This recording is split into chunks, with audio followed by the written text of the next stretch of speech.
Hello, ladies and gentlemen. Welcome to some U18 Call of Duty action. My name's Graf. I'm joined here by Big Rich X. How you doing today? I am doing fantastic, and I believe this is our first time casting together, and you've already got high marks in my book because you didn't forget the X, Graf. I cannot tell you how many times people forget the X in the name. It marks the spot. You got to mention it at least once. Either way, Graf, Gotta we put some got a respect on it. solid matchup coming up first. Cabal versus Infamous Thieves. Ooh, I've casted for these teams many a time, and I have seen them duke it out time and time again, and I'm excited to see them do it once more. Thankfully, Cabal is hosting this cup, and we get sponsored by Gamer X Society. So when Big Rich X and Gamer X Society work together, X marks the spot, double it up, and give it to the next person, I guess. Graf, who you got in this one? That's a great question. Honestly, I think this one, a great one to start us off, like you said. I'm gonna have to go with Infamous Thieves for myself, but I honestly think this is whoever's better on the day.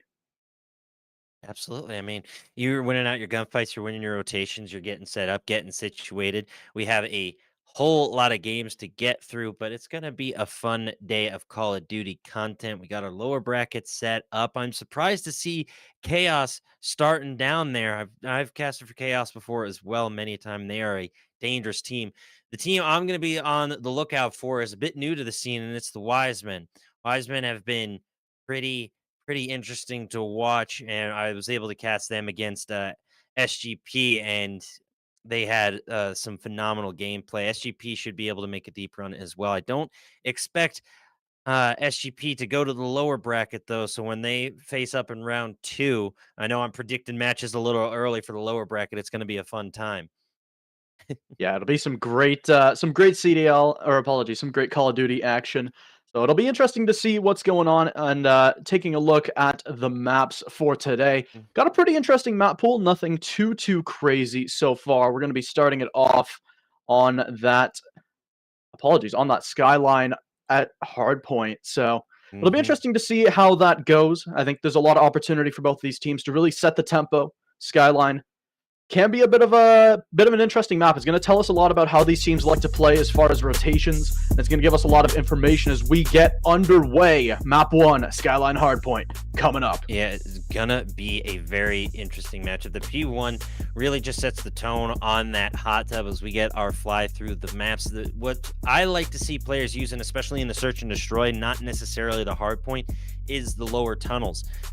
Now, there is some verticality to this map with those tunnels, but more often than not, it's search and destroy where these tunnels come into play.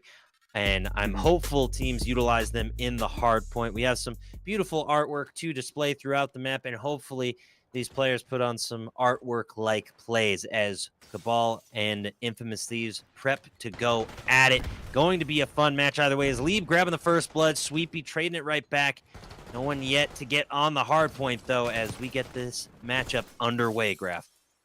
A lot of Skyline is about getting those initial positionings. P1, not too important, mainly about getting that map control set up. And so far, Cabal in a great spot, but a nice pick there from Kosi.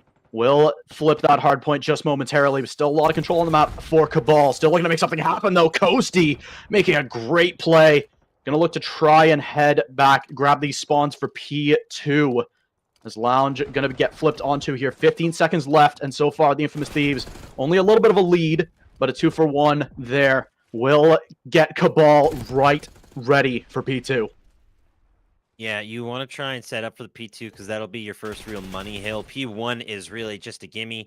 If you can get somewhere closer to 20 points like Infamous Thieves, it sets yourself up for success. But P2 is the first real money hill. P1 is just absolutely exposed, and it's very difficult to hold, especially when you're just getting things set up. You're surrounded on pretty much all sides, and you're holding on for dear life. Solid 3-piece from Blue Gatorade is going on a tear up in P2. Should be able to lock down this P2 for Cabal for a solid chunkage of time as Blue Gatorade continues to pop off in the feed. I see a 5-streak for Cliz, and I believe we still have a scoreboard glitch. So, again, apologies if we get some call-outs and names wrong, but I believe Blue Gatorade in the feed got that 6-streak here and unfortunately getting shut down in the kitchen. Yeah, it does have it online, so it'll be interesting to see exactly what they're able to make work. Lieb finds one, can't quite get the second. Massacre able to find that trade, but it's all Cabal so far. They get a little bit caught up at the rotation of P3, so it will be Infamous Thieves' first control here. Sweepy's got a great spot, finds one, can't quite get any tags on the second, but Blue Gatorade ends up falling off the map, so that'll lead a little bit more time for Infamous Thieves to soak up this P3 and try to get themselves back level. As Dark with a great flank finds one, but Sweepy with a quick trade. Yeah, and a solid break right there, but it's not enough. A 3-piece coming in from Infamous Thieves as they lock down the P3 once again as these teams start to trade hills. I'm surprised to see Cabal not pressuring the hill, not as much. And of course, they proved me wrong right as I say it. Dark holding it down and a 3-piece popping in the feed. I was not seeing a lot of pressure and a team push, but we finally got it. And now Cabal should be able to clean up the scrap. They defend well, pick up 2, and now maintain their 30-point lead as we get set for the P4 rotation. And it looks like Cabal should be having a nice setup over by the back patio. Yeah, they've got a couple of players up towards roof steps. They try to find the play, and they can't quite get the shots. Liab does go down, but it's initially Cabal. They're expanding their lead here. Massacre looking to try and find an early chow, but he'll get shut down there as CBL making a big play to work out of this one. There's still 45 seconds left on this P4 before we have the full reset. And still, it's going to stay Infamous Thieves taking that hill, trying to find control of back deck, but they can't quite do so. Lieb's going to shut that down. So they're going to try and find this break. Only 30 seconds left to do so, but Lieb's got a great spot for himself. But they need to go together, and in they go. Out they come, as there will be a couple of picks there. And again, a great break from Cabal. Yeah, Cabal's done a solid job of continuously attacking the hill, not giving up too much scrap, and that's how they're able to maintain this 30-point lead or so. It's like they give up a bit to Infamous Thieves, but as they continue to stack up hills and stack up points, it's just going to further pad their lead and give that separation. Once you get to about a comfortable 60-point lead, you have a bit more breathing room than you do now. But Infamous Thieves keeping this one close as they try to lock down the P1. And this is why the second P1 is so much more interesting, is because everyone's a bit more spread out. No one's really rotated and set up just yet for the P1. Unfortunately, as Infamous Thieves cleared out on the rotation, Cabal is able to punch through. And I'm seeing streaks of 1, 2, and 3, now up to 4. Cabal knocking on the door of a W, still up by only about 30. Infamous Thieves trying to keep this one close. And they're doing a great job of doing so far, but we do see a couple score streaks online. RCXD available for Liab, but still trying to find a little bit more, trying to get those spawns, get those rotations for P2. There's only 14 seconds left. The scrap's still on the table, but they get ripped off of P1, off of Jacuzzi, and on to T2 we go. Infamous Thieves, they're ready for this initial hit. They do not want to let any time go away, but it's Kliz with a great spike on the side. He'll pick up a couple for himself. Blue Gatorade going to grab a couple as well, and it's a 4 down for Cabal. And they're going to soak up all of this time. Yeah, I believe Kliz is Blue Gatorade if the kill feed is anything to go off of, or they could be swapped. Unfortunately, there is still a bit of a glitch. Kliz, unfortunately, getting taken down. Infamous Thieves now 2-stack on. Lieb trying to stay up the 360. Lieb slipping and sliding all over the P2 like we are on the slip and slide after school. A beautiful job from Cabal right there to lock down this P2, and now we start to see close to 60-point lead. Cabal starting to run away with this one. Infamous Thieves are putting up a good fight, but if we're just looking at the stat line alone, based on KD, Cabal is rushing through them, and Lieb, aka Kliz, able to stay up on this one, clean up the scrap, and really give Cabal a solid lead as we rotate on over to the P3.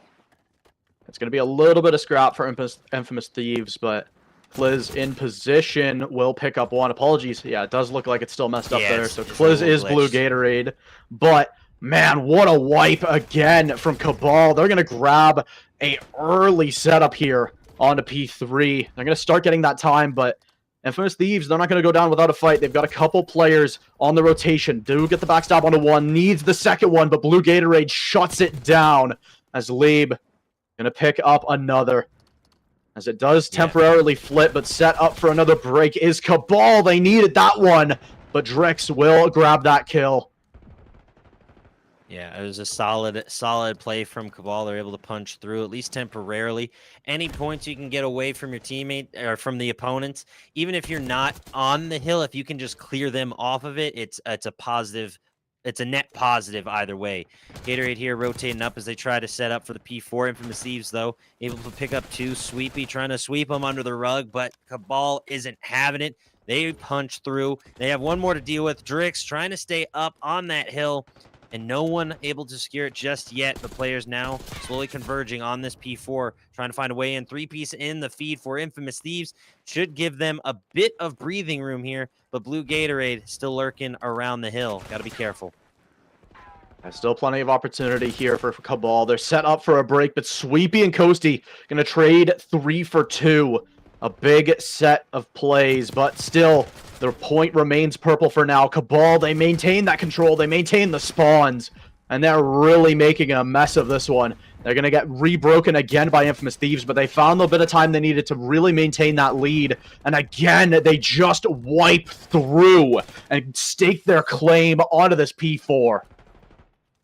Yeah, a real solid job. I mean, when you're dropping a 32 and 16, a 2.0 KD, and then some, and your teammates are able to get over a minute and a half hill time, you're doing something right. You got to have your anchors, but when your anchors can play well and get those gun trades that they need, Lieb and Kliz with a three-piece in the feed.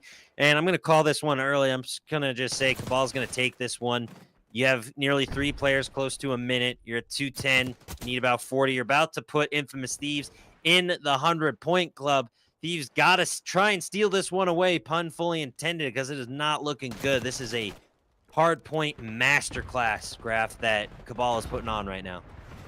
Yeah, looks like Infamous Thieves, they don't want to go down without a fight too far. We do start to see some of the score streaks popped on this next P1 as we reset for the 3rd time. As a couple of initial fights will go Infamous Thieves' way, but again, the control, they're going to really start having to worry about these points, as already 225 crossed for Cabal. It's going to take an absolute hand of God to get Infamous Thieves back into here.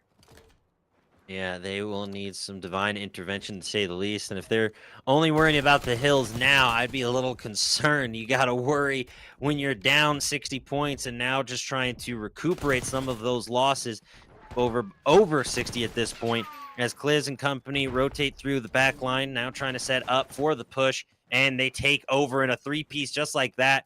Ought to do it. I mean, I don't know if Infamous Thieves will be able to get to the hill in time. That was just rough. Yeah, they're going to have time for one more break, but they got a lot more of a mountain to climb than this 1 point. They will break it for now, but again, immediately it changes hands once again. 5 points left, 5 seconds for Infamous Thieves, and they're going to go down one after the other. They will grab a little bit right at the end, but not long for this world. A beautiful map 1 from Cabal. They take it in dominant fashion, showing why they're the hosts for Cup 2. Yeah, the hosts came here to play. They are not going to go quietly into that dark night. A beautiful job. Best play, of course, going to Blue Gatorade, a.k.a. Kliz, who are both having phenomenal games. They just stack up the kills left, right, and center in a beautiful 3-piece. As the Strider 22 seems to be the preferred sidearm just due to its fan hammer rate of fire that players seem to spam. Blue Gatorade, a.k.a. Kliz, almost dropping the 40 bomb with a 38 and 21 performance, and 2 players on Cabal dropping 27 non-traded kills is very hard to counter if you are Infamous Thieves. I mean, that was an incredible game from Cabal. I'm excited to see both teams duke it out in Search and Destroy. They both have a bit of proclivity to Search and Destroy, and it's a much slower, more methodical game mode than Hardpoint, but really just a great job from Cabal. Yeah, Cabal had insane showing. It felt like a couple of times that Infamous Thieves kept close. They really maintained that point advantage or the point deficit being at a little bit more manageable points, but it just felt like they just kept getting wiped off of those points consistently. I mean, Cabal's breaks were so efficient that it was just ridiculous. I mean, their efficiency at clearing out, especially that P2, was just absurd. I mean, it felt like they couldn't get a streak of more than 15 seconds for Infamous Thieves, but it'll be interesting to see how it goes on S&D. Like you said, a lot slower. It'll be interesting to see if that plays more into Infamous Thieves' sort of play style, or if it'll be Cabal the whole way through. But we're going to need a little bit more time to get set and ready to go before Map 2, so we'll be back right after this. U18 Esports is here with our friends at GamerX Society at the LA Tech Week event in Santa Monica. We're going to be playing some games, having some fun, and giving away some prizes in a special 1v1 showdown event from our friends at GamerX Society. Let's have some fun. Yeah, yeah, yeah, yeah, yeah, yeah, yeah. Be the first case like John, got it. Whoa, be the first case like. Be the first case like John, got it. Anything wrong, my dogs got it. Them boss I call shots. Sweat a few bags at the raw spot. Where you been try to rock poppin' at the hotel? Better run the play for 'em. Before I hit the plate, make the house smell. Throwing up trays and Marshall.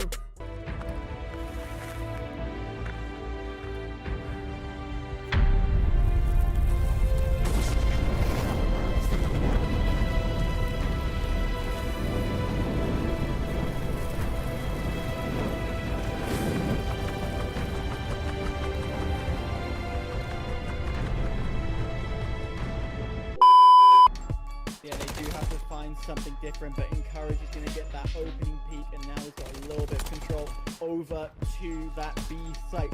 What he's going to try and do here is a delayed track tactic. Try and whistle out as many of the Unity players as he can. He's doing a fantastic job. Yeah, got to take a dip. It's the hot weather of the UAE and skill. He's still peaking. How well you can do on the water. Quite literally, the entire point is in the water. What I've seen so far, there's skill with a two-piece. That's what I'm seeing, but what I've seen in general on this hard point is that people who tend to swim just above the surface, using this little middle ottoman here for cover, tends to find the most success. That's exactly what Skill's doing, and that's exactly why he's going 20.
On the hill, careful though. You can see everything, but everything can see you. And Legacy going big as Ruizzi goes for the defuse. Almost got it, but Underworld sneaks it away from him. It's a 1v1. Doesn't see him in the smoke, but is able to get the turn and burn in Underworld. Fine for 3. Swag check. Finds a two-piece of his own. And that could be the break able to play his life. Take care of. One left to deal with. He has the cruise missile. SGP wants to put this thing away. Oh my god, Swag onto the 7. They're gonna have to continue to go massive. Big step up, that's gonna be 3 for him. Once again, to try and win this round, still needs to find these players. He's looking to try and find Confident. Will be able to catch him off guard, but it's gonna be Derek who's going for the chow. And Lurk's able to get the 1v2 victory. Oh my goodness.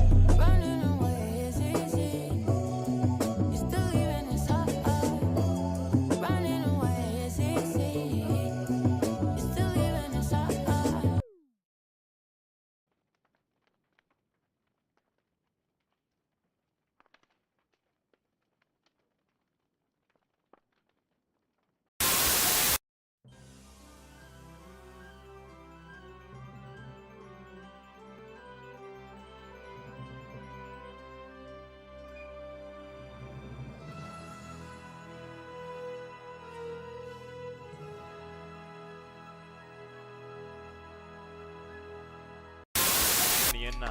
Lose this round, just given the sides as Lux.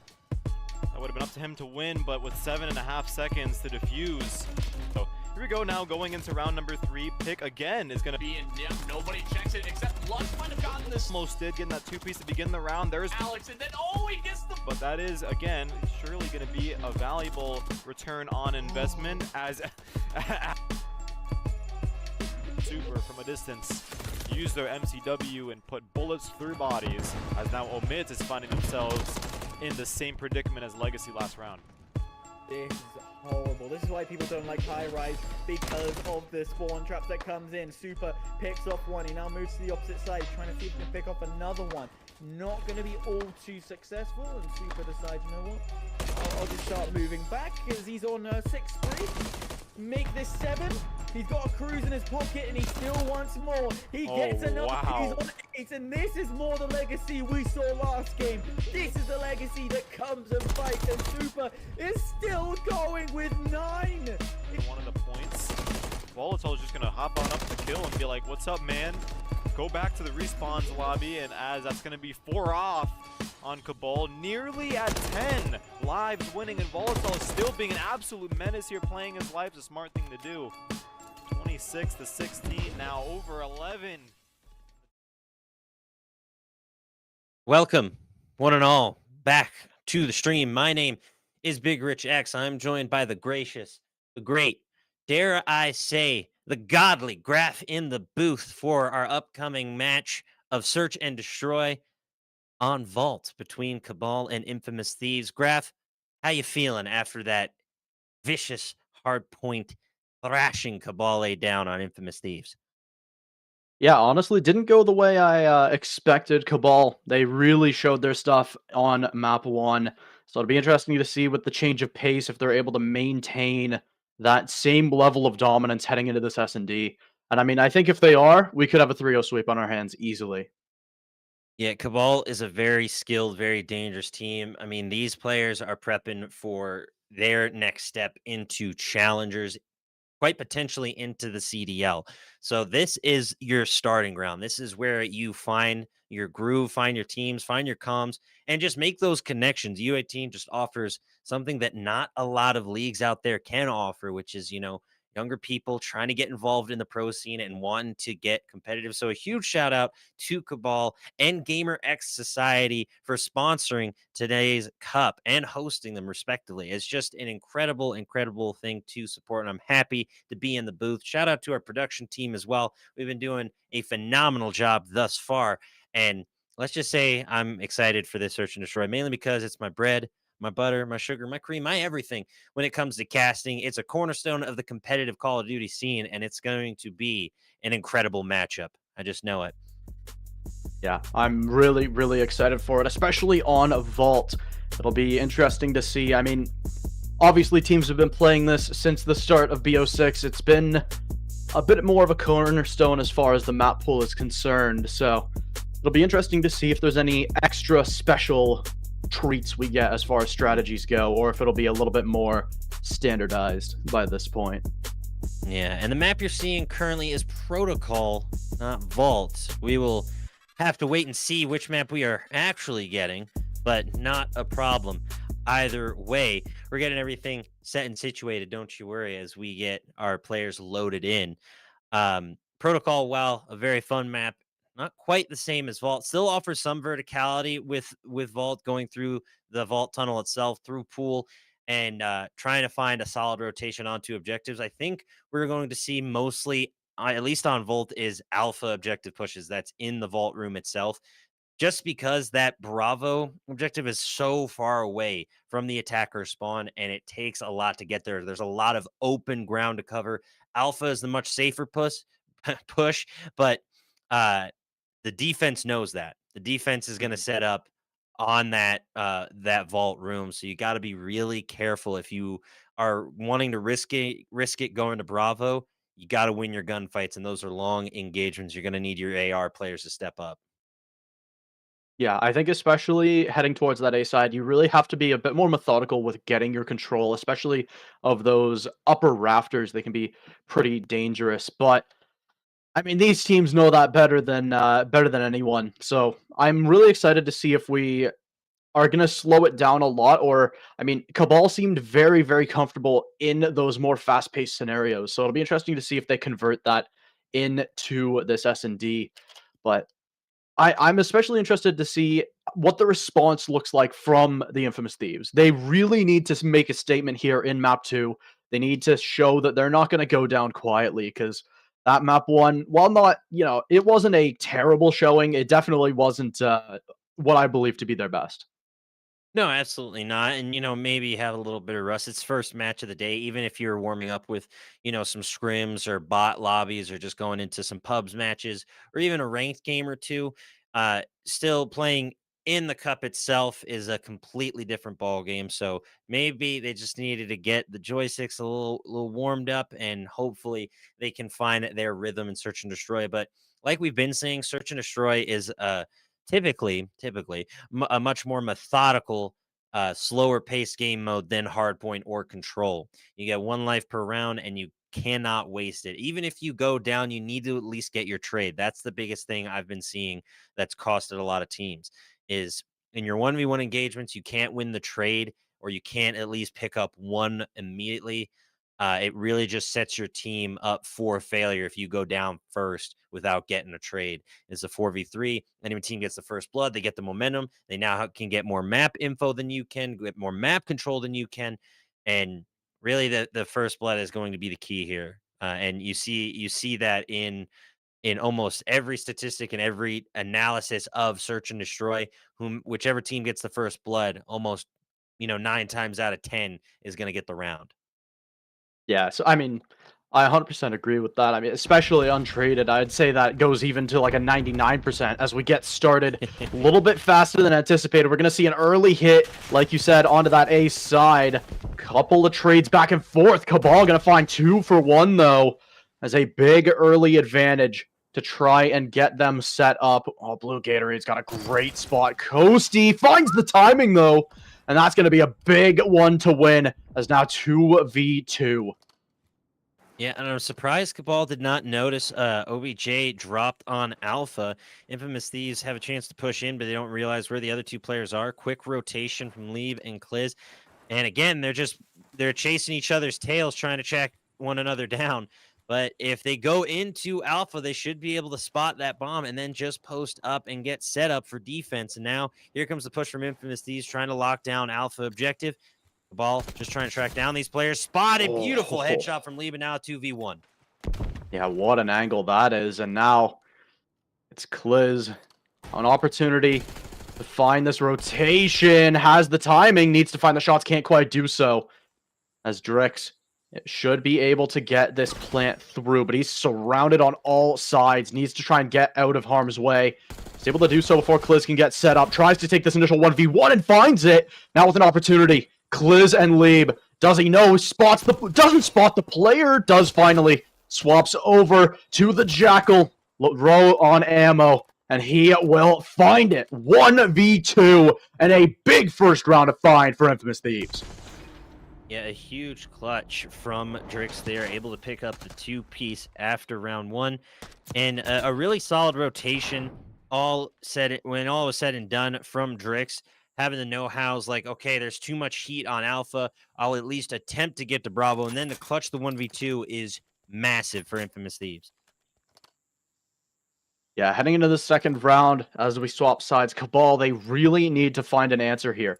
They can't afford to go down 2. I mean, they can, but as far as momentum's concerned, they really want to find this one. And, I mean, like you said in the pre-show, it's a lot of posturing around this A side, some early control, and they try to get the plant down. An initial trade 1-for-1 as they try to push forwards, grab the space. Blue Gatorade will find a lone peak as it's Coasty now left in a 1-on-3, and the bomb already down. This would be a Herculean effort. Lieb, first one to find it, will find it. Coasty should be able to regen back up and try to find these next 2. Yeah, Coasty now in a bit of a predicament. Kliz and Blue Gatorade, though, locking down on Alpha. Bomb is down. Coasty has to make a push, gets spotted out, tries to go for the wall bang, but it's just not there. There's not a lot of, movement inside this objective, and it's easy to lock down. Coasty peeking up, trying to clutch up. They do not push out. Blue Gatorade now dealing with a bit of pressure. Only 8 seconds left on the clock. Coasty's got to make a move, and unfortunately gonna go down. Somehow staying up for an unbelievable amount of time, but Cabal taking that one. No surprise there, but Coasty putting up a valiant effort. Yeah, Cabal looked a little bit shaky on that hold. They gave him the 1 free... Well, they gave him 2 free 1v1s. The first one a little more understandable since they didn't know where he was coming from, but that second one, that's going to have to get shored up by Cabal if they want to make it far, both today in this match and in the whole tournament, the whole cup. Because you can't afford to be giving players like Coasty opportunities like that. They'll make you pay. But Cabal, nonetheless, they grab that round, tied it back up at 1 as we swap back to Infamous Thieves on this attack. Yeah, a really, really solid job from Cabal, bouncing back, like you said. As all the team, every player meeting in the middle here, and now Cabal getting pushed out on the defense, which they got in a little more map control. Infamous Thieves, though, kind of caught out, not not necessarily on OBJ just yet, but now dropping in and trying to get set up on Alpha. And a solid push through mid to get to Alpha objective. Typically, you see players pushing it through the pool area, but able to take through the mid as Dark grabs the first blood for Cabal. Bomb is down, though. Pressure on Cabal now to retake OBJ. Yeah, Cabal need to maintain control of the pool. It's planted so open for that pool side. If they don't have that control, there's just no hope of them getting this defuse, but Blue Gatorade absolutely rips through. And with 1 to go, it's Sweepy again in a 1vx situation, this time 1v3, but Dark, he'll shut it down before it even really begins. And Cabal, this time, they'll find their defense round. Yeah, and a solid job, Kliz, with some, I guess, friend taps with a 22 pistol, doing a little team damage, but, you're celebrating. Why not? Anyways, 2-1. Dark also grabbing the first blood in this game and the final kill, so just racking up the W's at the start and the end of the round. So a solid job from Dark and the rest of Cabal as they start to find their momentum. Infamous Thieves now trying to bounce back, keep this from going to 3-1. Yeah, and again, this time it's flipped around. Infamous Thieves, they really want to find this one to maintain that control of this series. They just can't afford to let it get away from them too heavily. As Cabal, that last round, they really showed what they're made of as this time. Gonna get some early map control. They're going for a rush in towards this A side. They're gonna try and get that plant down early. We see Massacre in an interesting spot here. Gonna get held and taken down by, leaves behind a couple of them. Will find one on a sweepy, and it's Blue Gatorade. Gets that call out and gets that frag. As now Massacre, still gets taken down by Blue Gatorade before he falls, as it's Drix. 1v2, and I mean, there's just nothing left. Cabal, they show what they're made of, and they really clean up. I mean, Cabal was just set up from the get-go, and like I've been saying, they're gonna rush this Alpha objective for a majority of the pushes just because it's that much closer than Bravo. Dark was just in the right place at the right time. Unfortunate for Drix there, dropping in, not checking corners, just rushing to OBJ, and you get taken out, unfortunately, a little too easily as Cabal takes the 3-1. And I'm going to need Infamous Thieves to grab this one because I believe this might be the swing round. I'd much rather be at 3-2 than 4-1. So Infamous Thieves have to step up right here, right now. Ooh, Massacre. Gonna have to give his flak jacket a little bit of a kiss there as he eats a nade right at the start, but Dark and Massacre trades 2 for 2 initial. As Massacre's found himself on to the site with the bomb, but his teammate getting chased down by Dark as he needs to get a little bit more help before he can commit to a plant here. They could elect to rotate towards that B side. I'm not sure if they know that both of these players are towards that P2. They're really locking down pool. It's really hard to play that A side post plant without pool control. Not sure if they can hear this plant go down, but it will nonetheless, as Infamous Thieves, they make their mark. Another great pick from Drix. Dark will be able to grab the trade, now down to a 1-on-1. Yeah, a very, very sketchy 1v1 situation. A lot on the line for both teams. Massacre hanging out up top, now dropping in. Dark got to be careful here. On the flank, gets spotted though. Massacre in the pool, tries to go for a swim, and my goodness, Infamous Thieves looking like Michael Phelps out there as Cabal unfortunately dropped the round in the 1v1 and a solid clutch from Massacre. Yeah, great stun from Massacre. I want to say he probably wasn't winning this one without, and I mean, a great gunfight as well. Infamous Thieves, like you said, on the swing round, they are feeling better. I think 1-4 could have been a little bit too insurmountable, but 2-3 more than doable, especially now on this defense. They're going to need to try and find something here.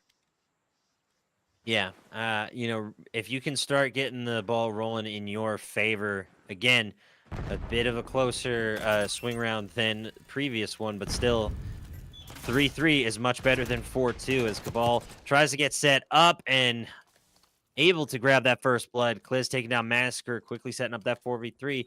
Cabal has the advantage, gets bombed down on Bravo, surprisingly enough, and puts a lot of pressure on Infamous Thieves. You see number 7, Lieb, set up on that balcony, able to provide overwatch for that entire left-hand side. But here comes Drix trying to grab the flank, trying to get set up. Blue Gatorade, though, makes it 4v2. Cabal cooking right now, Graf. Oh yeah, they're feeling it. You can tell. I mean, the shot call is great. They got a completely uncontested plant, and it's a 4-0 flawless round. Cabal, they are looking great. The initial play was just a great fake towards that A side. They draw all that presence, and they really make them pay. Yeah, and Lieb was just toying with them towards the end. I mean, we saw the pre-fires and shots coming in from Infamous Thieves for that final kill, but Lieb had all the confidence in the world knowing that they had 3 teammates, left up in case they went down, and were just rushing them in the back spawn. And unfortunate for Infamous Thieves, they find themselves in a bit of a steep deficit. Cabal with the momentum, winning those early gunfights, getting those first bloods, and now they really, really need to find their rhythm once again. But again, Cabal with the first blood, looking for some more. Blue Gatorade popping off for a 2-piece, and Infamous Thieves in trouble. Oh, and they are, I mean, I couldn't agree more. They're in a world of hurt right now. Coasty in a 1v4 does grab the first one, but it's not enough. Immediately traded down, and Cabal, they're knocking on map point 2-5. Infamous Thieves, they just look a little bit, like they look one step behind, I think is the big thing. Yeah, that is just unfortunate. They play a little spread out. I mean, once that first blood goes down against them, you're down a man, you're spread out a bit too far. And unfortunately, when the thing they need to focus on, I think, is if they're in a 1v2 situation, is to at least get the trade. And I believe we're ending a little early, unfortunately. We'll get the map reset and resituated. Score is 5-2 in favor of Cabal when we come back from the reset. But we're going to take a quick break, make sure we get everything set up. Don't go anywhere, folks. We'll see you in just a short moment while we get our shoes tied to make sure everything is set and situated for the conclusion to Vault Search and Destroy. U18 Esports is here with our friends at GamerX Society at the LA Tech Week event in Santa Monica. We're going to be playing some games, having some fun, and giving away some prizes in a special 1v1 showdown event from our friends at GamerX Society. Let's have some fun.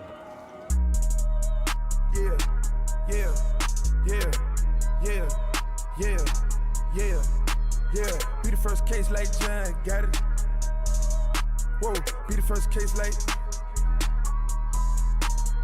Be the first case like John, got it. Anything wrong, my dogs got it.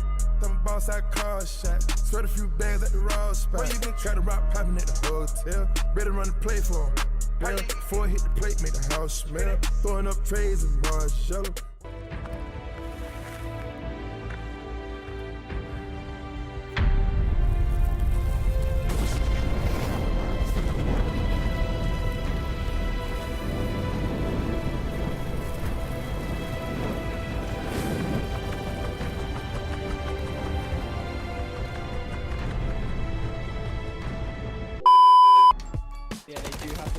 Something different, but Encourage is going to get that opening peak, and now he's got a little bit of control over to that B site.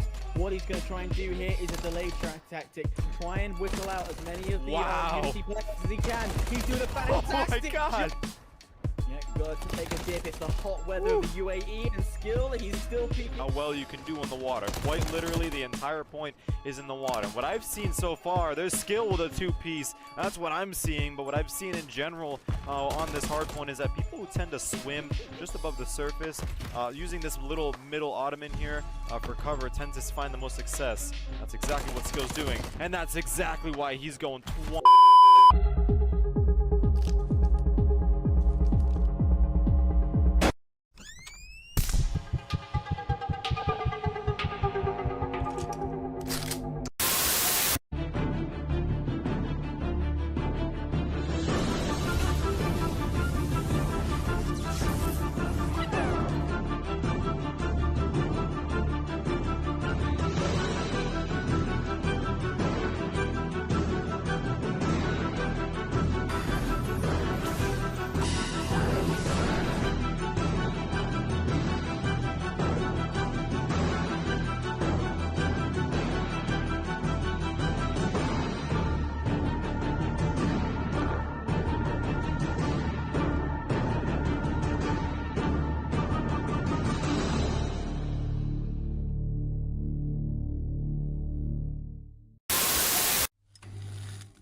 On the hill, be careful though. You can see everything, but everything can see you. And Legacy going big as Ruizzi goes for the defuse. Almost got it, but Underworld sneaks it away from him. It's a 1v1. Doesn't see him in the smoke, but is able to get the turn and burn in Underworld.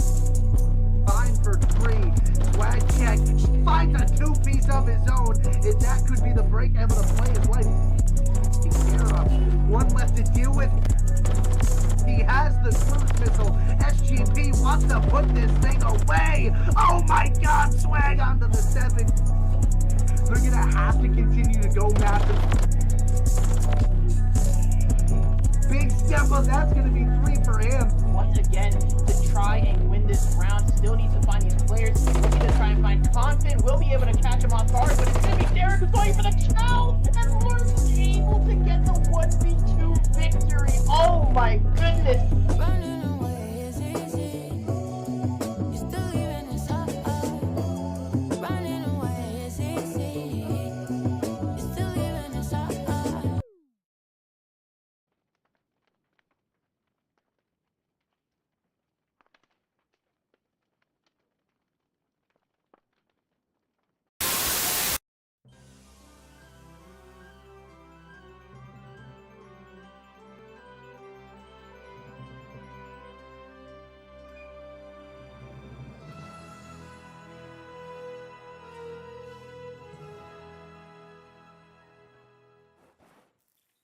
And welcome back, everyone. We're jumping right into Control after a wild and weird finish that we unfortunately did not get to see for Search and Destroy. I assume Cabal took it, but I will get confirmation from production in a moment. My name is Big Rich X. I am joined by Graf in the booth as Cabal getting the early lead in lives and doing a solid job on defense thus far on Vault Control.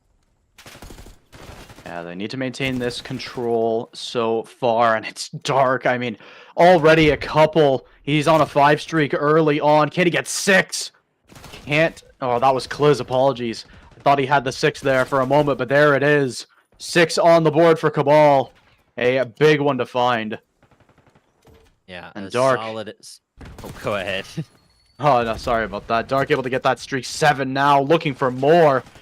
Will get that 7. Looking, dude, it's just it's looking like a wrap for now. Infamous Thieves on this first round. They just can't put anything together.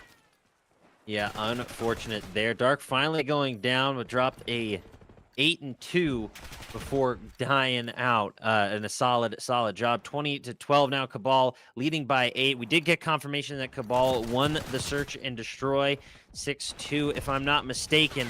As time slowly running out for Infamous Thieves. They've got 9 lives remaining. Make it 8. Kliz with the double on the outside. They clear OBJ. Time ticking down. A mass rush towards Alpha, and it's a running right into the firing squad. Dark with the double as Cabal take round 1 with ease, it seems. Yeah, that was dominant. I mean, Dark just had an absolute play day with Infamous Thieves. An 8 streak is not even just going to help him in this round. Obviously, it, not quite solo, but it wins them this round 1. Now the streak online for the 2nd, the 3rd, the 4th round is going to be a really tough hill to climb here for Infamous Thieves. Yeah, that was tough to watch. That was weird. Cabal still had 16 lives remaining, and Sweepy the only one going positive so far on Infamous Thieves. Granted, Control is a defense-heavy favorited mode, so hopefully Infamous Thieves can get set up on defense, stack up some kills as Cabal rush 4 towards Alpha. And no, it's a fake out. They push through the tunnels to Bravo, and Infamous Thieves are left completely bamboozled, and now they realize their mistake, now rotating out, and Kliz grabbing some kills as Infamous Thieves try to re-rotate. They pick up the 2-piece, but a solid push and solid play through mid from Cabal.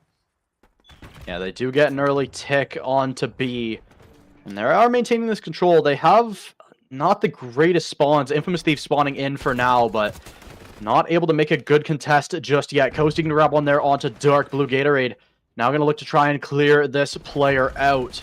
Will get an opportunity, but a good turnaround there from Coasty. Still looking for more, as this point going to be a little bit difficult to maintain control of, and a back spawn from Cabal will relent for now. Sweepy, a little bit of an awkward spot, will get double chowed and will go down. Massacre able to trade one back to maintain the lives. 21-21, we're tied dead even, but Cabal, they need to get on some of these points. Only 40 seconds to go, and Massacre, he's doing just that. Yeah, exactly. And we see, a solid job from Cabal, but again, why defense is so favorited in the control. You don't have to take as many risks on defense. You can get set up better on OBJ, and it just offers you a lot more opportunity to succeed when you're on defense, especially on a map like Vault. Dark able to pick up Coasty, and Cabal trying to lock down Alpha, at least stop the clock, force a little bit of pressure on this Infamous Thieves squad to make some mistakes of their own as Cabal tries to lock in on Alpha once again. Yeah, Infamous Thieves, they have to stop them from taking control of this A. If they get the extra time, it's going to be most likely a life out from Infamous Thieves. They're down to 12 already. Can they stop this A side taker? They're going to just try and hunker down on B. Looks like it's the latter, as Coasty finds a good wrap and does find one, but immediately traded out. There's a couple of team kills from Cabal in this game, and it just doesn't matter. Still up 4 lives, and they've got all the control in the world, as they're more than halfway on this third tick of B, and that'll be the last one to take. It's an absolute rout the whole way through, and round 2 goes Cabal. Yeah, Dark with another 5 streak and another impressive performance from Dark and Lieb in this round 2, and we'll get the best play. Dark at 18-6, dropping a 3.0 KD. That Jackal in his hand, probably cackling just a little bit at the amount of bloodthirsty plays Dark is dropping in this lobby thus far. Just playing phenomenal Call of Duty throughout this series, but really locking in on the control as Cabal take a 2-0 lead. Yeah, and one last chance, one last opportunity for the Infamous Thieves to really show what they're made of in this first series. They still do have the losers bracket to try and run through, but they don't want to have to. They want to try and make their mark now. They need to make their stand, and this is their chance to do it. They have initial onto A. Good pick there from Massacre to maintain control, but immediately traded out by Dark. And a couple as well. Keep going Infamous Thieves' way. They need to get this first tick on a line, and they should be able to do so with Cabal spawning out, and a good opportunity for Coasty, but he's going to get turned on by Dark. A great play to find, and Sweepy in the back lines almost finds a second, but traded by Blue Gatorade. Blue Gatorade will find a second, and Kliz with another great trade. Cabal right back into it with the lives. 1 tick claimed so far for Infamous Thieves. Yeah, and look how aggressive Cabal is being on the defense, pushing up and closer towards Infamous Thieves' spawn. Cabal now just trying to lock in and win their gunfights, win their engagement. Sweepy just trying to track down players. We haven't seen anybody in the kill feed for a while. Sweepy gets things started off. Dark with the trade out and still relatively even in lives. And a solid job between both these squads as finally Infamous Thieves stop the clock, finally get back on Alpha. They 2-stack close to it. Should be able to 3 or 4, and a solid push here from Infamous Thieves, and a bit of a costly mistake from Cabal. They give up 2 progress bars and the full 3, and a really surprising move from Infamous Thieves. Did not expect them to be able to grab a hill, but, calling me surprised, Graf. Yeah, we see B spawns for both sides as well. Infamous Thieves, they have a good step towards this B side. Kliz going to get ripped off of that elevated Overwatch position. But the trades back and forth once again in favor of Cabal. Down a life, but the timer on their side is still holding down this B. It's so open. So many good Overwatches. And look at Dark. He's holding these spawns, looking to try and get something, but he's going to get taken down.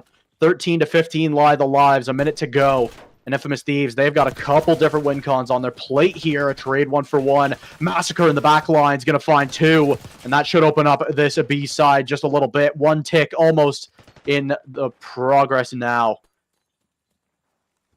And a real solid job for Massacre on the flank. Was able to punch through and take out the people leaning out the patio. And now 10-8, a big 2-piece from Blue Gatorade. They finally go down. They clear off Bravo, but now Cabal down in lives by about 3, and especially on defense, it's not where you want to be, especially this late in the matchup. Massacre holding on the hill, trying to get set up. Blue Gatorade and Lieb with the double. Beautiful job. Dark cleans it up, and that's a full team wipe in favor of Cabal as we're tied at 6 apiece, like the search and destroys of old. 6 lives remaining. for both sides. Dark and Kliz grabbing some kills. 5-4. Cabal has the advantage, but Infamous Thieves can make something happen here. Yeah, that's going to be a permanent gone of Massacre. He's not respawning anymore. 3 lives remaining to 4. This is about as close as it can get. Sweepy has a good spot here, but they don't have any headway towards this B side. They have to make something happen, or else Cabal's just going to time them out. And it's all Cabal when it matters. What a play. Yeah, and Cabal, to no surprise, dominant throughout that one. Dark dropping 27 for 11. Blue Gatorade was popping off. We'll get a full look at our after action report after the best play, but Dark had a phenomenal opening streak in round 1 with the 8 bomb. Dropped a 5 streak in round 2, and we unfortunately have a glitched scoreboard here, but you can just see by the damage, 2,800 for Dark, 2,500 for Blue Gatorade. That is impressive with 22 and 16 non-traded kills respectfully. Sweepy, the only one coming close with 15 on the enemy side. I mean, Cabal was just using their strengths and winning their gunfights and just slaying the bleep out. Pardon my French. No, that was a dominant showing. I mean, from the hosts, they knew they got that home soil advantage, and they really made a mess of it. I mean, 3-0 on the control, 6-2 on the S&D, and I want to say it was a 150-point club on the hard point. I mean, Cabal, they really showed their stuff, and heading into this round 2, they're going to run into Slain. Heading into the bottom half of that upper round, it's going to be URNM versus SGP. So not the matchups we were really expecting, especially in that second bracket, but it'll be interesting to see which of these teams can make some bigger losers runs. I'd love to see, Chaos make a run. I'd love to see Galaxy make a run. And I mean, Infamous Thieves that we just watched. I mean, I think a lot of these teams have the potential to make that losers bracket run, but if you're not there on the day, anything's possible. Yeah, exactly. And an unfortunate look there. But either way, a very solid opening round. We saw a lot of 3-0s in the bracket and only 1 3-1. So some dominant teams about to face some more dominant teams in round 2 of the bracket. We'll get some look at lower bracket games, I believe, later in the day. But a really solid opening matchup here for the RC2 hosted by Cabal. And a huge shout out to our sponsor, GamerX Society. We really do appreciate the support here in the booth as well as in production, and the players do as well. So thank you, GamerX Society. My name is Big Rich X. I've been joined by Graf here for your opening match, where you got some more Call of Duty content coming at you, so don't you dare go anywhere. It's going to be a fun Saturday. We'll see you soon. U18 Esports is here with our friends at GamerX Society at the LA Tech Week event in Santa Monica. We're going to be playing some games, having some fun, and giving away some prizes in a special 1v1 showdown event from our friends at GamerX Society. Let's have some fun. Yeah, yeah, yeah, yeah, yeah, yeah, yeah. Be the first case like John, got it. Whoa, be the first case like. Be the first case like John, got it. Anything wrong, my dogs got it. Them boss I call shot. Sweat a few bags at the raw spot. Where you been try to rock popping at the hotel? Better run the play for him. Before I hit the plate, make the house smell. Throwing up trays and Marshall.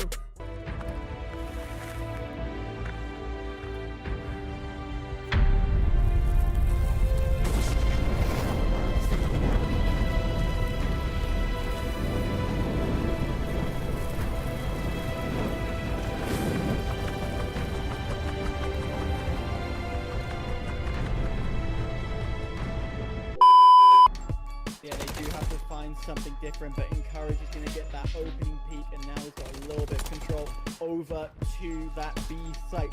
What he's going to try and do here is a delayed track tactic, try and whistle out as many of the Unity players as he can. He's doing a fantastic job. Yeah, got to take a dip. It's the hot weather of the UAE, and skill, he's still peeking. How well you can do in the water. Quite literally, the entire point is in the water. And what I've seen so far, there's skill with a two-piece. That's what I'm seeing, but what I've seen in general on this hard point is that people who tend to swim just above the surface, using this little middle ottoman here for cover, tends to find the most success. That's exactly what Skill's doing, and that's exactly why he's going 20.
On the hill, careful though. You can see everything, but everything can see you. And Legacy going big as Ruizzi goes for the defuse. Almost got it, but Underworld sneaks it away from him. It's a 1v1. Doesn't see him in the smoke, but is able to get the turn and burn in Underworld. Fine for 3. Swag check. Finds a two-piece of his own. And that could be the break able to play his life. Take care of. One left to deal with. He has the cruise missile. SGP wants to put this thing away. Oh my god, Swag onto the 7. They're gonna have to continue to go massive. Big step up, that's gonna be 3 for him. Once again, to try and win this round, still needs to find these players. He's looking to try and find Confident. Will be able to catch him off guard, but it's gonna be Derek who's going for the chow. And Lawrence able to get the 1v2 victory. Oh my goodness. Running away is easy. You still leaving us up. Running away is easy. You still leaving us up.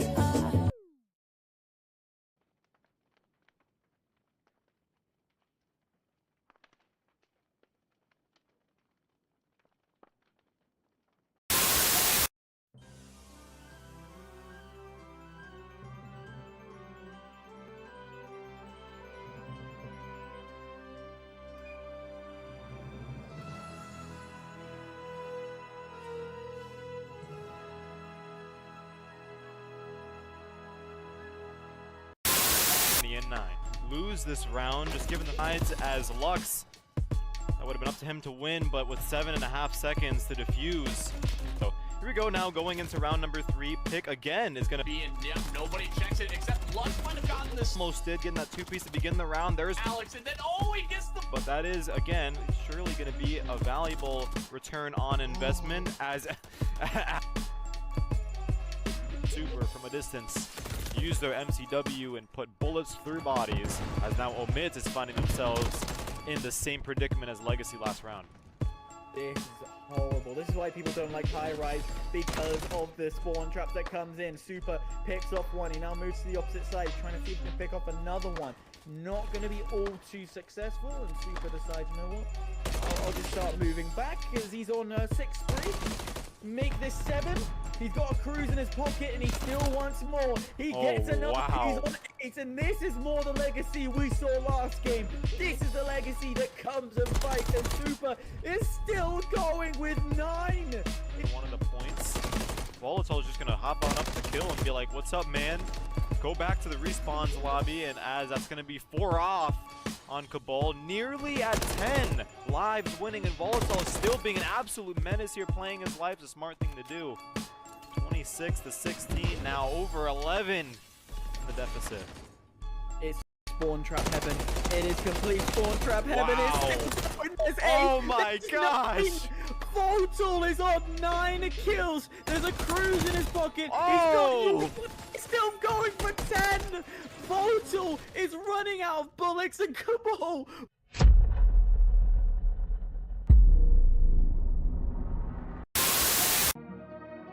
U18 Esports is here with our friends at GamerX Society at the LA Tech Week event in Santa Monica. We're going to be playing some games, having some fun, and giving away some prizes in a special 1v1 showdown event from our friends at GamerX Society. Let's have some fun. Yeah, yeah, yeah, yeah, yeah, yeah, yeah. Be the first case like John, got it. Whoa, be the first case like. Be the first case like John, got it. Anything wrong, my dogs got it. Them boss I call shot. Sweat a few bags at the raw spot. Got the rock popping at the hotel. Better run the play for him. Yeah, before I hit the plate, make the house smell. Throwing up trays and bars, yellow.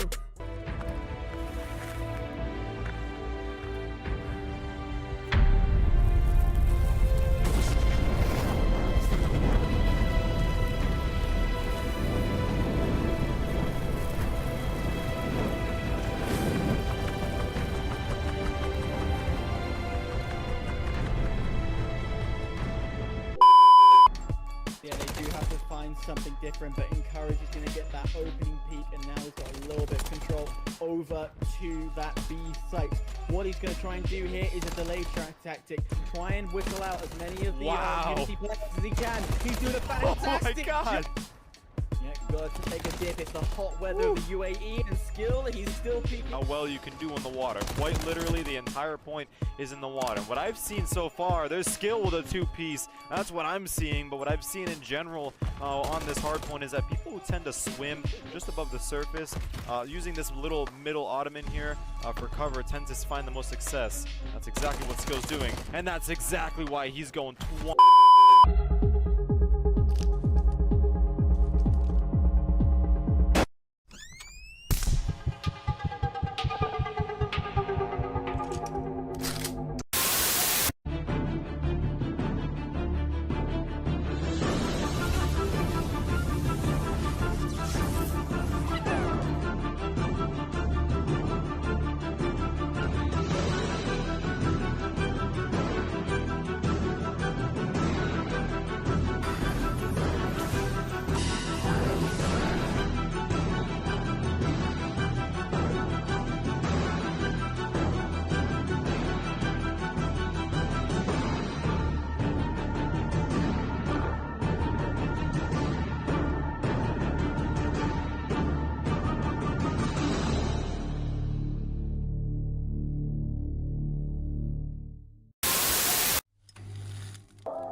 Get on the hill.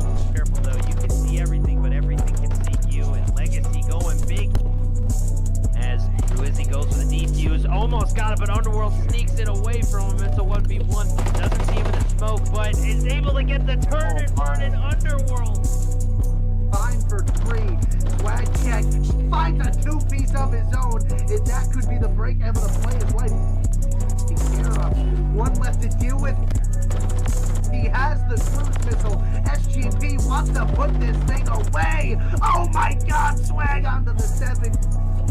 They're gonna have to continue to go massive. Big step up, that's gonna be 3 for him. Once again, to try and win this round, still needs to find these players. He's looking to try and find Confident. Will be able to catch him off guard, but it's gonna be Derek who's going for the chow, and Lurk's able to get the 1v2 victory. Oh my goodness. Running away is easy. You're still leaving us up.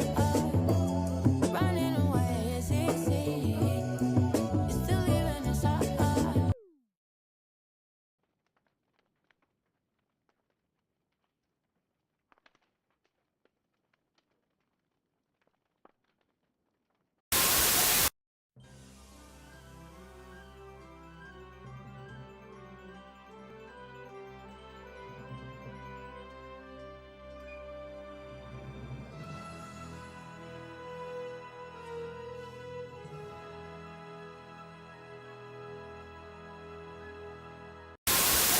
9. Lose this round, just given the sides as Lux. That would have been up to him to win, but with 7.5 seconds to defuse. So here we go now, going into round number 3. Pick again is going to be in. Yep, nobody checks it except Lux might have gotten this. Almost did, getting that 2-piece to begin the round. There's Alex, and then he gets the. But that is, again, surely going to be a valuable return on investment as Super from a distance use their MCW and put bullets through bodies, as now Omids is finding themselves in the same predicament as Legacy last round. This is horrible. This is why people don't like high rise, because of the spawn trap that comes in. Super picks off one. He now moves to the opposite side, trying to see if he can pick off another one. Not going to be all too successful, and Super decides, you know what? I'll just start moving back, because he's on 6-3. Make this 7. He's got a cruise in his pocket, and he still wants more. He gets another. Wow. He's on 8, and this is more the legacy we saw last game. This is the legacy that comes and fights, and Super is still going with 9. One of the points, Volatile's just going to hop on up to kill and be like, what's up, man? Go back to the respawns lobby, and as that's going to be 4 off on Cabal, nearly at 10 lives winning, and Volatile is still being an absolute menace here, playing his life, a smart thing to do. 26 to 16, now over 11 in the deficit. It's spawn trap heaven. It is complete spawn trap heaven. Wow. There's 8, Oh my there's gosh. 9. Votal is on 9 kills. There's a cruise in his pocket. Oh. He's still going for 10. Votal is running out of bullets, and Cabal.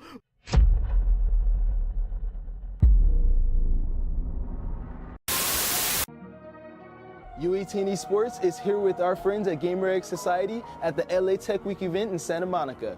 We're going to be playing some games, having some fun, and giving away some prizes in a special 1v1 showdown event from our friends at GamerX Society. Let's have some fun. Yeah, yeah, yeah, yeah, yeah, yeah, yeah. Be the first case like John, got it. Whoa, be the first case like. Be the first case like John, got it. Anything wrong, my dogs got it. Some boss I call shots. Sweat a few bags at the raw spot. Where you been try to rock popping at the hotel? Better run the play for him. Before I hit the plate, make the house smell. Throwing up trays and Marshall.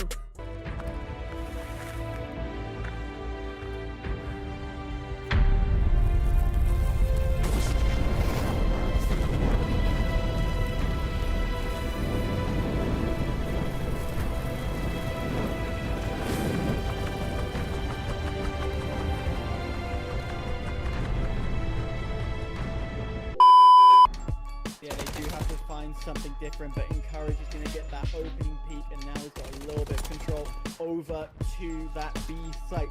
What he's going to try and do here is a delay track tactic. Try and whistle out as many of the Unity players as he can. He's doing a fantastic job.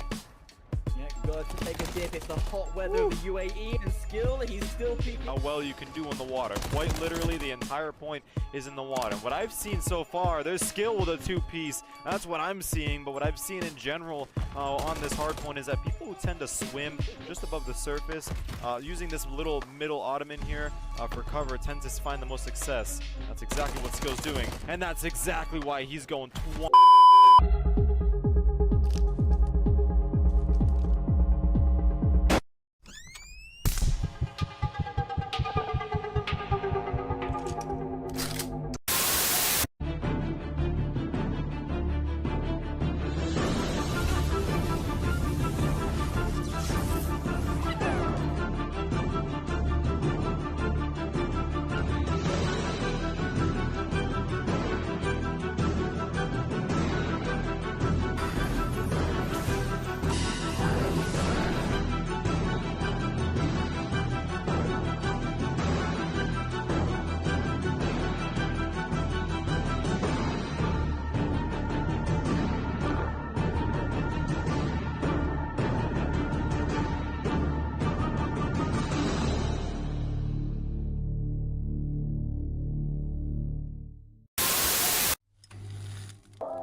It's the living inside. On the Careful though, you can see everything, but everything can see you. And Legacy going big as Ruizzi goes for the defuse. Almost got it, but Underworld sneaks it away from him. It's a 1v1. Doesn't see him in the smoke, but is able to get the turn and burn in Underworld. Fine for 3. Swag check. Finds a 2-piece of his own. And that could be the break able to play his life. Take care of. One left to deal with. He has the cruise missile. SGP wants to put this thing away. Oh my god, Swag onto the 7. They're gonna have to continue to go massive. Big step up, that's gonna be 3 for him. Once again, to try and win this round, still needs to find these players. Looking to try and find Confident. Will be able to catch him off guard, but it's gonna be Derek who's going for the chow. And Lawrence is able to get the 1v2 victory. Oh my goodness. Running away is easy. You still leaving us up. Running away is easy. You still leaving us up.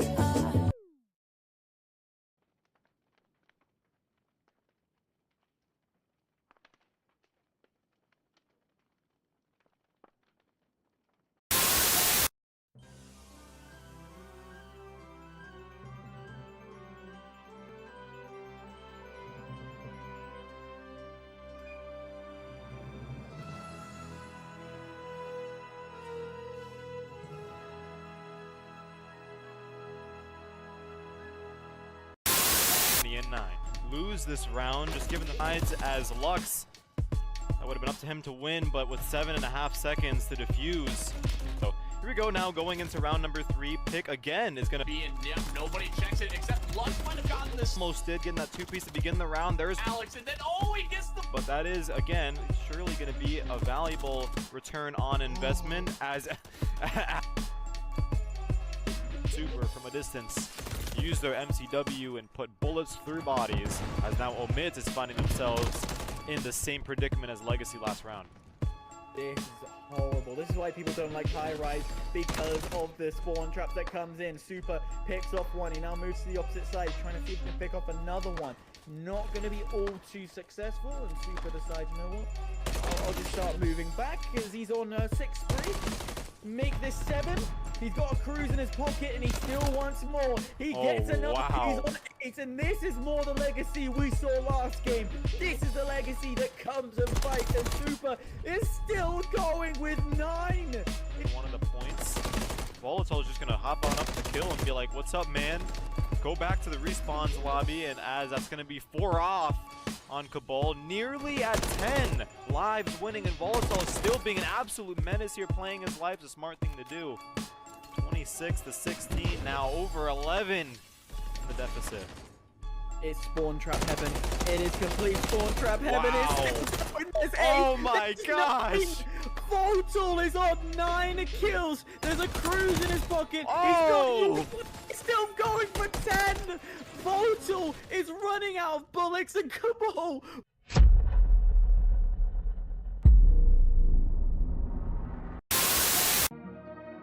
U18 Esports is here with our friends at GamerX Society at the LA Tech Week event in Santa Monica. We're going to be playing some games, having some fun, and giving away some prizes in a special 1v1 showdown event from our friends at GamerX Society. Let's have some fun. Yeah, yeah, yeah, yeah, yeah, yeah, yeah. Be the first case like John, got it. Whoa, be the first case like. Be the first case like John, got it. Anything wrong, my dogs got it. Them boss, I call shot. Sweat a few bags at the raw spot. Where you been? Got a rock popping at the hotel. Better run the play for him. Yeah, before I hit the plate, make the house smell. Throwing up trays and Marshall.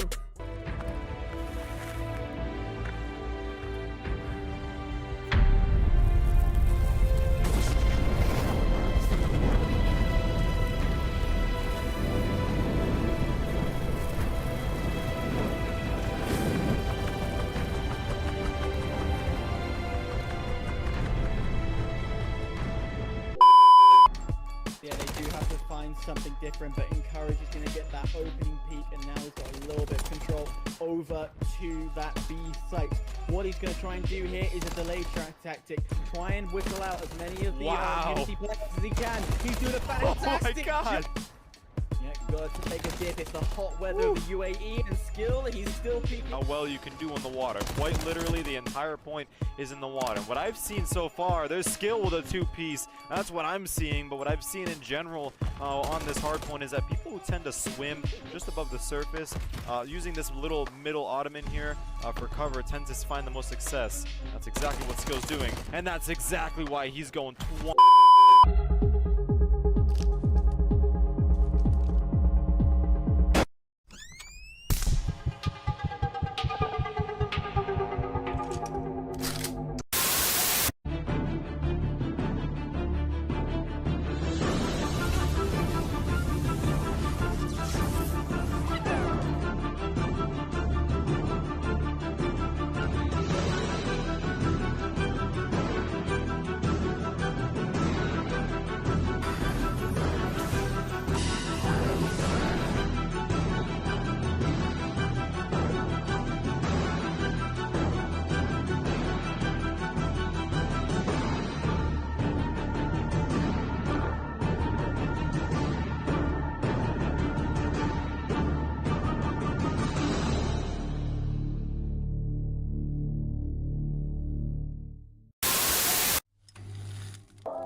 On the hill, careful though. You can see everything, but everything can see you. And Legacy going big as Ruizzi goes for the defuse. Almost got it, but Underworld sneaks it away from him. It's a 1v1. Doesn't see him in the smoke, but is able to get the turn and burn in Underworld.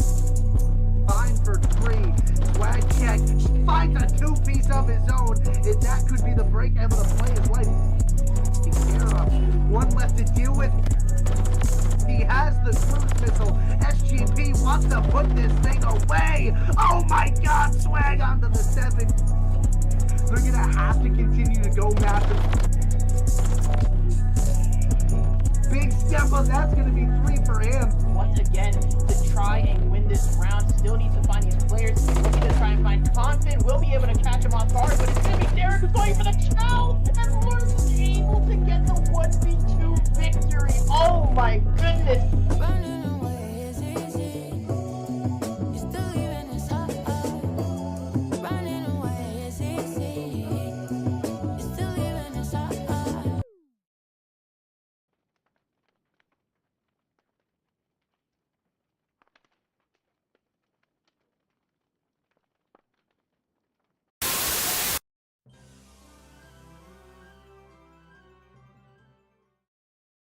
Welcome back, one and all, to the stream. My name is Big Rich X. I am joined by Graf in the booth. Graf, what do we got on the docket next? We've got a pretty good one. Winners round 2. We've got SGP versus Unreal Nightmare. And both of these teams, I mean, I think most of the teams in winners round 1 breezed through a little bit. So both of these teams, they had a pretty easy way through it. A couple 3-0 sweeps, but now they've got each other to contend with. So should be a pretty good series. Yeah, I've seen SGP play before. I have not casted for Unreal Nightmare in a minute, but both quality teams. I'm leaning more towards SGP just because I'm a bit more familiar with them, and I've seen how dominant they can be. Both teams, like we said, got the 3-0. Wiseman's a very solid squad. Same with Unity Visual. So these are some heavyweights going at it, but I'm still leaning a bit towards SGP to take the win here. Yeah, it'll be interesting. We're going to start off on a Vault hardpoint for map 1. I mean, we saw Vault a lot in the previous series, but we didn't see it hardpoint. So it'll be good to see the full set of Vault maps. So it'll be an interesting one to see. I think I got to ask who you got taking this series. Well, yeah, like I said, I'm going with SGP through and through. I don't know if it'll be a 3-0. I'm going to guess a 3-1 just from the offset, but I'm still leaning SGP to take the docket. What I think teams, and at least I've started to notice and struggle a bit with in pub matches, is a lot of these hills have been reduced to a 4 hill max instead of the typical 5. And I wish there was a bit more of a spread on this map. You could get a P5, I'd say, or just another hill in that top right corner. But again, I don't develop the maps. That's above my pay grade. We're getting loaded in as SGP takes on Unreal Nightmare here to start off our second matchup of the stream. Going to be a fun time, to say the least. Nate and Sovereign should combine for a solid amount of kills. FDL getting on the hill early as Nate and company start stacking up the hills in SGP's game so far. Yeah, they're going to get that first touch, that first set of points, already 10 on the board. But again, a lot of P1, especially the first time around P1, is about getting that rotation for P2. You know, getting yourself some early points, but really setting yourselves up for a good map. And we see these teams, I mean, they are trying to get that initial, but they're just trying to maintain control of these upper rafters. And I think that's a big piece for this P1 control. If you don't have upper rafters control, you will not be holding it for long because it's really hard to rip people off those headies. Yeah, you can win those lower gunfight engagements on occasion, but Unreal Nightmare, unfortunately, getting a 3-piece. Poison, though, bouncing back for a 2-piece of their own. Not a whole lot of points on the board for either squad just yet, but advantage going SGP so far. Unreal Nightmare has the spawns. They should be able to apply a lot of pressure on this if SGP gets in early, and they do. So Unreal Nightmare able to take over. Again, P2 going to try. You want to try and make the P2 your big money hill, but SGP doing a phenomenal job of keeping Unreal off of this hill so far. And not able to touch themselves too much just yet, but again, like you said, they're keeping them off, which is all they could really ask for. They were down spawns, and they really kept that control. Now looking to try and hold it for themselves. FDL around the side will get a pick, and it's now all SGP here on this Money Hill P2. And the back spawns are going to be a little bit too late. I want to see this Unreal Nightmare squad rotate over towards P3, but there's already one. It's Nate all the way over towards P3, looking to get that early possession, and he'll win that fight. And still looking for more up towards that upper catwalk. It's going to be Super getting that pick, but early as we start to flip to P3, the control lies with SGP once again. Yeah, you saw Super able to pick up like maybe 4 seconds of scrap on the P2, and you can't really be fighting for scraps. You're down by about 20 points. It's not a significant gap, but it's enough to maybe be a little worried, as again, Unreal Nightmare finally getting on the hill, but they have struggled to hold it for any significant amount of time, as we've seen, as SGP just does a phenomenal job of breaking them on these hills, taking over. Unreal, though, keeping SGP off. This is a very defense-heavy hard point, not too aggressive on the offense, but everyone just kind of poking and prodding on the outside of OBJ, but no one able to get a real significant hold just yet. SGP, though, still with a slight lead. Yeah, they're getting the better spawns. They're getting those spawns more towards Art, Black Van, and they're really taking advantage of them. We do see a slide in from Super to try and get that control, but it's a couple back and a couple more. Wevy's going to get taken down, and SGP, they clean up the rest of that hard point. They're not able to get the points I think they were hoping for, considering how much control they had, but they have the P4 spawns, they have the P4 control, and they're looking to make this one a big money hill. I mean, there's just no one even close from Unreal Nightmare so far. Yeah, this P4 is probably your most easily defended. Once you get set up on patio, you basically have full view of every possible flank, especially on the left-hand side. You can see people coming out of mid, rotating right. You can cover pretty much all your lanes from the top floor.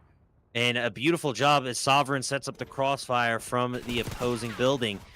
Again, a 2-piece in the feed for Unreal, but they're now down by 50. They're able to punch through, get a little bit of this hill time, but they're playing catch-up, and there's no mustard to go along with it, if you catch my drift, Graph.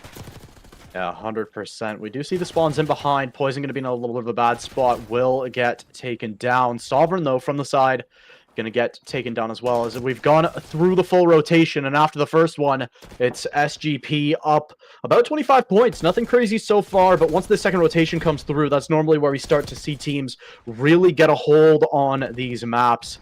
As, again, not a lot of big fight for P1, as it is a pretty hard hill to hold. There's just too much to look at. But as I say that, SGP, they're doing a great job of keeping the control so far, as Nate with a couple. He'll eventually get shut down there, as that's a pretty good break. They will find themselves on it. And I mean, every time I try to say something, it's just an immediate turnaround as Sovereign. Gonna get a couple for himself as well. Yeah, unfortunately, the caster curse seems to be real. The second you start hyping up a player, they immediately go down on the feed. Tough TK for Unreal. They've brought the lead a bit closer. They're only down by about 30 now. The rotation to P2 going to be in favor of SGP. They have the spawns. They're going to rotate early, get on there first, as Unreal Nightmare tries to clean up some amount of scrap on P1, but are left a little floundering trying to rotate on over this P2. SGP set up incredibly well. Yeah, they do have FDL in a pretty good spot. He's able to clear out Choi, and that's going to be an easy break. And a nice setup for themselves. SGP, they cross 100. And it's now starting to get a little wider on the point differential. Unreal Nightmare, their first attempt at a break does not go how they were hoping for. And Poison, he'll get staggered on the spawns as well. One found from Choi, but he'll be immediately cleaned up. Nate may go down, but the control still more than in the hands of SGP. Yeah, and we can just take a look at the scoreboard and see why it's going in their favor. Mostly everyone on SGP going positive except for Nate. But Nate having 52 seconds on hill time is more than enough to make up for it. Wevy at 11 of 21, 27 seconds, got the most hill time and not winning those gunfights. Super Season and Poison, the only ones particularly close to breaking even, are just struggling to maintain any amount of map control, and now about to enter the 100-point club as we rotate to the P3. SGP's there first. They try to get set up. Nate has to rotate, and Unreal Nightmare, again, struggling a bit here. Getting busy in the back and with the two-piece and just setting up their team for success. And a beautiful job from SGP overall here on Vault, Graph. Yeah, great break. They were able to clear all the players out of Art. I mean, not such a big proponent of holding in on this P3, but we now see the spawns in behind. With only 20 seconds left, there's time for maybe one more hit from SGP here, but they may just try to keep P4 spawns, and it looks like that's what they're doing. They're going to hand over the rest of the scrap. They're still almost 100 points ahead, as they do make a little bit of an attempt for it. That might be a little bit bad, because now you have Wevy spawning on P4. They have the P4 spawns now for the side of Unreal Nightmare. A little bit of a mistake there from SGP, but can they convert on it for the side of Unreal Nightmare? Getting one early pick, but it's not quite enough. Nate essentially stays up. Can he make anything happen off of his life is the question. Ring around the rosy is not quite enough, as it's now all down to Blizzy on this initial rotation. FDL meets up with them, and it's a just complete surround sound as Super Season, a little bit too late on the rotation, will eventually grab at one, but the hill flips in the meantime. SGP looking to regain that 100-point lead. Yeah, trying to get to that 100-point club. Unreal Nightmare, again, trying to just keep in this one. FDL on the 3 streak, picks up another, make it a 4, and that should do it for P4, as SGP going to clean up the rest of it. Unreal Nightmare really just unable to set foot. And never mind, they're going to get a little bit of scrap on the P4s. It's a quick reset on spawns, as, again, SGP is set up for success. They're rotating early. Solid shots coming in. Team play, the call-out's a 3-piece in the feed. And it's all SGP so far as they get the team wipe and lock down P1 without a problem. Yeah, and they have, I mean, all of Unreal Nightmare spawning out right now. They're spawning P4 side, they're spawning Statue, and that's a long rotation to make. Now up towards the catwalks they go. They need to try and find this control slowly, surely. Poison finds a good timing, finds a couple, but they need a lot more than that. Poison going to grab 3, and going to make sure to try and hold these rotations, but he's looking the wrong way, and he'll get absolutely bodied. As still, SGP, they're going to look to try and find one more quick break. This is their last opportunity. Is into the point.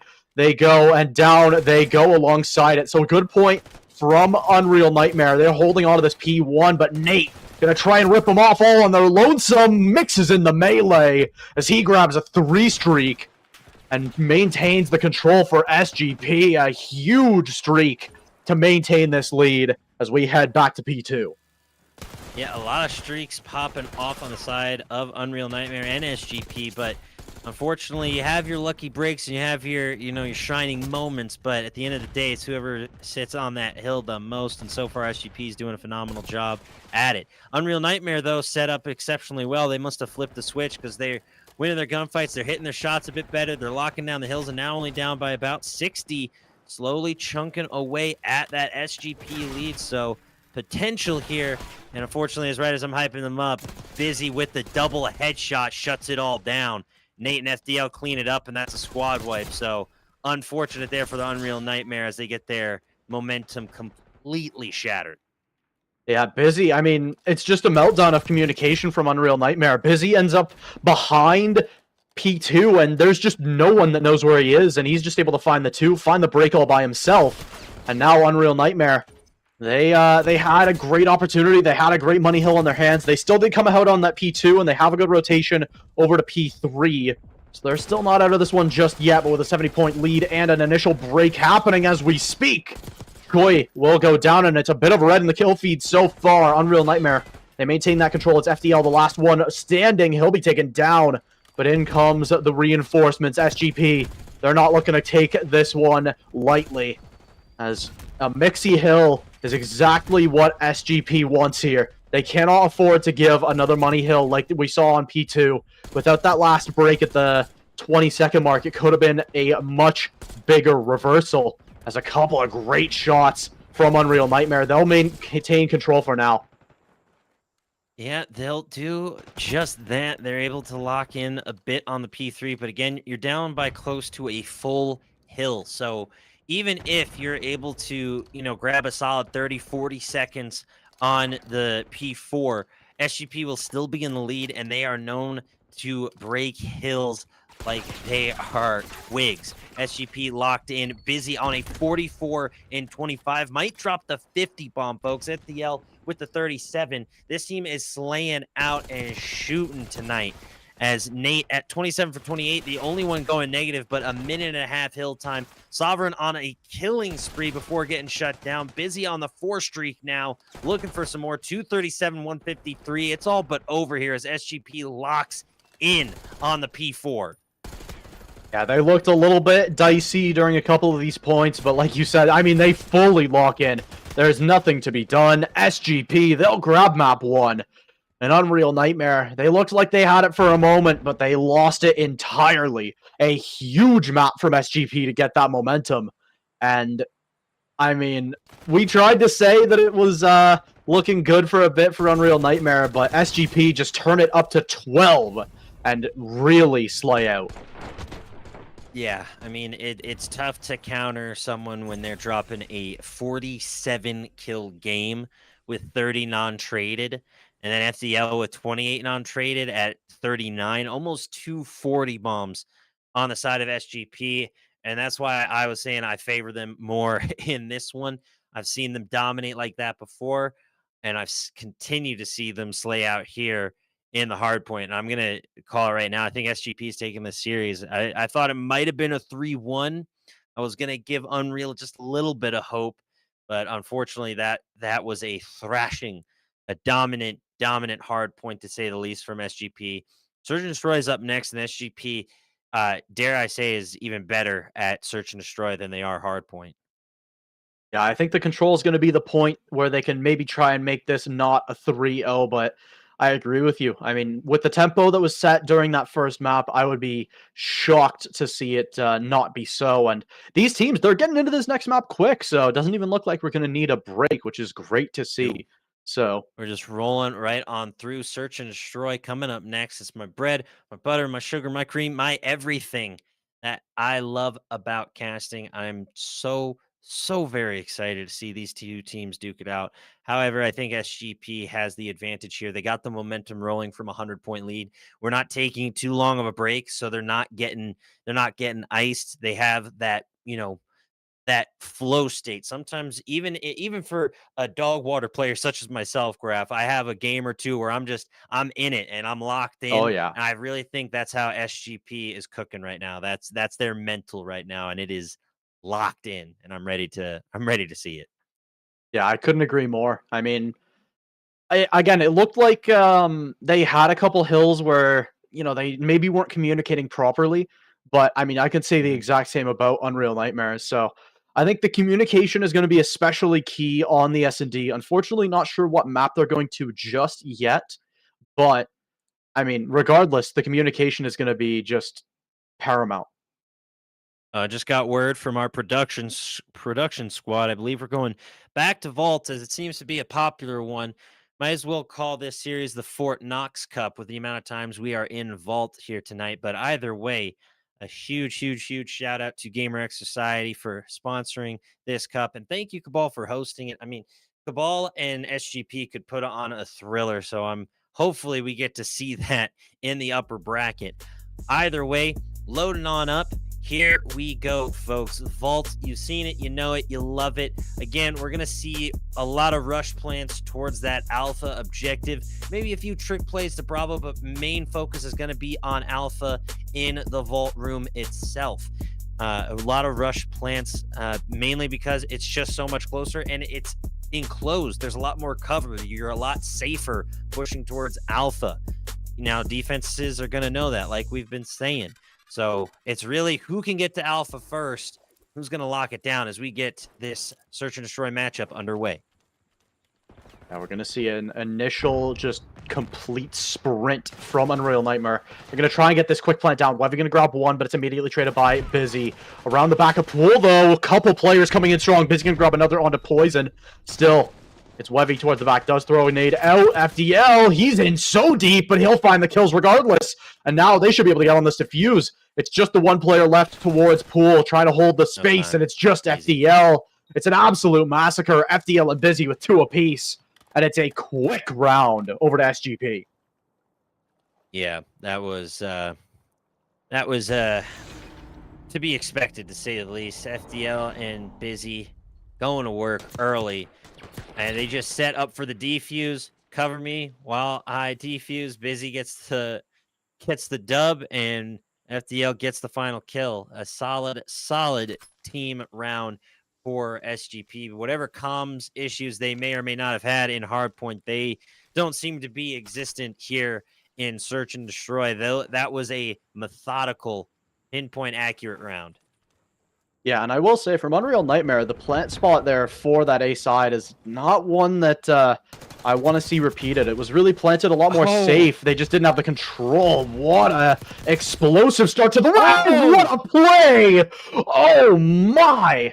I didn't think we could get faster than round 1, but Unreal Nightmares, they show up! I mean, a lot of nade kills in there, and then Wevy gets an easy 2-piece. Busy rushing through. Sovereign was trying to take him down. Busy might have actually taken some team damage from Sovereign on that rush, and Unreal Nightmare get the round, whether by luck or sheer unfortunate wrong place, wrong time situationship for SGP. But either way, round going to Unreal Nightmare, keeping things even at 1 apiece. Yeah, now, I mean, Unreal Nightmare back on the offense. They're going to head towards this A side again through Pool. And they're going to try and get that plant down again, though. It's not planted so much for Pool, but Nate going to hold down this spot. Can he grab the second out of the planter? No, it's Sovereign in support, but already behind them from that main vault side. Wevy looking to try and make something happen. Choi is just going to clean them all up in Unreal Nightmare. They're waking up in a big way here on map 2. Yeah, and I think SGP needs to slow this down a bit. They're starting to, take some panic shots. Rotation sliding up. Sovereign here going down to Chewy, unfortunately. And honestly, Unreal Nightmare is just taking advantage of the confusion, it seems. So I think SGP needs to do a bit better of a job of controlling the pace, because Unreal Nightmare is just causing all sorts of problems right now for SGP. Yeah, I 100% agree on that one. This time on the offense, they get a little bit more chance to set the tempo. They're going to send Busy over towards that B side, so we could see them elect for that as a secondary option, but I'll go the main players through the vault on towards this A side. It's going to be interesting to see what Busy can do on these backside rotations. He's got a lot of space to work with, so I'm going to grab the first one, though, on to Super Season.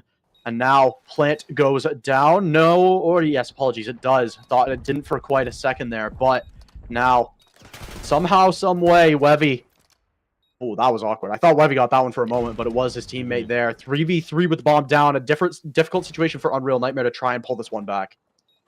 Yeah, an unfortunate push from Busy. Don't know exactly where they were going towards enemy spawn, but either way, it's a 3v3 like you said. Poison picking up Sovereign. Nate with the trade out. FDL and company lock in, though. SGP able to tie things up once again. A really solid job. That's what I needed to see from SGP.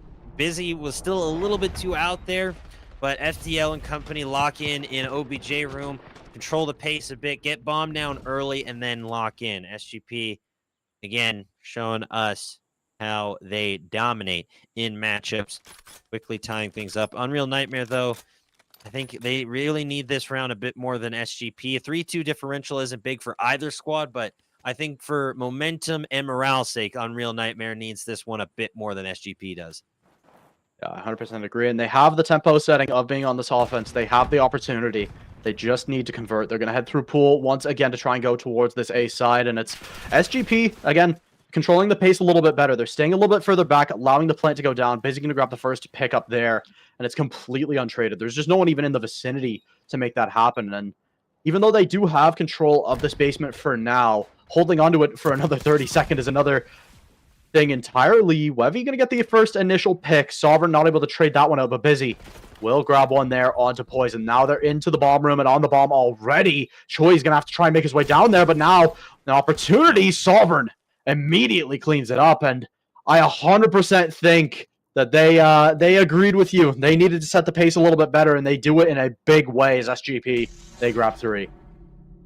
Yeah, unfortunate there for Unreal Nightmare. Sovereign here popping off thus far in the matchup. The AIM S85, it has a bit more of a faster fire rate than I'm used to for most ARs in COD's past, but it is a solid choice. That's hence why it is the weapon of choice of most players. Either way, Poison is unfortunately, doing most of the work, it seems, for Unreal Nightmare on the 3 plants, and SGP is just, I think, the better team here outright. It's still fairly close in the matchup, but I think they got lucky on a couple of rounds. SGP now controlling the pace, pushing up towards Bravo.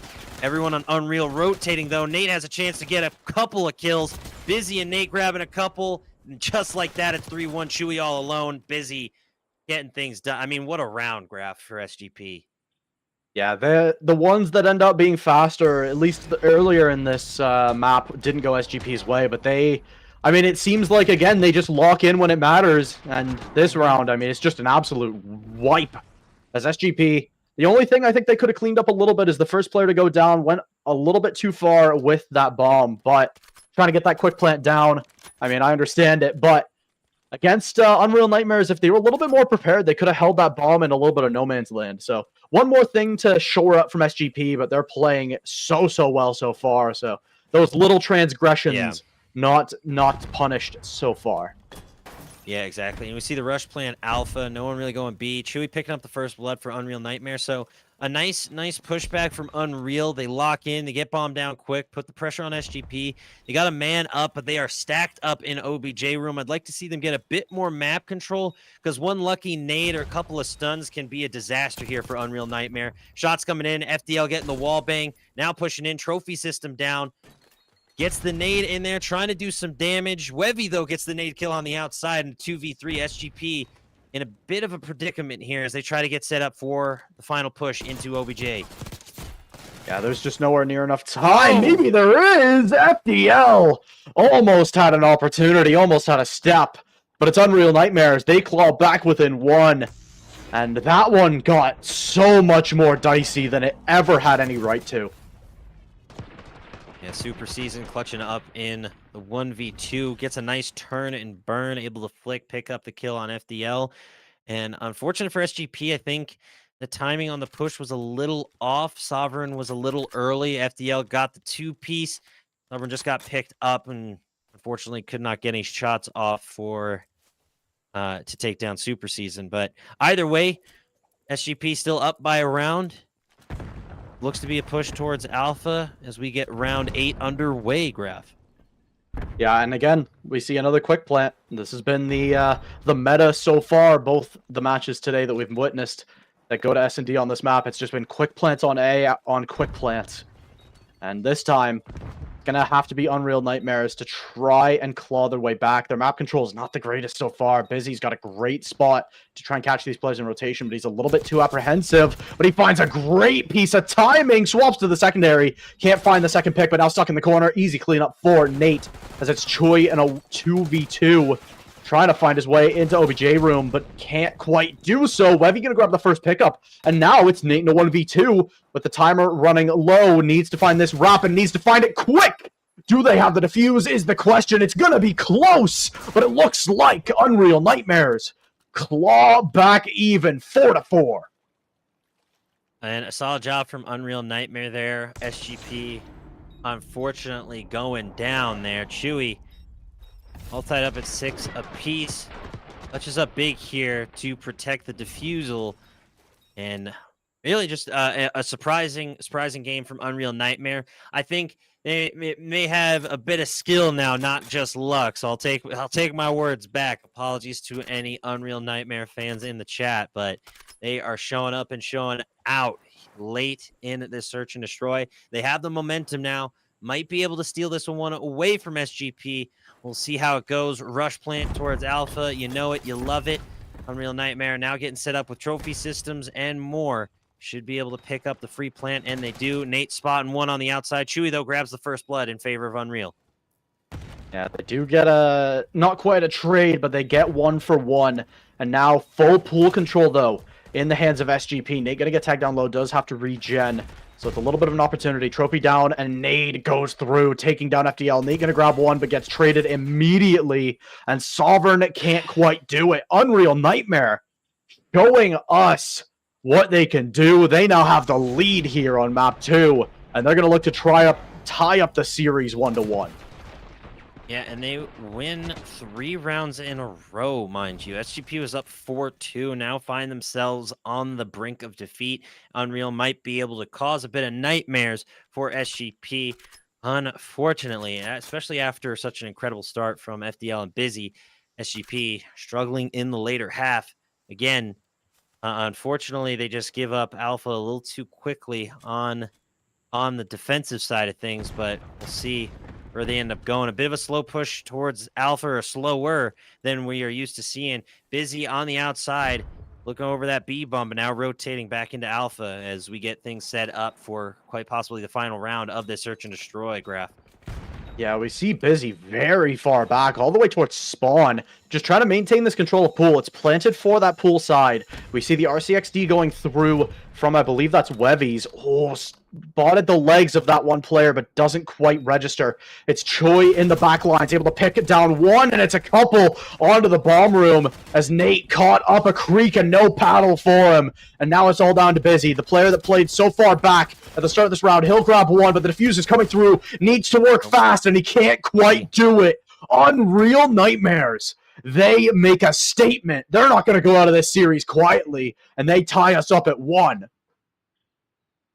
An incredible job from Unreal, making me eat my words. I thought this was going to be SGP's game through and through, especially after the hard point. We're going back to a respawn mode, so I'm still in favor of SGP for the series, but Unreal Nightmare with a solid job, winning 4 rounds in a row to steal it away from SGP. And a bit of a collapse, unfortunately, on the side of SGP as they let 4 rounds in a row go by. They just needed 2 to win it. Unfortunate either way you see it, but not really if you are a fan of solid Call of Duty content, because now we get at least 1 more map. We're going to a map 4. Still, I'm going to stick with my prediction at 3-1, SGP taking the series. But a really fun search and destroy from Unreal Nightmare graph.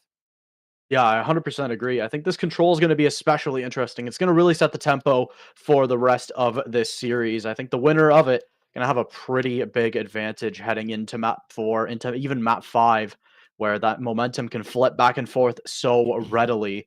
As it's going to be interesting. I think a lot of these teams, I mean, we normally see teams really prioritize a lot of their scrims towards hardpoint and S&D, where control sort of gets left out a little bit. Obviously, they do still practice it, but not as much. So it'll be interesting to see exactly what these teams bring to the table.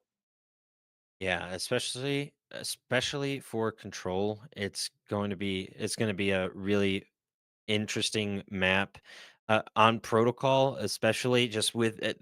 As much as verticality as Vault has, protocol is so much more, especially with Batcave, the control room. Mhm. Players utilizing the elevator zip lines to get really just insane flanks and rotations on the opposing squad. So I'm excited to see how these teams utilize the map. Protocol is one of my favorite new maps of Black Ops 6. So I'm excited to see these two duke it out in control. My votes towards SGP simply because they won the hard point by nearly 100. Yeah. I mean, SGP, they had a dominant map 1. Map 2, it really got away from them. I think that early streak of rounds from Unreal Nightmares was a big piece of the puzzle, but now heading on to Protocol Control, I mean, I agree with you. This map, a lot of verticality, but it's one that has a lot of very interesting strategies.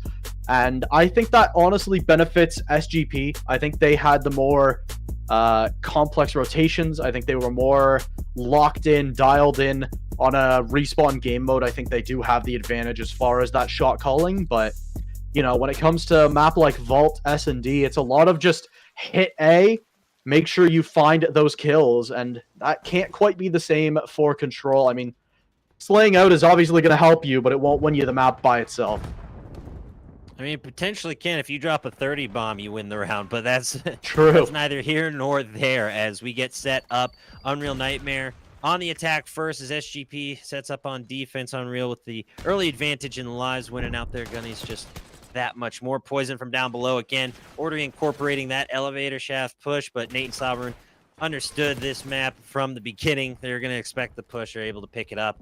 And now SGP taking the lead in lives as they slowly rotate on over towards Alpha. Unreal Nightmare just trying to get some sort of foothold on this OBJ. Yep. Blizzy gonna get a great flank, a 3 feed for him. Gets a great rotation. And I think it's just, again, a lack of communication from this Unreal Nightmares team. And down only 1 life, they pull it back a good amount. But they still don't really have the map control just yet. Making some progress onto B. Can they rip them off? Nate needs to get down there, but it's Sovereign and Busy just completely shredding through. 4-life lead in the blink of an eye. As now, Sovereign will trade back 1, trying to continue this defense on towards A. And, I mean, Choi, he's got a world of hurt in front of him, but he grabs 2. A great opportunity to try and turn the momentum. As the lives still more than in SGP's favor. The B control is there, but this site is just so hard to keep control of for an extended period of time. The overlook is just so powerful. As Poison will grab 1, but it gets traded down. And B won't be the site they really were hoping for. Yeah, unfortunate there. That's the main struggle. I wish that they shifted Bravo into the control room just to give it a bit more cover, because you are completely exposed on that Bravo hill, and it's very difficult to get any sort of momentum on. 4-piece in the feed for Unreal Nightmare is not enough. They're still down by 4. They should be able to cap Alpha here as they stack up on OBJ. But either way, 9-6 now, a rotation to Bravo. SGP, just got to be smart here, not get too over-aggressive, play your lives, be smart about it, and keep the pressure on Unreal Nightmare. Solid job thus far from SGP. Yeah, they should be able to zone these players out. Sovereign, a little bit messy, but will get there in the end. As Poison has got a bit of a wrap, and they do have time to play with, but now with respawns gone, it's Choi eliminated from this map entirely.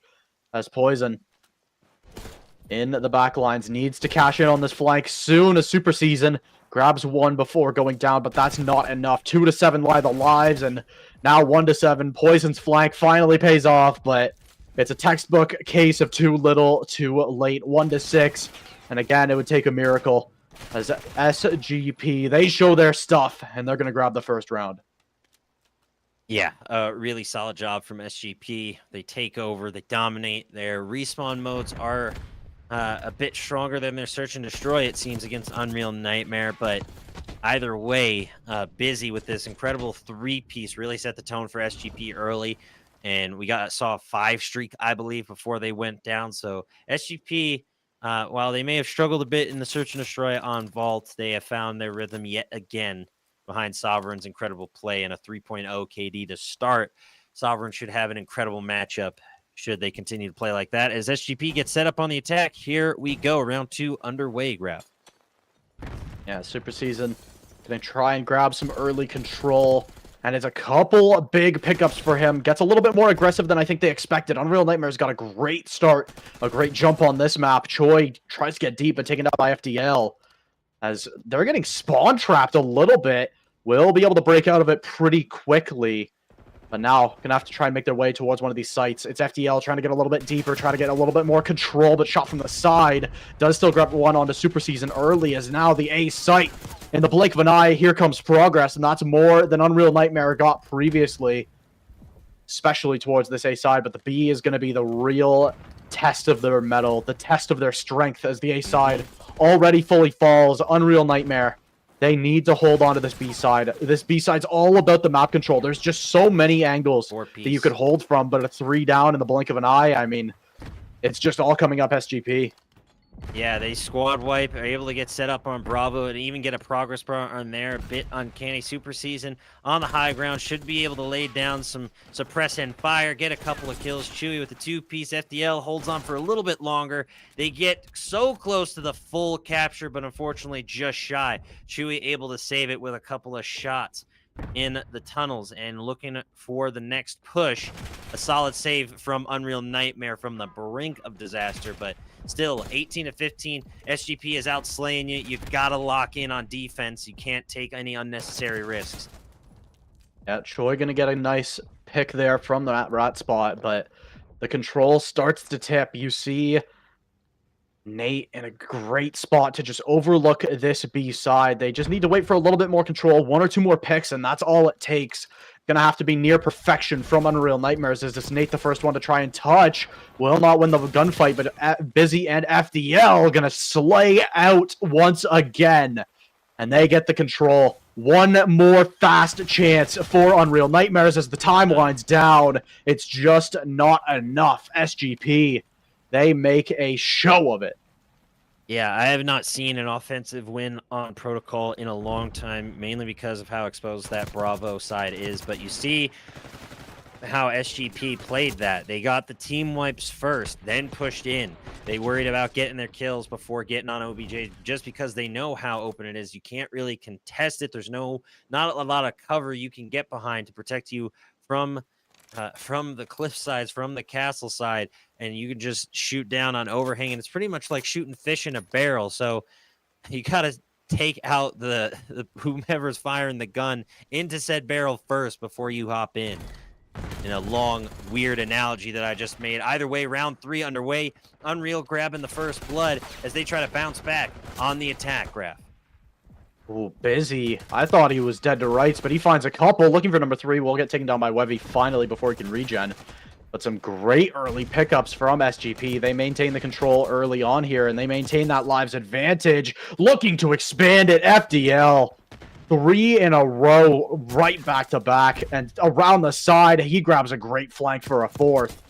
Looking for even more. It's 5 on the board. And FDL's just making an absolute meal out of this round 3. He wants to go to map 4 with the advantage, and he wants to do it now. Nate gonna get traded out by Poison there after that first pickup, but there's just 0 map control to be found by Unreal Nightmare. They're gonna get timed out faster than they're gonna lose these lives, as 30 seconds left on the clock is all they have left. Yeah, FDL giving chase here on the 6th streak once some more at 22-14. Does track down that final kill.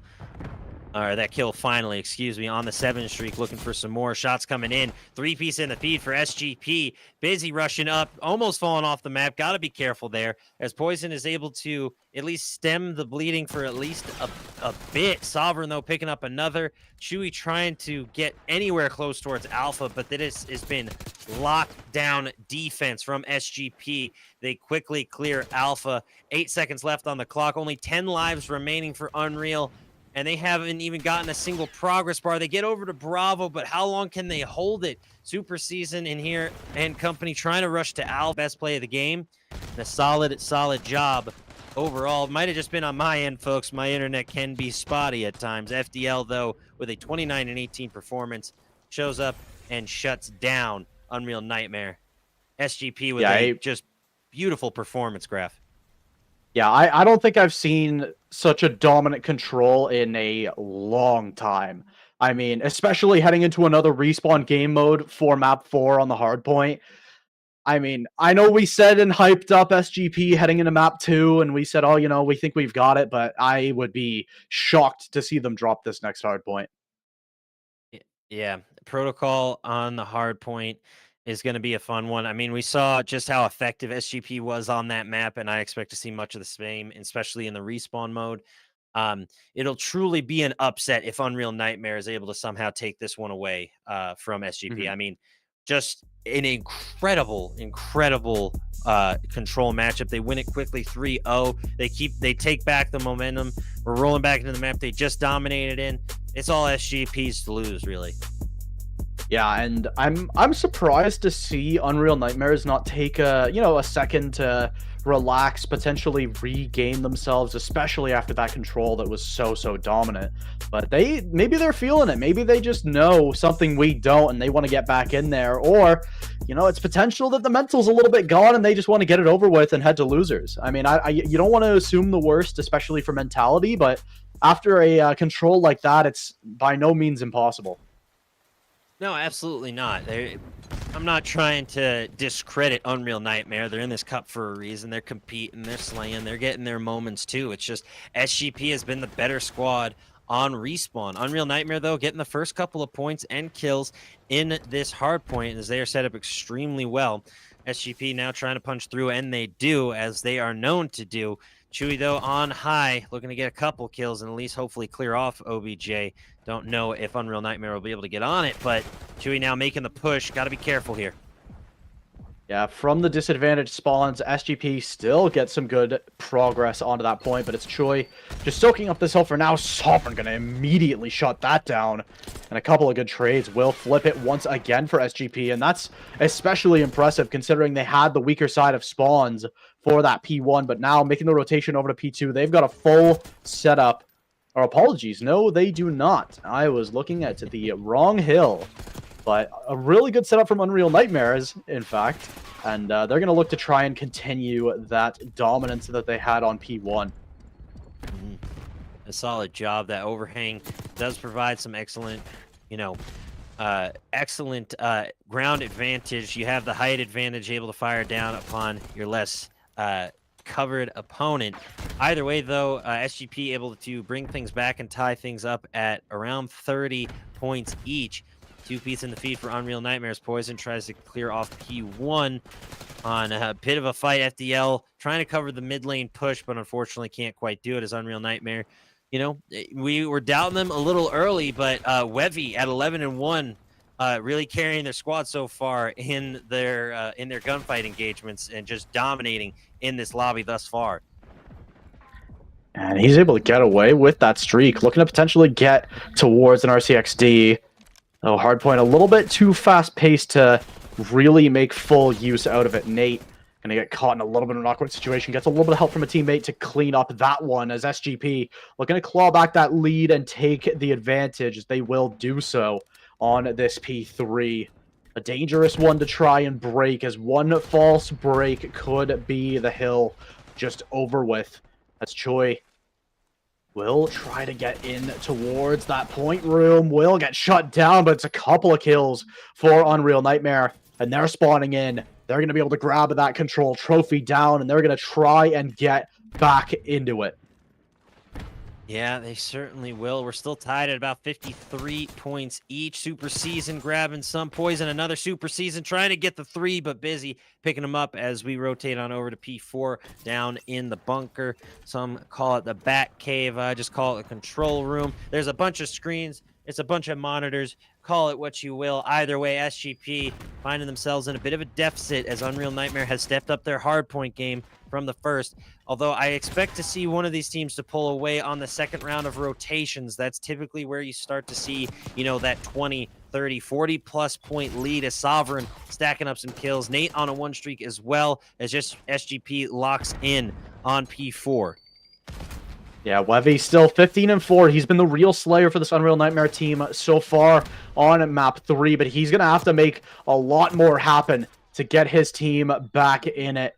and force a map 5. Nate, FDL, and Sovereign just light up the kill feed, though. Poison gonna grab one back, but it's a little bit too late for P3. They're gonna have to make that very short rotation over to P4 and try and get some of that control. Super Season gonna grab that first pickup for the P4 control, as FDL on the side will trade that back. And Nate, oh, that's a big one to win if you're Poison, and he stays up as well. FDL around the side will drop a couple, and the control is just all there for SGP.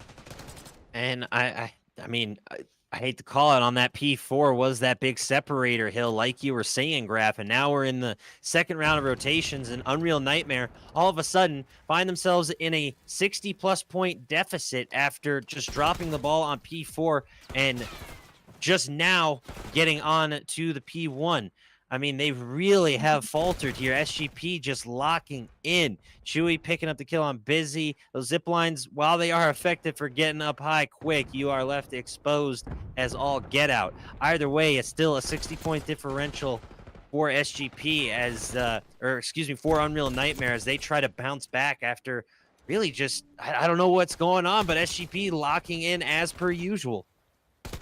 Yeah, it seems like this is the story of every map. SGP, it looks close at the outset, but then something clicks. And I think they really find their stride on the rotations. I mean, they're not even... I mean, they're slaying well, don't get me wrong. Their KDs are all looking great, but nothing absurd to the tune of 60-point leads. I think it's a lot of the rotations, a lot of getting those spawns is what's really helping them on this map 4. And right now, Unreal Nightmares, they need to maintain control of this P2. It's one from Choi, but immediate trade up from Nate, and it's flipped again. As Super Season not able to find really what he was hoping for. He's in the vicinity, but has to drop back down. And that's a lot of progress to make it back up, waiting for his team, but just completely overwhelmed as it's still all SGP. Yeah, Sovereign picking up a couple of nice kills. Nate locking in on the hill. Like you said, not a crazy KD. Chewy, though, popping off for a two-piece to take over. But again, you're fighting for scraps. You're down by still 50-plus points. So you're slowly chipping away at the 60-point differential, but 50 is no easy task to come back from either. And again, SGP winning the rotations, breaking hills, winning their gunfights, just playing more effective overall Call of Duty, and just locked in. Wevy with the headshot, trying to slide in, gets the turn and burn, taking down Nate, and a solid job from Wevy, but unfortunately it's just not enough. Too many SGP on the hill. They break it, though. Unreal trying to find a way to bounce back in this one, Graf. I mean, this is tough. Yeah, they're going to need to get a bit more of this hill. They can't afford to let SGP hit 200 with anything more than a 20-point lead, or that gets a lot harder, a lot quicker. Super Season just barely beat there by Sovereign. So it will be the scrap to mostly go over to SGP, but FDL have something to say about that. He's finding the initial rotations, and he's found an absolute meal of it, as this P4 could be the end of it. I mean, I not literally, but SGP, they've got a great setup going. Yeah, I understood what you meant. If they take this P4 and crack into 200 or 215, it makes it really difficult for Unreal, more so than it's already been. I mean, they've gotten close by about 50 points, but no closer than that after that first P4 in the second round of rotations began. SGP just slowly walking away with the W, and Unreal can do nothing but watch as their hopes of staying in the upper bracket get dashed away. 199, and now the double century mark is SGP just 50 seconds away from taking a W and punching their ticket to the next round. Busy with the 2, Sovereign with another. FDL makes it a team wipe, and Unreal Nightmare, unfortunately, might not be sleeping too well after this one. Yeah, they're going to be having nightmares of this map specifically. I think this map and map 1 were the real ones where SGP showed their strength. I mean, after getting almost 60 on P4, they somehow get the P1 respawns, they get the P1 rotation, and now on the reset, they're on it again. I mean, the rotations are where they're really killing Unreal Nightmare. Immaculate, brother, as Unreal just scored their first point in I don't know how long. They have been sitting at 125 for what seems like ages as SGP continues to roll through them. And again, SGP might not be on the hill for that moment, but they're keeping Unreal off. Cruise missile coming in from Sovereign. Then we get some hits. Anyone close. The Hellstorm so effective at clearing out multiple bodies. Sovereign only able to pick up one though, but a 3-piece in the feed for Unreal Nightmare gives them a bit of breathing room, but it's 241, 130. It's all but over, unfortunately, for Unreal Nightmare. Very little hope of keeping SGP off for any significant amount of time, especially just 9 seconds is all SGP needs for the W. Yeah, they could wait a couple points to do this, but they want to do it now. On to the point now. Even 1-2 points closer feels like they're climbing a very light incline. Not a lot of resistance from Unreal Nightmare. It's just poison left. He'll slay a couple, but not much more. 6 points. I was going to say 5, but flipped back over to Unreal Nightmare. 6 points away. I mean, they could do it on the next point if they really wanted to, but they have time for one more break, so give it a shot. Sovereign. Don't think he meant to do that, but he died to the headshot anyways. Unfortunate there. And again, Unreal Nightmare is able to get a solid hold on this P2, but again, 246. Only 5 seconds that SGP has gotten on this hill, but each tick is like a right haymaker hitting you right on the chin in terms of punching power, and SGP is about to deliver the final blow. Unreal Nightmare doing everything they can to keep SGP off of this hill, but it's really a matter of time. SGP has been absolutely dominant in breaking hills and taking over. They struggled a bit on that P2, I will admit, but this P3 should be it. Busy with the 2, FDL with the 1, Poison the last one up. Fiddle rushing in with Sovereign Nate. They 3-stack. The contest is there, but it's not enough. 250, 177, your final score as SGP put this one away. Yeah, Unreal Nightmare. I mean, they had a really good streak there for the last 2 points, but I mean, when you're only 5 points away, there's just no chances. I mean, they would have had to play quite literally perfect Call of Duty, and that's a little bit too far out of reach, especially against a team like SGP. And, I mean, I want to say Unreal Nightmare, they gave them a good run for their money. Your prediction comes true as a 3-0 was the final conclusion. But, I mean, a lot of those maps were, I think, closer than we were expecting. But I think those hard points were really where the decider came through. I mean, the Search and Destroy was the only one close in my professional opinion, in my humble opinion, Graph. The hard point, 100-point difference in the first one, 3-0 in the control, and then 250, 175, relatively a bit closer. You know, they put up a bit more of an effort, but it was 246, 125 for a majority of that, for the majority of those closing moments before they went on a bit of a streak. But either way, the W goes to SGP. They'll punch their ticket. They'll face the winner of Cabal versus Slain. That's going to be a fun matchup. But that's all for me, at least for now, folks. Excuse me, as I'm going to be taking a bit of a break, but I have another exceptional caster on the way. He's sensational. He is incredible. He's the shake and bake, joining Graph in the booth.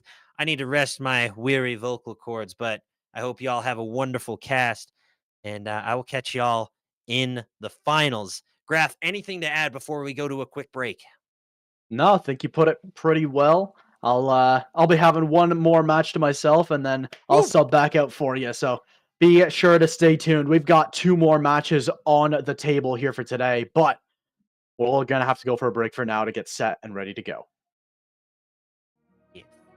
U18 Esports is here with our friends at GamerX Society at the LA Tech Week event in Santa Monica.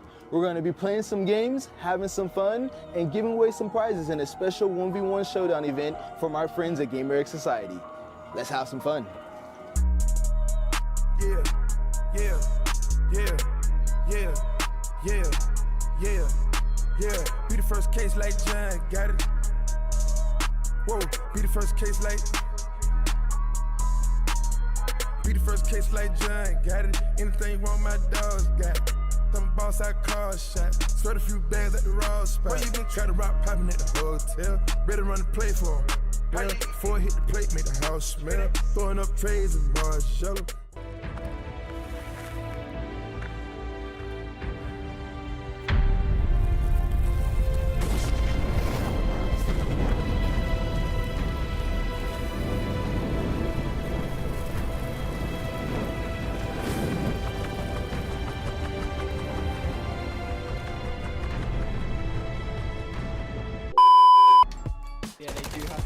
something different, but Encourage is going to get that opening peak, and now he's got a little bit of control over to that B site.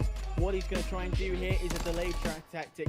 Try and whistle out as many of the Unity players as he can. He's doing a fantastic job. Yeah, got to take a dip. It's the hot weather of the UAE, and skill, he's still peaking. How well you can do on the water. Quite literally, the entire point is in the water. What I've seen so far, there's skill with a two-piece. That's what I'm seeing, but what I've seen in general on this hard point is that people who tend to swim just above the surface, using this little middle ottoman here for cover, tends to find the most success. That's exactly what skill's doing, and that's exactly why he's going 20.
On the hill, careful though. You can see everything, but everything can see you. And Legacy going big as Ruizzi goes for the defuse. Almost got it, but Underworld sneaks it away from him. It's a 1v1. Doesn't see him in the smoke, but is able to get the turn and burn in Underworld. 5 for 3. Swag check. Finds a two-piece of his own. And that could be. You still leaving us up, running away is easy. You still leaving us up.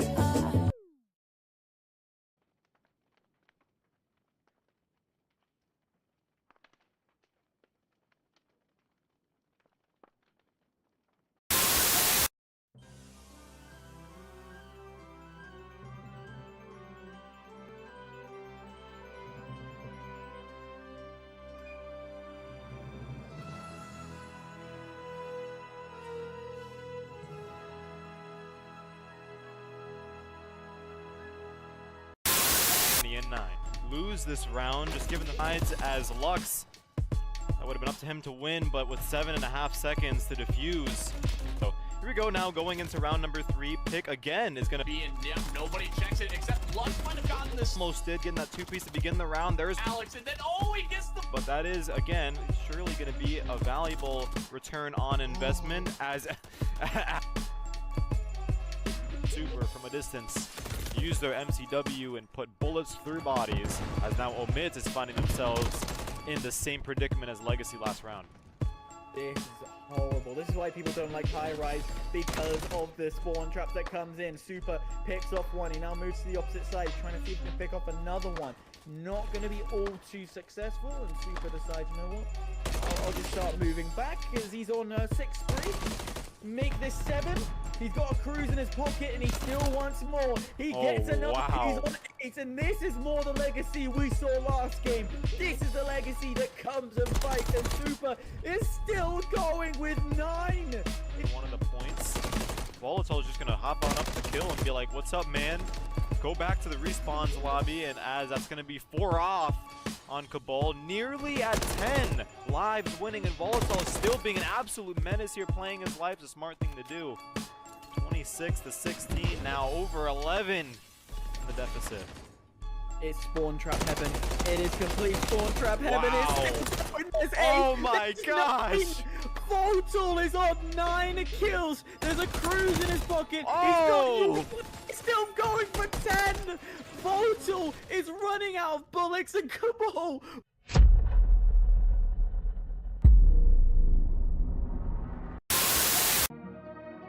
U18 Esports is here with our friends at Gamer Society at the LA Tech Week event in Santa Monica. We're going to be playing some games, having some fun, and giving away some prizes in a special 1v1 showdown event from our friends at Gamer Society. Let's have some fun. Yeah, yeah, yeah, yeah, yeah, yeah, yeah. Be the first case like John, got it. Whoa, be the first case like. Be the first case like John, got it. Anything wrong, my dogs got it. Them boss, I call shot. Sweat a few bags at the raw spot. Got a rock popping at the hotel. Better run the play for him. Yeah, before I hit the plate, make the house smell. Throwing up trays of Marshall.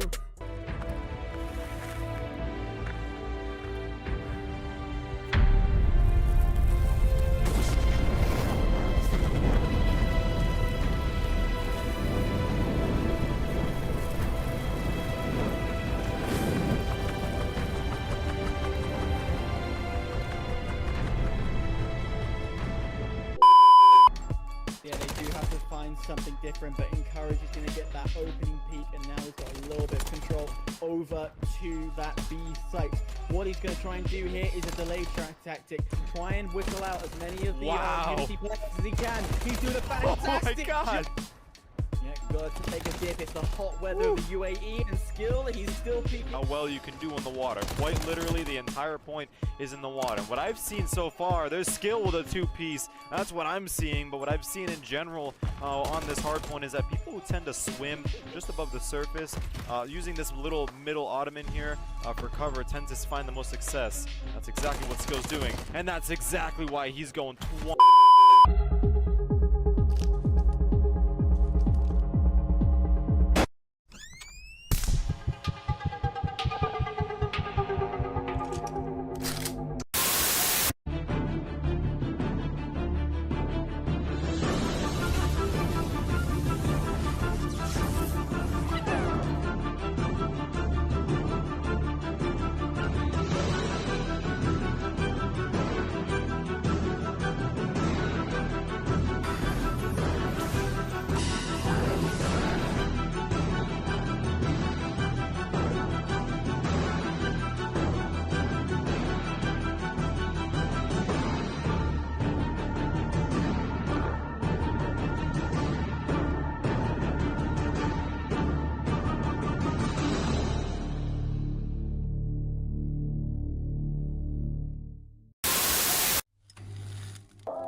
On the hill, careful though. You can see everything, but everything can see you. And Legacy going big as Ruizzi goes for the defuse. Almost got it, but Underworld sneaks it away from him. It's a 1v1. Doesn't see him in the smoke, but is able to get the turn and burn in Underworld.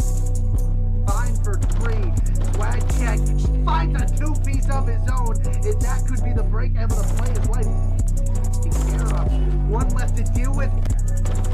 He has the cruise missile. SGP wants to put this thing away. Oh my god, Swag onto the 7.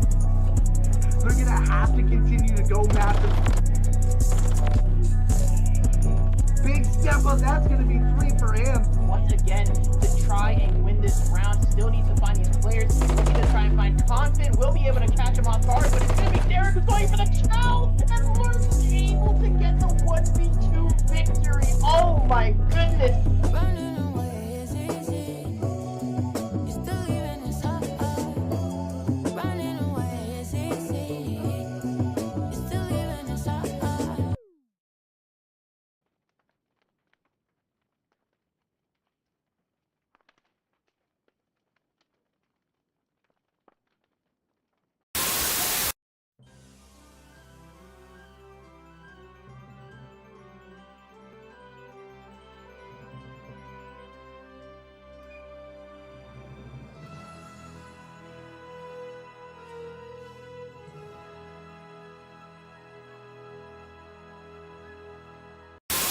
In 9.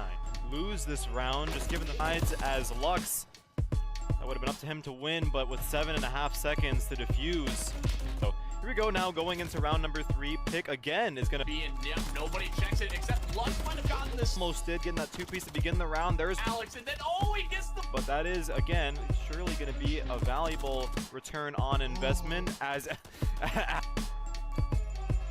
Super from a distance use their MCW and put bullets through bodies, as now Omid is finding themselves in the same predicament as Legacy last round. This is horrible. This is why people don't like high rise, because of the spawn trap that comes in. Super picks off one. He now moves to the opposite side, trying to see if he can pick off another one. Not going to be all too successful, and Super decides, you know what? I'll just start moving back because he's on 6-3. Make this 7. He's got a cruise in his pocket and he still wants more. He gets another. Wow. He's on 8, and this is more the Legacy we saw last game. This is the Legacy that comes and fights, and Super is still going with 9. One of the points, Volatile is just going to hop on up the kill and be like, what's up, man? Go back to the respawns lobby, and as that's going to be 4 off on Cabal, nearly at 10 lives winning, and Volatile still being an absolute menace here, playing his life is a smart thing to do. 26 to 16, now over 11 in the deficit. It's spawn trap heaven. It is complete spawn trap heaven. Wow. There's 8. Oh my There's gosh. 9. Volatile is on 9 kills. There's a cruise in his pocket. Oh. He's still going for 10. Volatile is running out of bullets, and Cabal.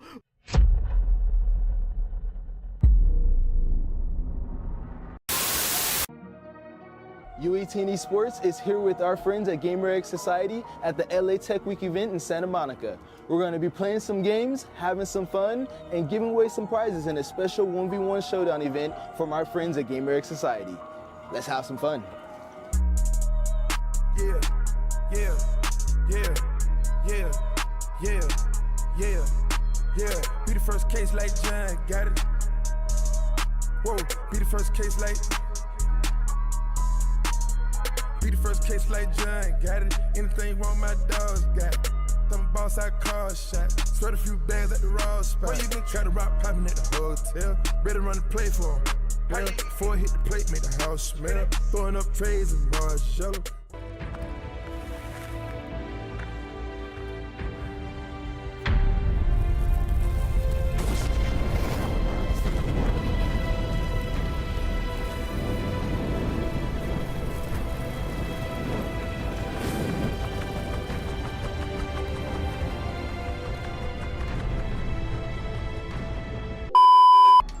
Yeah, they do have to find something different, but Encourage is going to get that opening peak, and now he's got a little bit of control over to that B site. What he's going to try and do here is a delay track tactic. Try and whistle out as many of the Unity players as he can. He's doing a fantastic job.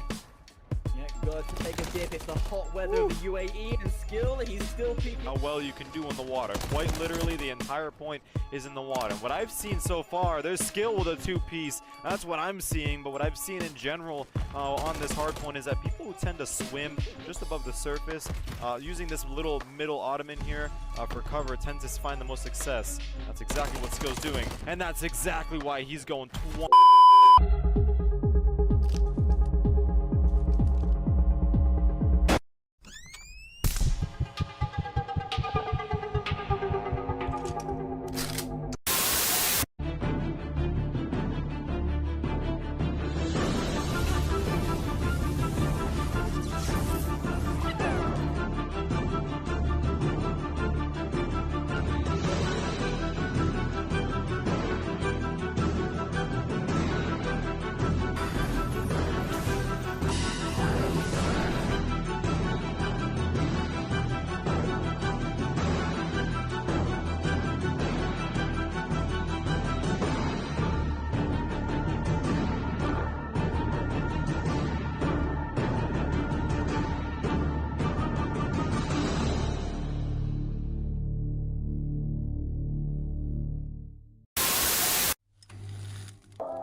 Get on the hill.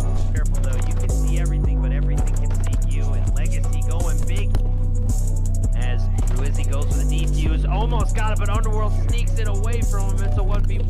Doesn't see him in the smoke, but is able to get the turn and burn in Underworld. Fine for 3. Swag check. Finds a 2-piece of his own. And that could be the break able to play his life. Taking care of. One left to deal with. He has the cruise missile. SGP wants to put this thing away. Oh my god, Swag onto the 7. They're gonna have to continue to go massive.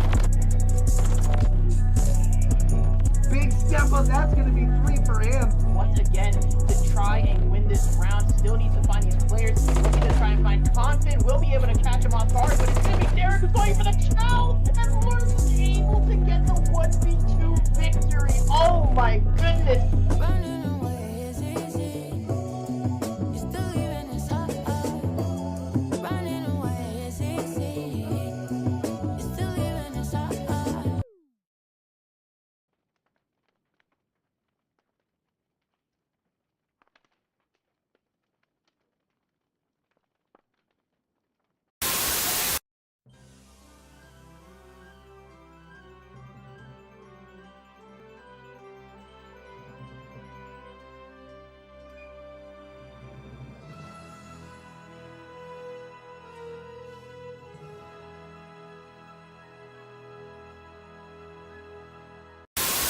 And 9. Lose this round, just given the sides as Lux. That would have been up to him to win, but with 7.5 seconds to defuse. So here we go now, going into round number 3. Pick again is going to be Yep, nobody checks it except Lux might have gotten this. almost did, getting that 2-piece to begin the round. There's Alex, and then he gets the. but that is again surely going to be a valuable return on investment as Super from a distance use their MCW and put bullets through bodies, as now Omid is finding themselves in the same predicament as Legacy last round. This is horrible. This is why people don't like high rise, because of the spawn trap that comes in. Super picks off one. He now moves to the opposite side, trying to see if he can pick off another one. Not going to be all too successful, and Super decides, you know what? I'll just start moving back, because he's on 6-3. Make this 7. He's got a cruise in his pocket, and he still wants more. He gets another. Wow. He's on 8, and this is more the legacy we saw last game. This is the legacy that comes and fights, and Super is still going with 9. One of the points, Volatile's just gonna hop on up to kill and be like, "What's up, man?" Go back to the respawns lobby, and as that's gonna be 4 off on Cabal, nearly at 10 lives winning, and Volatile is still being an absolute menace here, playing his life. A smart thing to do. 26 to 16 now, over 11 in the deficit. It's spawn trap heaven. It is complete spawn trap heaven. Wow. It's still going. There's 8. Oh my There's gosh. 9. Votal is on 9 kills. There's a cruise in his pocket. Oh. He's still going for 10. Votal is running out of bullets, and Cabal.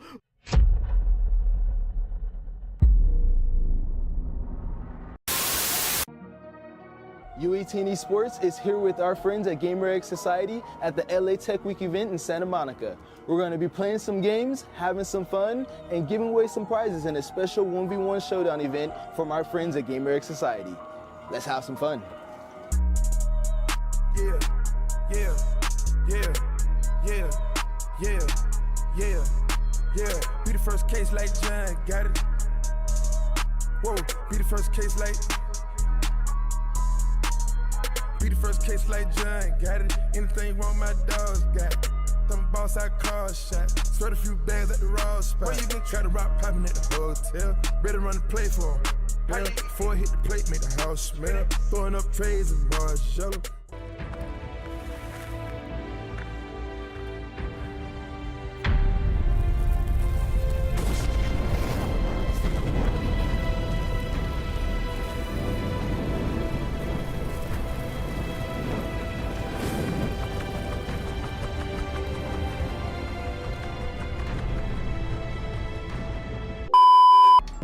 Yeah, they do have to find something different, but Encourage is going to get that opening peak, and now he's got a little bit of control over to that B site. What he's going to try and do here is a delayed track tactic.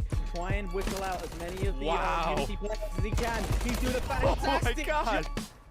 Yeah, got to take a dip. It's the hot weather of the U18 and skill. He's still peeking. How well you can do on the water. Quite literally, the entire point is in the water. What I've seen so far, there's skill with a two-piece. That's what I'm seeing, but what I've seen in general on this hard point is that people who tend to swim just above the surface, using this little middle ottoman here for cover, tends to find the most success. That's exactly what skill's doing, and that's exactly why he's going 20.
On the hill, careful though. You can see everything, but everything can see you. And Legacy going big as Ruizzi goes for the defuse. Almost got it, but Underworld sneaks it away from him. It's a 1v1.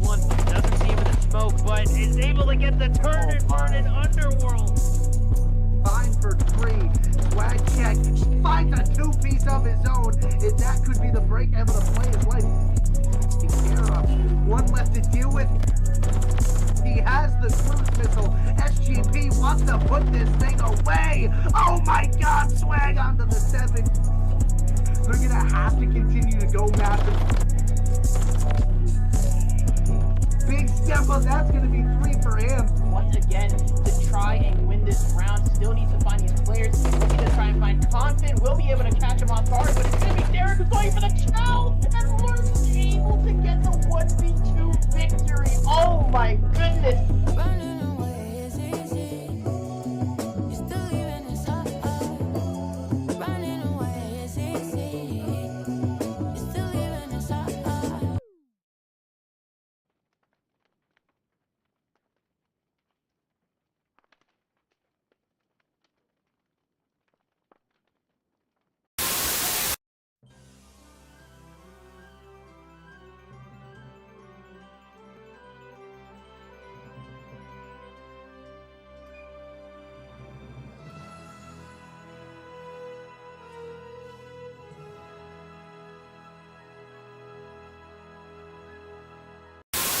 And 9. Lose this round, just given the sides as Lux. That would have been up to him to win, but with 7.5 seconds to defuse. So here we go now, going into round number 3. Pick again is going to be Yeah, nobody checks it except Lux might have gotten this. almost did, getting that 2-piece to begin the round. There's Alex, and then he gets the. but that is, again, surely going to be a valuable return on investment as Super from a distance use their MCW and put bullets through bodies, as now Omid is finding themselves in the same predicament as Legacy last round. This is horrible. This is why people don't like high rise, because of the spawn traps that comes in. Super picks off one. He now moves to the opposite side, trying to see if he can pick off another one. Not going to be all too successful, and Super decides, you know what? I'll just start moving back, because he's on 6-3. Make this 7. He's got a cruise in his pocket, and he still wants more. He gets another. Wow. He's on 8, and this is more the Legacy we saw last game. This is the Legacy that comes and fights, and Super is still going with 9. One of the points, Volatile is just going to hop on up to kill and be like, what's up, man? Go back to the respawns lobby, and as that's going to be 4 off on Cabal, nearly at 10 lives winning, and Volatile is still being an absolute menace here, playing his life. It's a smart thing to do. 26 to 16, now over 11 in the deficit. It's spawn trap heaven. It is complete spawn trap heaven. Wow. It's Oh my gosh! Votel is on 9 kills. There's a cruise in his pocket. Oh! He's still going for 10. Votel is running out of bullets and Cabal.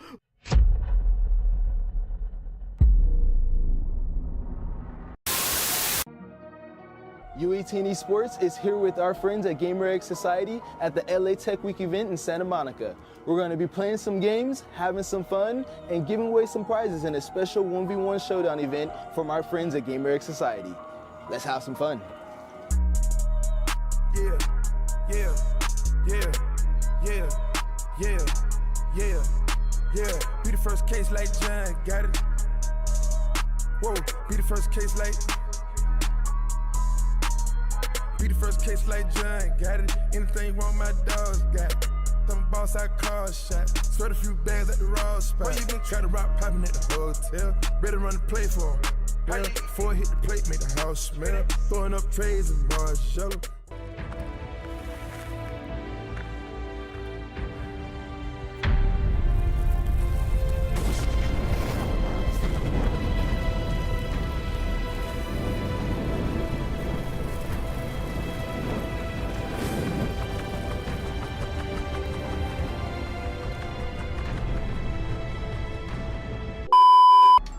Yeah, they do have to find something different, but Encourage is going to get that opening peak, and now he's got a little bit of control over to that B site. What he's going to try and do here is a delay track tactic. Try and whistle out as many of the Unity players as he can. He's doing a fantastic Oh my God. Yeah, got to take a dip. It's the hot weather of the UAE and skill. He's still peaking. How well you can do in the water. Quite literally, the entire point is in the water. What I've seen so far, there's skill with a two-piece. That's what I'm seeing, but what I've seen in general on this hard point is that people who tend to swim just above the surface, using this little middle ottoman here for cover, tend to find the most success. That's exactly what skill's doing, and that's exactly why he's going 20.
On the hill, careful though. You can see everything, but everything can see you. And Legacy going big as Ruizzi goes for the defuse. Almost got it, but Underworld sneaks it away from him. It's a 1v1. Doesn't see him in the smoke, but is able to get the turn and burn in Underworld.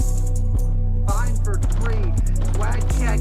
Finds a 2-piece of his own. And that could be the break able to play his life. Take care of. One left to deal with. He has the cruise missile. SGP wants to put this thing away. Oh my God, Swag onto the 7. They're gonna have to continue to go massive.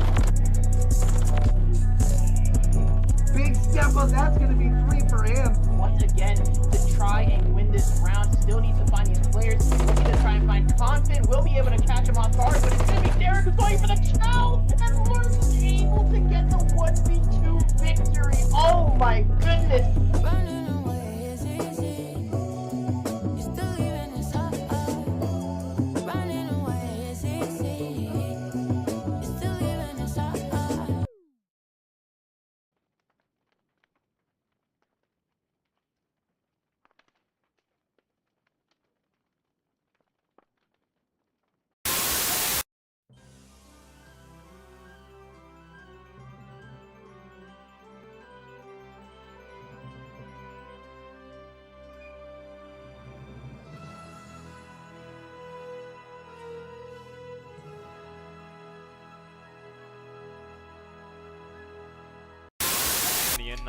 lose this round, just given the sides as Lux.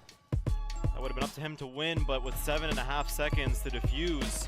So here we go now, going into round number 3. Pick again is going to be Yep, nobody checks it except Lux might have gotten this. almost did, getting that 2-piece to begin the round. There's Alex, and then he gets the. but that is, again, surely going to be a valuable return on investment as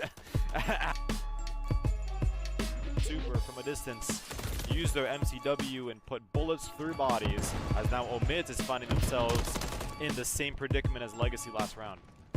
This is horrible. This is why people don't like high rise, because of the spawn traps that comes in. Super picks off one. He now moves to the opposite side, trying to see if he can pick off another one. Not going to be all too successful, and Super decides, you know what? I'll just start moving back, because he's on 6-3. Make this 7. He's got a cruise in his pocket, and he still wants more. He gets another. Wow. He's on 8, and this is more the Legacy we saw last game. This is the Legacy that comes and fights, and Super is still going with 9. One of the points, Volatile's just gonna hop on up to kill and be like, "What's up, man?"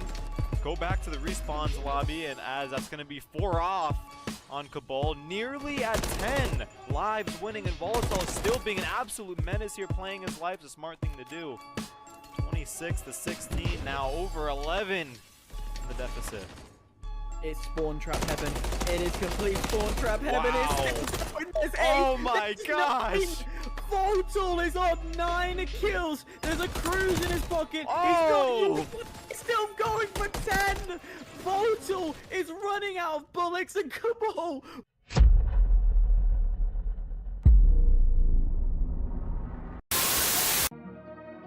U18 Esports is here with our friends at GamerX Society at the LA Tech Week event in Santa Monica. We're going to be playing some games, having some fun, and giving away some prizes in a special 1v1 showdown event from our friends at GamerX Society. Let's have some fun. Yeah, yeah, yeah, yeah, yeah, yeah, yeah. Be the first case like John, got it. Whoa, be the first case like. Be the first case like John, got it. Anything wrong, my dogs got it. Them boss I call shot. Sweat a few bags at the raw spot. Got a rock popping at the hotel. Better run the play for him. Yeah, before I hit the plate, make the house smell. Throwing up trays and Marshall.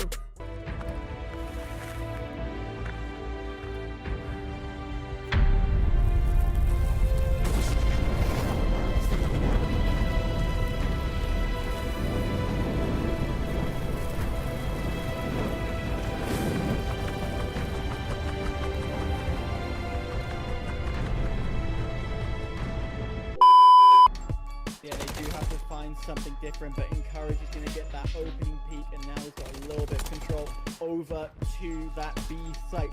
What he's going to try and do here is a delayed track tactic. Try and whistle out as many of the Unity players as he can. He's doing a fantastic job. Yeah, got to take a dip. It's the hot weather of the UAE, and skill, he's still peaking. How well you can do in the water. Quite literally, the entire point is in the water. What I've seen so far, there's skill with a 2-piece. That's what I'm seeing, but what I've seen in general on this hard point is that people who tend to swim just above the surface, using this little middle ottoman here for cover, tends to find the most success. That's exactly what Skill's doing, and that's exactly why he's going 20.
It's But on the hill, careful though. You can see everything, but everything can see you. And Legacy going big as Ruizzi goes for the defuse. Almost got it, but Underworld sneaks it away from him. It's a 1v1.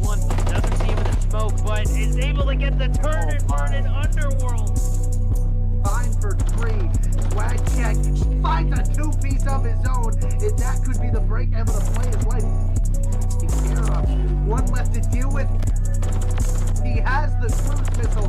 SGP wants to put this thing away. Oh my god, Swag onto the 7. They're gonna have to continue to go massive. Big step up, that's gonna be 3 for him. Once again, to try and win this round, still needs to find these players. Looking to try and find Confident. Will be able to catch him off guard, but it's gonna be Derek who's going for the kill. And Lurk's able to get the 1v2 victory. Oh my goodness. Running away is easy. You're still leaving us up. Running away is easy. You're still leaving us up.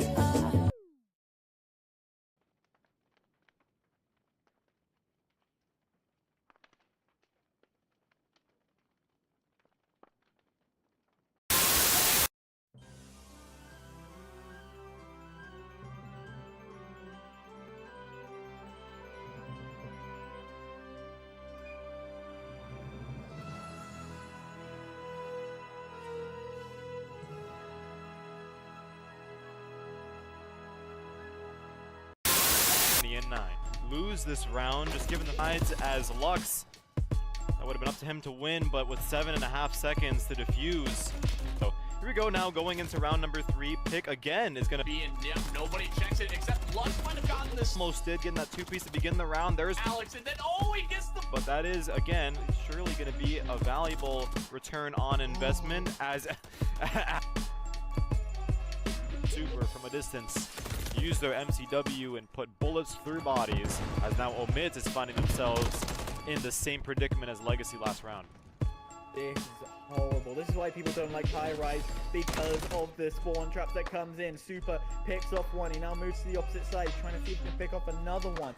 Not going to be all too successful, and Super decides, you know what? I'll just start moving back, because he's on 6-3. Make this 7. He's got a cruise in his pocket, and he still wants more. He gets another. Wow. He's on 8, and this is more the Legacy we saw last game.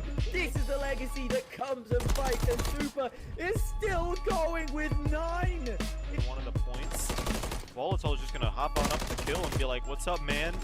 Go back to the respawns lobby, and as that's gonna be 4 off on Cabal, nearly at 10 lives winning, and Volatile still being an absolute menace here, playing his life is a smart thing to do.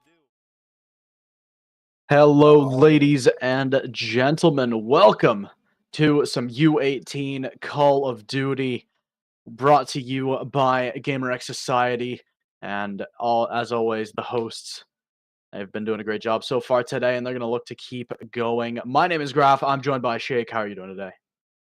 I'm doing wonderful, buddy. Just ready to get after it. We're in a little lower bracket action here. Round 2 on the lower side, loser side. However you want to say it. I like to be nice, so I go lower. We're going to be hanging out on the bottom side of the lower bracket. Galaxy U18 versus Infamous Thieves U18. Going to be mixing it up a little bit here. Little BO5 action going on. You know, Infamous Thieves coming off that MP Real victory, and you know, a tough loss for Infamous Thieves up in that winners round run. We know Cabal is one of the teams that comes out swinging, but how do you feel about these two down here? Yeah, I mean, we got to see Infamous Thieves earlier today against Cabal. They put up a bit of a fight, but obviously Cabal, one of the strongest teams in this entire tournament, so wasn't surprised to see them drop down to this loser side. But you know, having a good bounce back win is really important for the mental, so hopefully they're feeling good heading into this match against Galaxy U18, who did just also have their 3-1 victory against Team Kinetics. So both of these teams riding high, so it'll be interesting to see how that momentum really plays into especially these early maps. Absolutely. I think we're just about ready to get into this one. If you had to predict the series between these two, Infamous Thieves and Galaxy, where are you going? I tried to predict Infamous Thieves last time, and it did not go too well. So I'm gonna go for Galaxy this time. I'm gonna say 3-1, but could be a 3-2 as well. Wouldn't surprise me. But we're gonna load in to the hard point. I like that nod out of you. 3-1 Galaxy. Galaxy is definitely a team you're going to have to watch out for. Unfortunate for some of these teams, they find themselves in the lower bracket, but you got to play who you got to play. Skyline Hardpoint, only 4 hills. You see them there laid across the map. P1, you're hanging out by the jacuzzi trying to get loose, get warm over there, but trying to set up that left side of the map for the P2 so you can lock down as much time as possible there. Another maybe 50-50 hill over at P3 while you're trying to set up for P4, which can be a good lockdown. Maybe not Money Hill, but definitely a good lockdown. We'll see how these boys roll. Yeah, especially with Skyline going to be map 2 as well, followed by Triple Protocol is going to be especially interesting today. So it'll be a pretty good start. Infamous Thieves, they're going to get first control over that point, but in comes Galaxy, trying to find something happening. G-Drill up and behind, finds a great flank. And he's going to maintain his position in the backside here just to be a thorn in Galaxy Gaming. Maintain those rotations, get those spawns, and it's Infamous Thieves lighting up the kill feed until Skill has something to say about it. Yeah, that's all what it's about right now, trying to lock down the P2. You do have a couple of gunfights going on back there. Massacre is able to find one, and Infamous Thieves is finding this early time, and that's going to be good for you, especially if you're not that first team towards that P2 side with the numbers. And now you don't have any numbers that back there, so that 16 seconds, it's going to be helpful. Yeah, especially 18 points. Holding Galaxy to 0 is really the big part, but a 4 down immediately gives Galaxy full control over to P2. And Infamous Thieves, they're spawning so far back. Drillix gonna grab 1. Trying to trade back, though. 1-for-1 early on. Massacre tries to take that elevator, can't quite get up there in time. And Galaxy, they have a great hold even still. 2 in position, and they're spawning close. 1 spawns out, though. L2 is going to be very far away. Gonna have to try and go for a flank, and that's going to lead for Infamous Thieves to break through and grab some points on this P2. Yeah, much needed for them. They're going to get a couple of kills throughout the mid-map there as well to make sure that they can get all of that scrap time. So you're going to take a look at Galaxy. They're trying to make their way through mid-map, just trying to get set up P3 kitchen right now. Do have that P4 side at the moment, but Coasty is trying to work for that. Maybe if he's able to find the timing and get one of these kills. Coasty, he's getting hunted, and he's completely cleared out of the flank. Full control. A good initial break. L2 forwards will be able to trade that one back. Knows there's more in the vicinity. But so far, Infamous Thieves the one getting the points early on. But the control... Oh, I was going to say it's in the favor of Galaxy, but they get wiped off the map. What a play from Infamous Thieves. Now breaking 60. And they're going to look to keep going. Swag checked and Skill going to combine for 3 to try and re-break this P3. But Infamous Thieves, they're spawning close, and they're making these rotations count. But even still... Galaxy, they re-break once again. And I love that L2 just shortened up his name, but never forget L2 with no IQ, baby. Used to be all gunny, no brain, but it looks like he may have packed his brain a little bit, trying to work on that hill time for his squad as well. Do find themselves down quite a bit here. This has been a good battle out of Infamous Thieves to be able to break when they need to get good chunks of time here or there. Now it's going to be about being able to break a tough P4, especially with those spawns, and you have Skill in the back line. Yeah, it's going to be a really tough time. Skill back deck is going to be the big position to try and hold on to here. They're going to keep them spawning out towards that P2 side. And Drill finding a couple nice ones. That'll keep it unclaimed for now, but Infamous Thieves quick on the uptake. They'll break beautifully once again. Massacre going forwards and doing just that. Still, though, Infamous Thieves down on kills, but up on points, as their rotations have been just great. They know when to turn it up. And L2, he's going to get locked out of the point for now. Child as well, and he'll be taken down. As Infamous Thieves, once again, they'll try to claim the rest of the scrap. Galaxy, with one more hit left in them, they will be able to grab control, but they can't hold on to it for sure. The scrap should go their way, but Massacre is still spawning in front there. He'll wipe them off. And now, once again, back towards Jacuzzi P1 we go as the full reset occurs.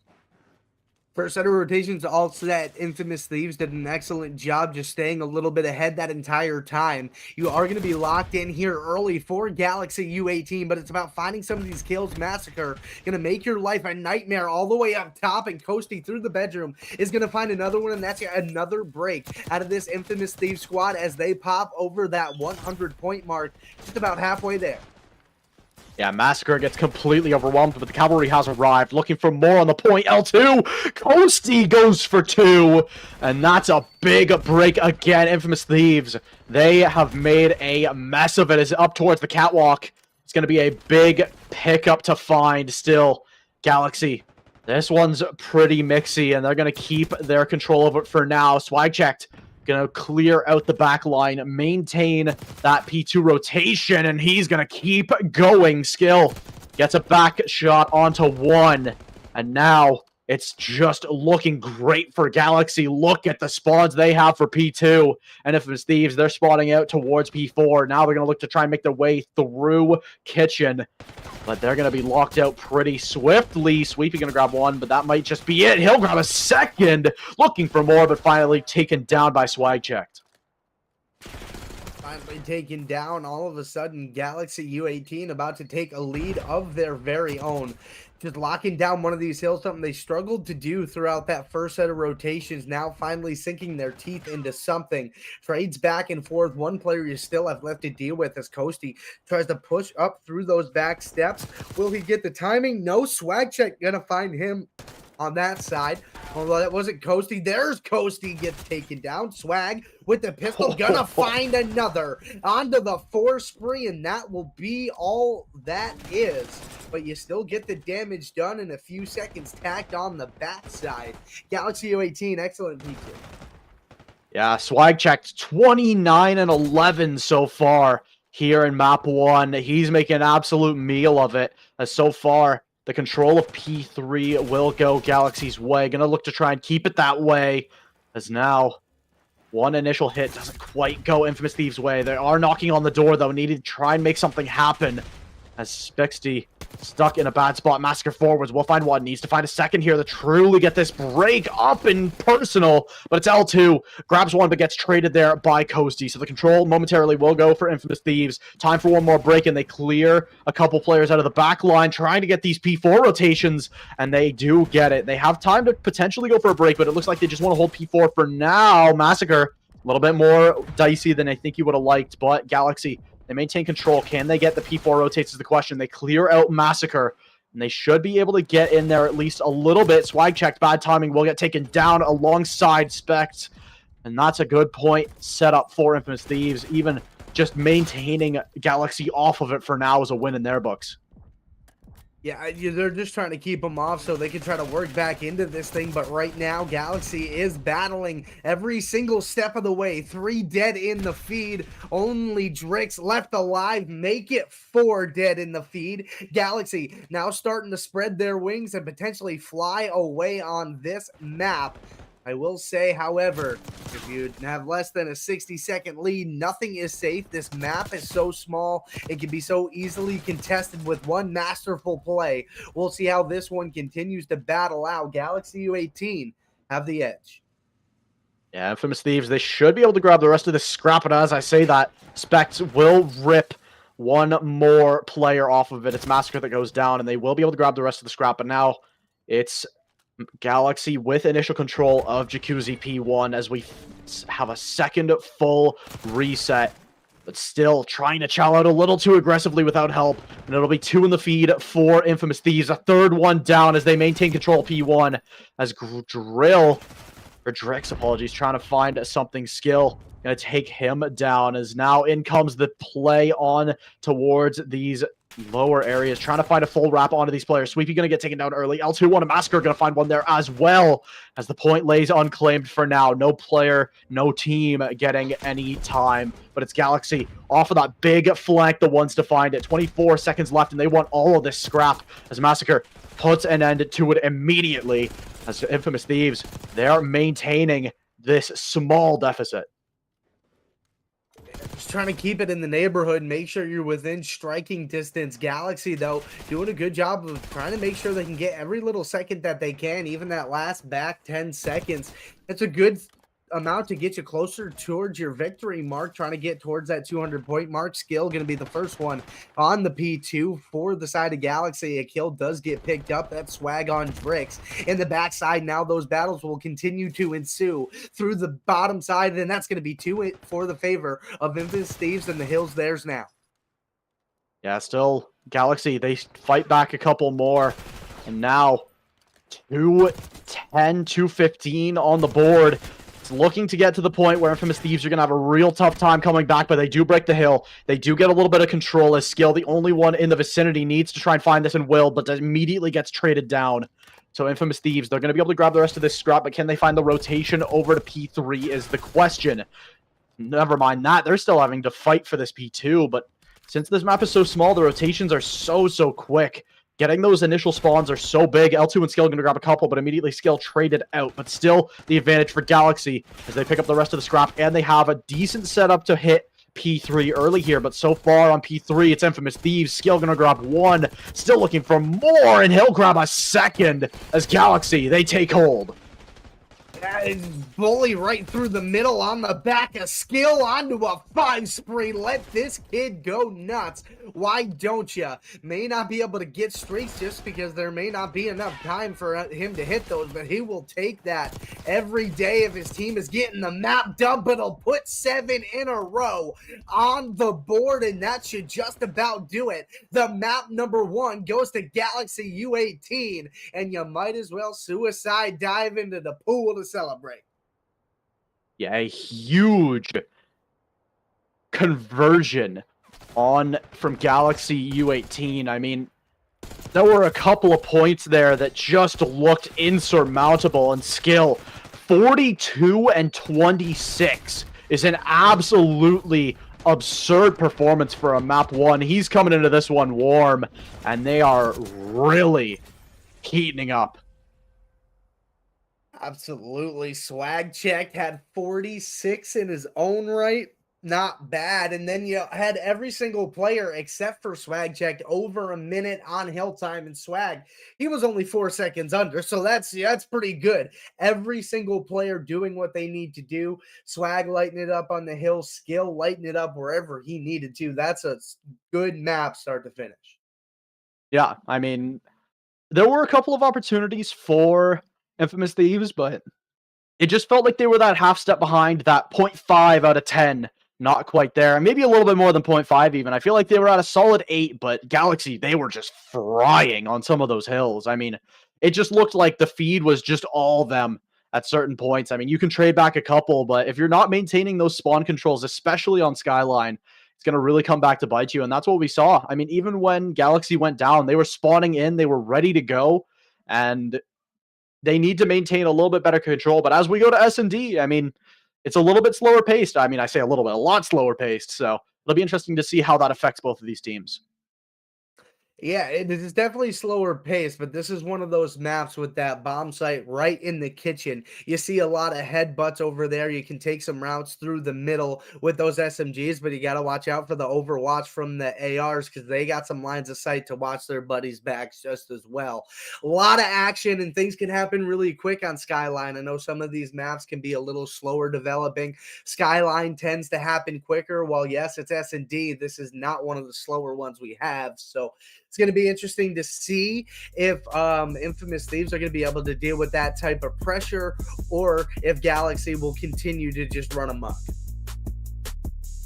That's going to be interesting. I mean, again on Skyline, but after this one, it's triple protocol. So especially if Galaxy can get a 2-0 lead heading into all 3 protocols, I mean, one of those modes has got to be theirs, but it's a big opportunity for Infamous Thieves. They played quite well in the last S&D we were able to watch them on, so they've got another opportunity to try and make something happen. It's Galaxy first on the attack, and it looks like they're going to spread out a good amount. What an awkward engagement that is, but it all goes Infamous Thieves' way. 1-2 in the kills, and Infamous Thieves, they have the numbers advantage. It's L2 and Swag checked.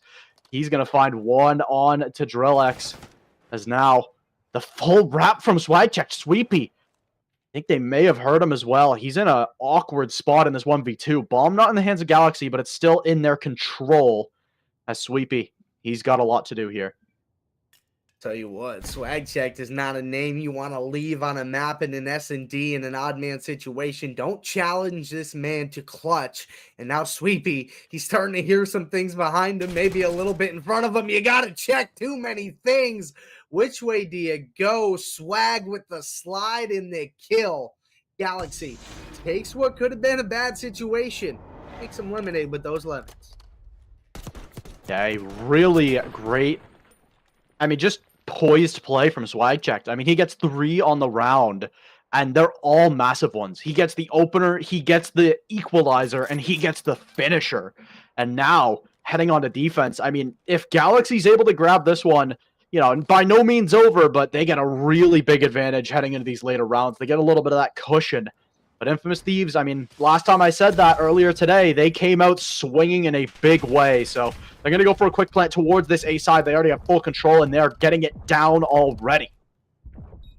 Yeah, Galaxy was just playing for some information early. Did get a little active, but back right on up and let those players take some positions. Now it's a 3v4 retake for them. Skill is going to find that first blood. Swag is going to find another one on to Massacre. Good chow out of Skill. L2 is going to find the fourth. And read it and wait, gentlemen. That's a clean sweep. Yeah, a flawless round from Galaxy outside of letting that bomb go down, but they got all the map control in trade for letting it get planted.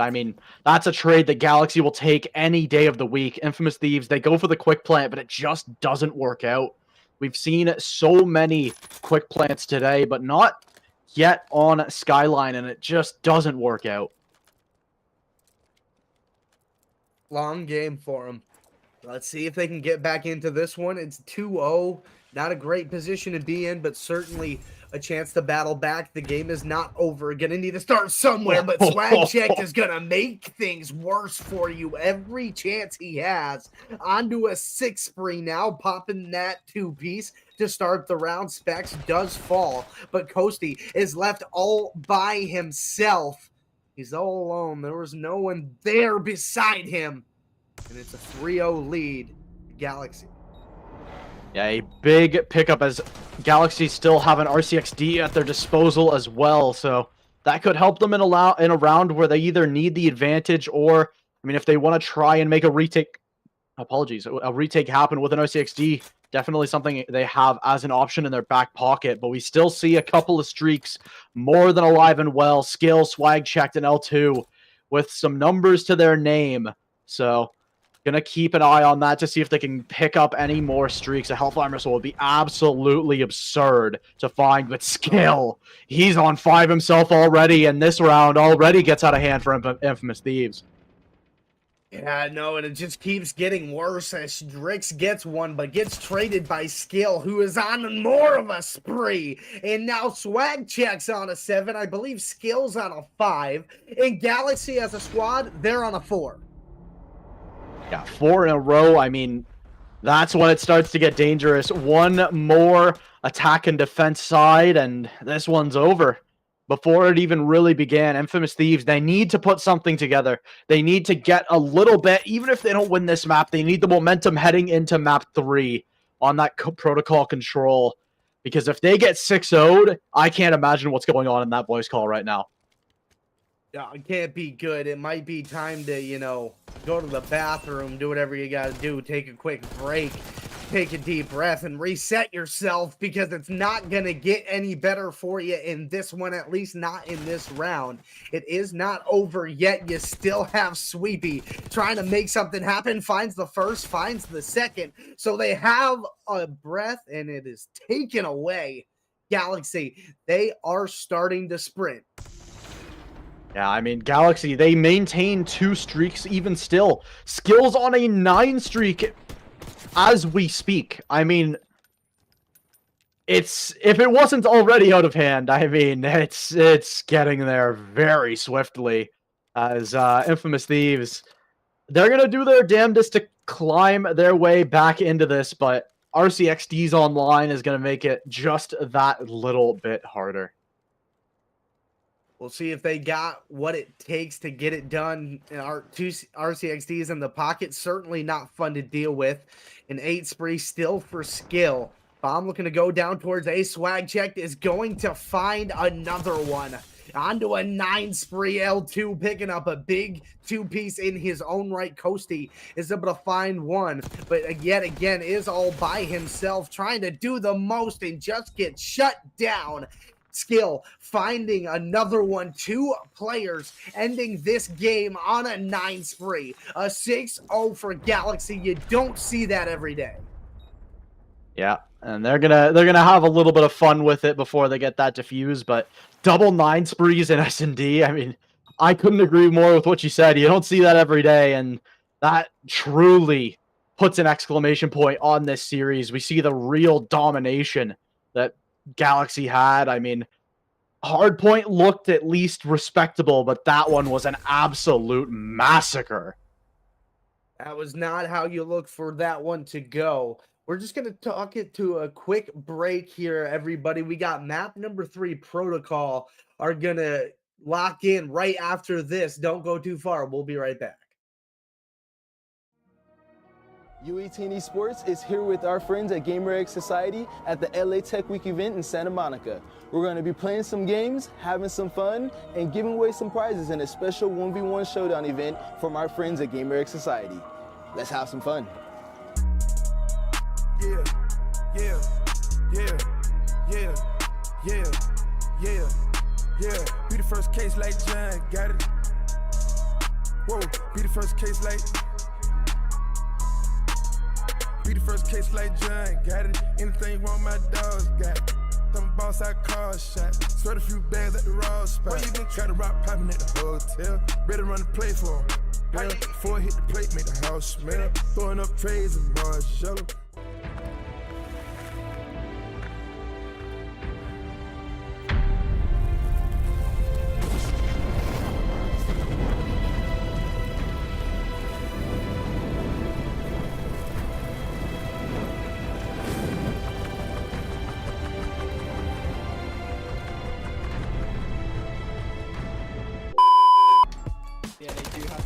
Something different, but Encourage is going to get that opening peak, and now he's got a little bit of control over to that B site.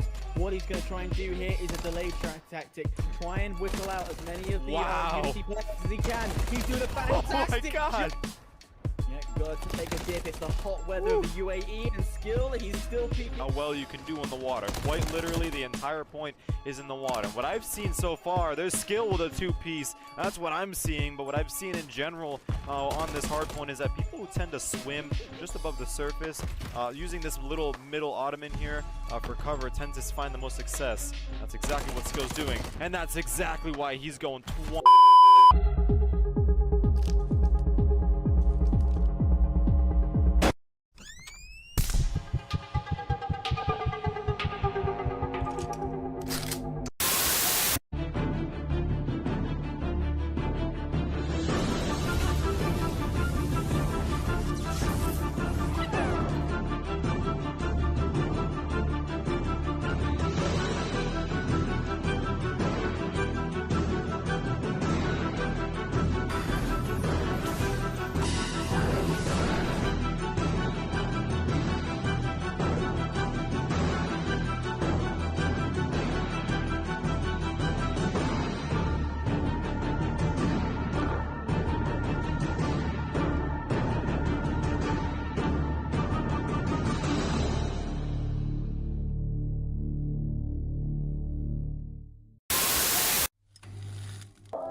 Cabal on the hill. Careful though, you can see everything, but everything can see you. And Legacy going big as Ruizzi goes for the defuse. Almost got it, but Underworld sneaks it away from him. It's a 1v1. Doesn't see him in the smoke, but is able to get the turn and burn in Underworld. 5 for 3. Swag check. Finds a 2-piece of his own. And that could be the break able to play his life. Take care of. One left to deal with. wants to put this thing away. Oh my God, Swag onto the 7. They're gonna have to continue to go massive. Big step up, that's gonna be 3 for him. Once again, to try and win this round, still needs to find these players. Looking to try and find Confident. Will be able to catch him off guard, but it's gonna be Derek who's going for the chow, and Lawrence able to get the 1v2 victory. Oh my goodness. Running away is easy. You're still leaving us up. Running away is easy. You're still leaving us up.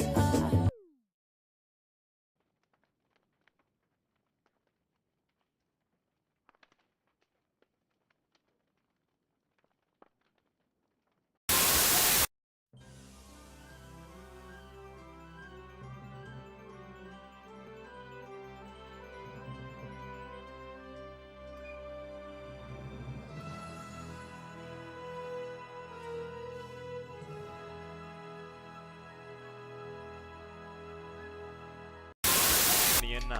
Lose this round, just given the sides as Lux. That would have been up to him to win, but with 7.5 seconds to defuse.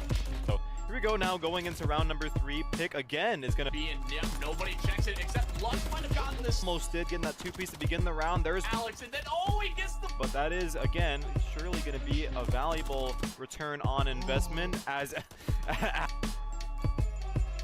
Super from a distance use their MCW and put bullets through bodies, as now Omid is finding themselves in the same predicament as Legacy last round. This is horrible. This is why people don't like high rise, because of the spawn trap that comes in. Alrighty then, ladies and gentlemen, map number 3 coming right up for you. We discussed it a little bit. It's protocol control coming up. It's a 2-0 lead for Galaxy. They've looked pretty convincing in both sides, a lot more convincing in the S&D, but still played really well and controlled the map for the most part in the hard point. Where are you leaning on this one? You think they close out the 3-0, or you think that Infamous Thieves find something in protocol?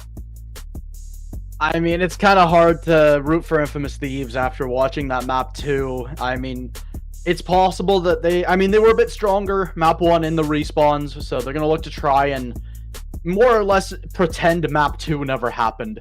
But whether or not they can do that effectively is going to be up for them to decide. But, I mean, I would be surprised to see Galaxy not clean sweep this one through, as that's been the trend of today. Usually the better team today, at least, has been winning that control.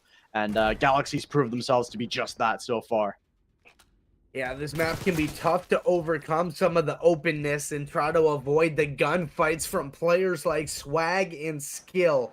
Good luck trying to avoid them as long as possible, but you're just trying to work down as many lives as you can, trying to get some touch on this offensive side. Swag just trying to get active in that opposing building there, trying to get some clearance towards A, as L2 is able to touch. Yeah, Galaxy already getting some early control. A minute on the clock, and they are making a meal of it. L2 almost gets taken down by Sweepy, but vice versa as well. As Swag checked and Skill going to maintain control of this A. They're going to finish off A most likely here. They've got the easy point done, but that B is really where it starts to get difficult. So open, so many angles to try and maintain control of, but we do see Drillix get a couple to keep the lives in a little bit more of a striking distance here for Infamous Thieves. Yeah, if you're on defense, you want to keep the advantage as much as you can in lives, and if you're down, you don't want to be down by 5 or more, which is kind of the position they find themselves in, because you want to be able to throw as many bodies as you can late in this game, but you got to start working towards that. One tick already through on B. You do stop that for the moment, but you still got to work on some of that mid-map pressure, trying to keep Galaxy away from this thing. L2 trying to work on that, aware of what they may be trying to do, but good gunfight win. So Infamous Thieves, they have a little bit of map pressure they're looking for. Yeah, they do get a little bit closer in the lives, but still decidedly behind. Now 5 behind. And that's going to stay pretty consistent. I mean, they won't even need the points at this point. They can just hunt lives if they truly desire, but Infamous Thieves, they need to slow it down just a touch. They have time. They still need 2 ticks on that B. Now, again, it is very hard to maintain control of, but they start to get back in within striking distance. 3 lives in between the two of them, but Swag checked. Going to grab an early pick, and that should get a lot of control. Sweepy gets a little too over-aggressive, and now, I mean, it hits that point once again. Oh, Massacre almost whiffs on that one. But some great pieces of movement from the rest of Galaxy, and they lock down this B side out of respawns as Massacre will stop the progress, but without any respawns, that's a little too late, potentially. Yeah, that's going to be the biggest issue, and it's kind of what I talked about, not letting get away from you defensively early in the game. They got down 6 and were never able to get much closer than they are right now, only down 3, but only have to hold on for 25 more seconds if they're able to find a couple more of these kills, but it's just going to light up blue. Specs, L2 going to find a couple. Swag going to team up with his buddy, find the last player alive, Galaxy. They're going to take the round number 1, not on captures, but on lives. Yeah, that's, I mean, winning offense on protocol control is so hard. And, I mean, being able to do it is the mark of a really good team. So, Galaxy, I mean, they take that round, especially on lives, is particularly damning for Infamous Thieves. They're by no means out of this just yet, but they're going to need a little bit more out of some of their players here to really get back into this. Yeah, it's not that they're mathematically out of it, because they're not until that scoreboard hits 3 for Galaxy Gaming. It's just been the issue of the problems we've been seeing where they haven't had success early in the series are starting to show their heads time and time again, which leads you to believe that they're going to continue to struggle unless something starts to change and start winning to some of these gunfights. And it can all start here for you, winning this offensive round, but it looks like Galaxy are just all over you, even pushed up in your spawn building. You do have a little clearance towards that A hill, but you're still working to try to get out. Yeah, they do get some initial control onto the A hill. Swag checked, able to find one headshot, but it will be cleaned up by Massacre. And now they actually do get at least 2 ticks here on A, potentially all of it. But the B side is, again, that real killer for the offense. They can't quite finish off A just yet. L2 with a 3 in the feed. A huge spree to keep that timer ticking. As Swag checked, he'll be beat by Drix. As now, still, Infamous Thieves down on lives. They did get a couple ticks, and they are going to look to try and finish A here. Swag checked, almost finds the timing on a Kosi, but another player in pursuit. As that A side, it should fall, it should be done with, but now comes the true test for an offense here on Protocol. Is that B? And already Galaxy, they're nice and set up for it. Trying to lock this thing down. They do have that live lead. It's only 2, but still, you'll take everything you can get. You advance it to 3 as well. Swag check, gonna find another one. Just roaming around down on that B side. He's just such a nuisance. You don't want to lose sight of him on the map because he will make you pay for it. Skill is gonna find another one. And the scoreboards are a little bit off. No, it looks like they may be correct for once. Godcaster W there, 9-9 for L2, just about even. The rest of his team over the even mark. It's showing through the way they're playing in this game, just starting to sink their teeth in. Yeah, now, I mean, the respawns start to get out of hand. 6 in the favor of Galaxy, and there's only 40 seconds left. They're going to start having to hit a little bit quicker if they want any chance.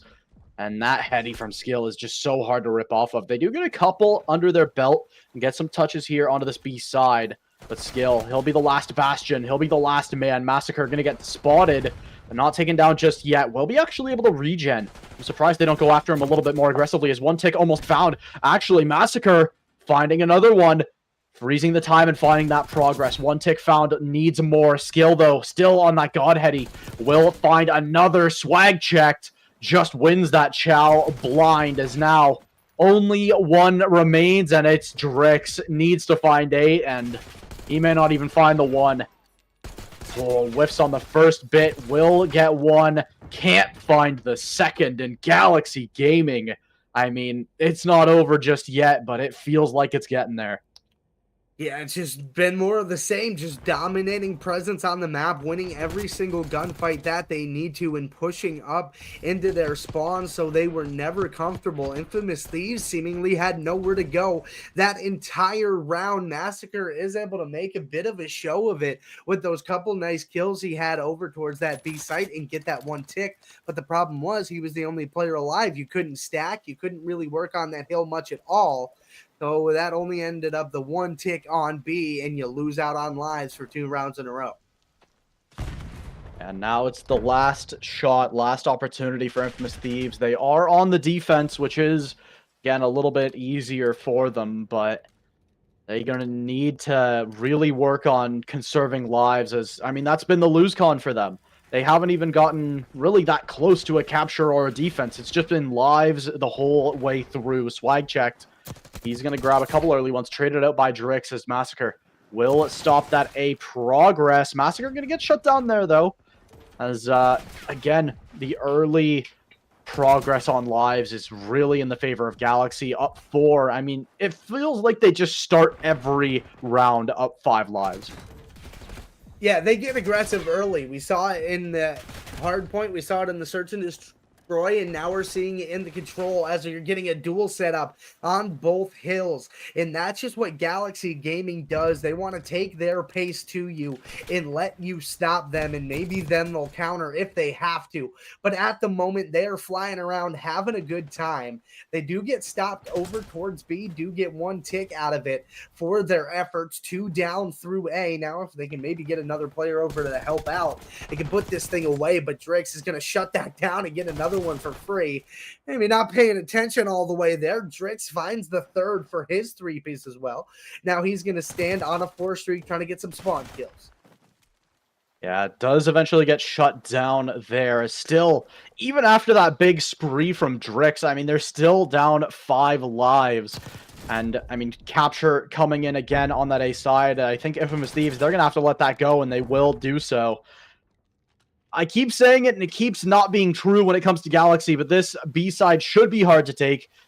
But I say should because it's Galaxy. They've been frying all map long, and they're going to look to keep doing so. Massacre gets caught in an awkward timing, doesn't realize there's one behind him, and he will actually almost get out of there. Will get taken down eventually by Swag Checked, and still, the progress may not even be needed. It's the lives that are the true killer. 9 left on the board and up by 6 with a minute to go. They are easily able to just hunt these players down. L2, yeah, I mean, rechalling that one's a little ambitious, but even still, I mean, 6 lives left. Swag Check tries to get some progress, can't do so, but it just feels over already. Yeah, why try to capture the B point when you can win out on lives? It's exactly how they decided to play it in their first round, going for more of the same on round 3. It looks like they're just trying to assert themselves at this point, more than just get the round over and get it done. Spec, he will hop on, though, just trying to make sure things get all settled, but he did have Sweepy down in the back end, ready to pop out and take care of that one. Massacre. Oh, is he going to do it? Oh, we got to change the POV back to more interesting things. But he does get the easy kill right through the back. But you're down to 3 lives now. If you're Infamous Thieves, got 30 seconds to try to make something amazing happen. So they are relatively in check, but you only have 2 players up. Yeah, and there goes Swag Checked. Rips away one more, and it's Sweepy. He's had a quiet map, and it looks like he will be put to bed. Galaxy U18, they make their way through further in the lower bracket, and they silence Infamous Thieves with a decisive 3-0 win. Yeah, it was a kind of a slam show. Map number 1 was definitely competitive. There were moments there where Infamous Thieves really showed that they could hang around in that skyline, and there were moments I thought that they were going to be able to hold on and come out at the end and get that victory. Didn't end up going their way for them in that map number 1, a 6-0 in the S&D, a 3-0 in the control. It was just rough scenes for them. Good news, gentlemen, you got a lot of VOD to watch and a lot of things you can improve on. And that's the good news. You can get better. Yeah, exactly. I think it's a matter of improvement. I mean, there's still plenty of BO6 to play. That's the upside for all of these teams, not even just the ones doing well or poorly. I mean, there's a lot to learn, a lot to get better at. And again, A lot of these players, they're still very early in their careers. They've got a lot in front of them. It's all about improving from here on out. But we are going to take a bit of a break. We're going to be back with the Slain U18 versus the winner of Savage Revenge and Unity Visual after the break. I'll be getting subbed back out for apologies. I am losing my mind thinking of other caster names. Big Rich X, apologies. Big Rich, I promise that wasn't on purpose. But I'll be subbing back out for him, so be sure to get excited for that as we will be going to a quick break. We'll be back after this. U18 Esports is here with our friends at GamerX Society at the LA Tech Week event in Santa Monica. We're going to be playing some games, having some fun, and giving away some prizes in a special 1v1 showdown event from our friends at GamerX Society. Let's have some fun. Yeah, yeah, yeah, yeah, yeah, yeah, yeah. Be the first case like John, got it. Whoa, be the first case like. Be the first case like John, got it. Anything wrong, my dogs got it. Them boss I call shot. Sweat a few bags at the raw spot. Where you been? Got the rock popping at the hotel. Better run the play for him. Well, before I hit the plate, make the house smell. Throwing up trays and Marshall.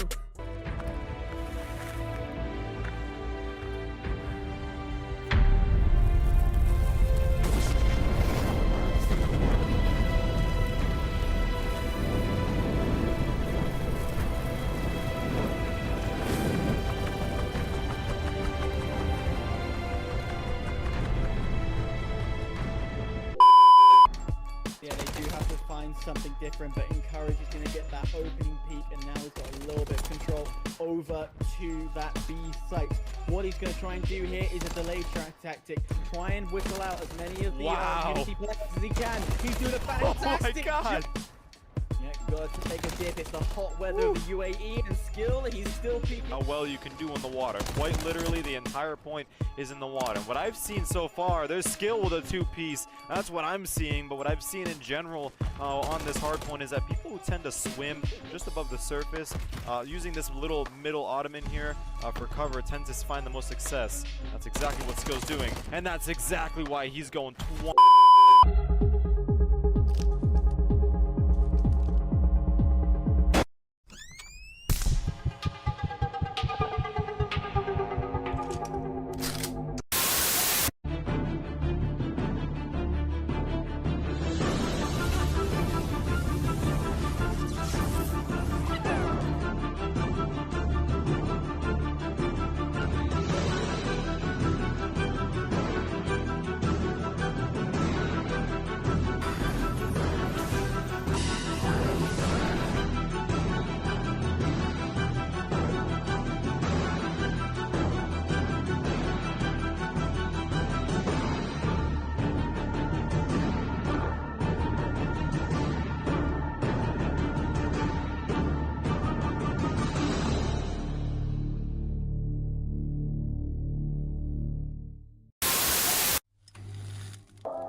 Cabal on the hill.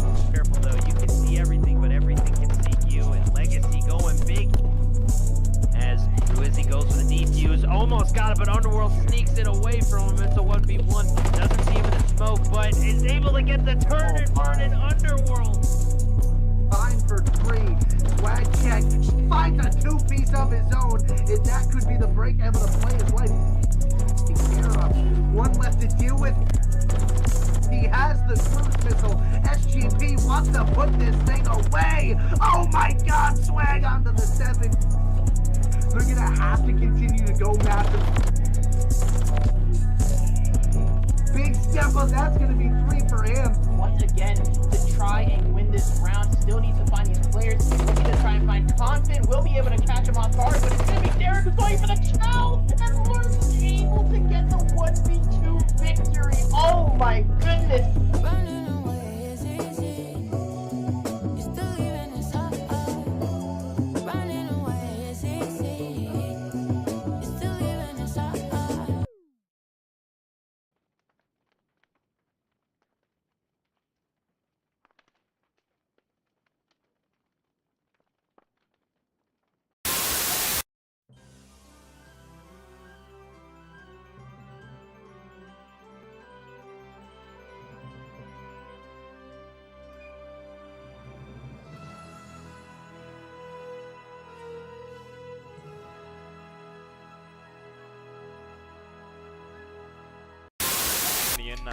lose this round, just given the sides as Lux.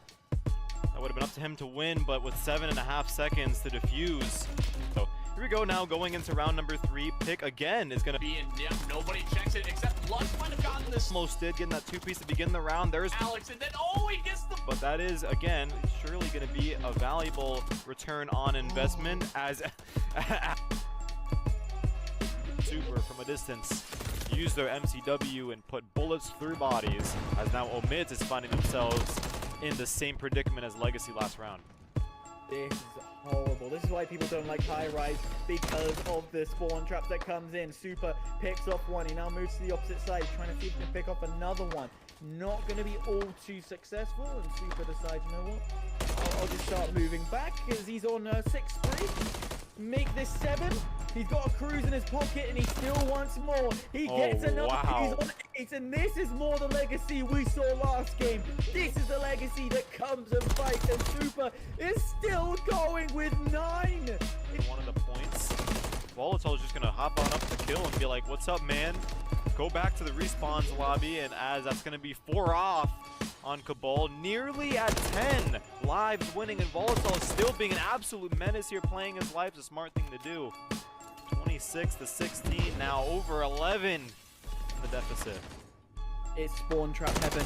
It is complete spawn trap heaven. Wow. There's 8. Oh my There's gosh. 9.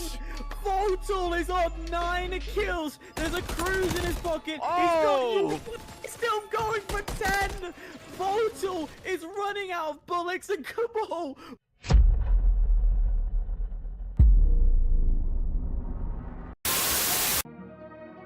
U18 Esports is here with our friends at GamerX Society at the LA Tech Week event in Santa Monica.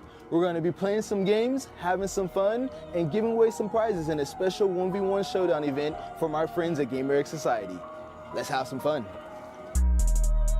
Yeah, yeah, yeah, yeah, yeah, yeah, yeah. Be the first case like John, got it. Whoa, be the first case like. Be the first case like John, got it. Anything wrong, my dogs got it. Them boss I call shot. Sweat a few bags at the raw spot. Where you been? Try to rock popping at the hotel. Better run the play for him. Yeah, before I hit the plate, make the house smell. Throwing up trays and Marshall.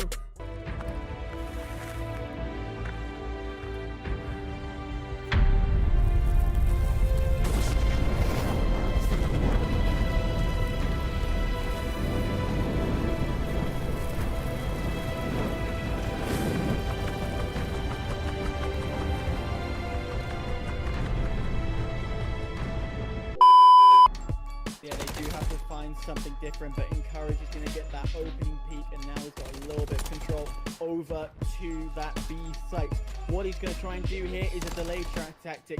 Try and whistle out as many of the Unity players as he can. He's doing a fantastic job. Yeah, got to take a dip. It's the hot weather of the UAE, and skill, he's still peaking. How well you can do on the water. Quite literally, the entire point is in the water. What I've seen so far, there's skill with a 2-piece. That's what I'm seeing, but what I've seen in general on this hard point is that people who tend to swim just above the surface, using this little middle ottoman here for cover, tends to find the most success. That's exactly what Skill's doing, and that's exactly why he's going 20.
On the hill, Careful though, you can see everything, but everything can see you. And Legacy going big as Ruizzi goes for the defuse. Almost got it, but Underworld sneaks it away from him. It's a 1v1.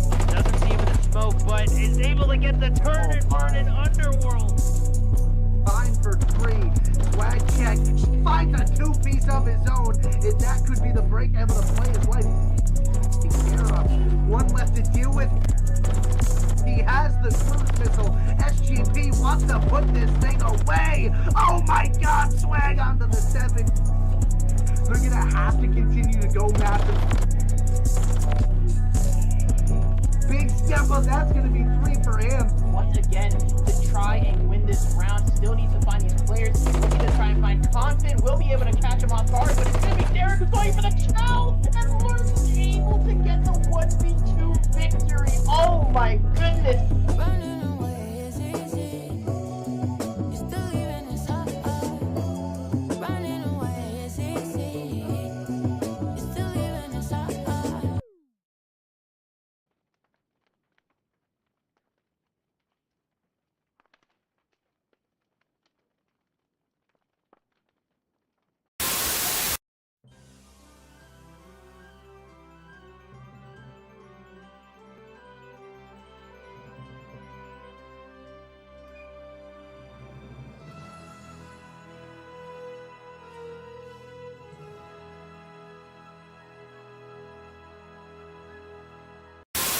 In 9. Lose this round, just given the sides as Lux. That would have been up to him to win, but with 7.5 seconds to defuse. So here we go now, going into round number 3. Pick again is going to be in. Yep, nobody checks it except Lux might have gotten this. Almost did, getting that 2-piece to begin the round. There's Alex, and then he gets the. But that is, again, surely going to be a valuable return on investment as Super from a distance use their MCW and put bullets through bodies, as now Omid is finding themselves in the same predicament as Legacy last round. This is horrible. This is why people don't like high rise, because of the spawn traps that comes in. Super picks off one. He now moves to the opposite side, trying to see if he can pick off another one. Not going to be all too successful, and Super decides, you know what? I'll just start moving back, because he's on 6-3. Make this 7. He's got a cruise in his pocket, and he still wants more. He gets another. Wow. He's on 8, and this is more the Legacy we saw last game. This is the Legacy that comes and fights, and Super is still going with 9. One of the points, Volatile is just going to hop on up the kill and be like, what's up, man? Go back to the respawns lobby, and as that's going to be 4 off on Cabal, nearly at 10 lives winning, and Volatile still being an absolute menace here, playing his life, a smart thing to do. 26 to 16, now over 11 in the deficit. It's spawn trap heaven. It is complete spawn trap heaven. Wow. There's 8. Oh my There's gosh. 9. Volatile is on 9 kills. There's a cruise in his pocket. Oh. He's still going for 10. Volatile is running out of bullets, and Cabal.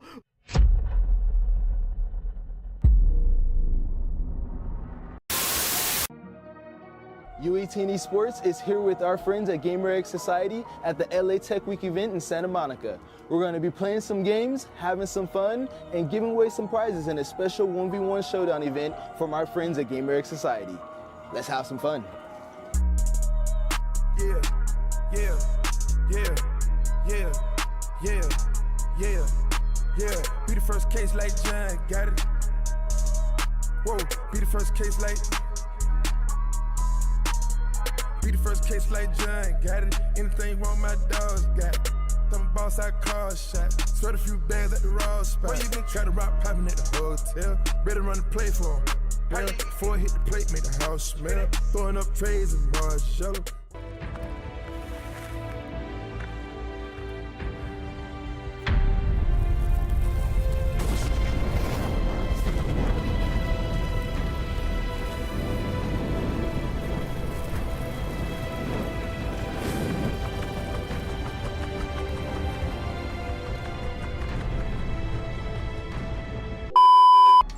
Yeah, they do have to find trying something different, but Encourage is going to get that opening peak, and now he's got a little bit of control over to that B site.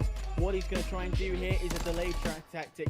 Try and whistle out as many of the Unity players as he can. He's doing a fantastic God. job.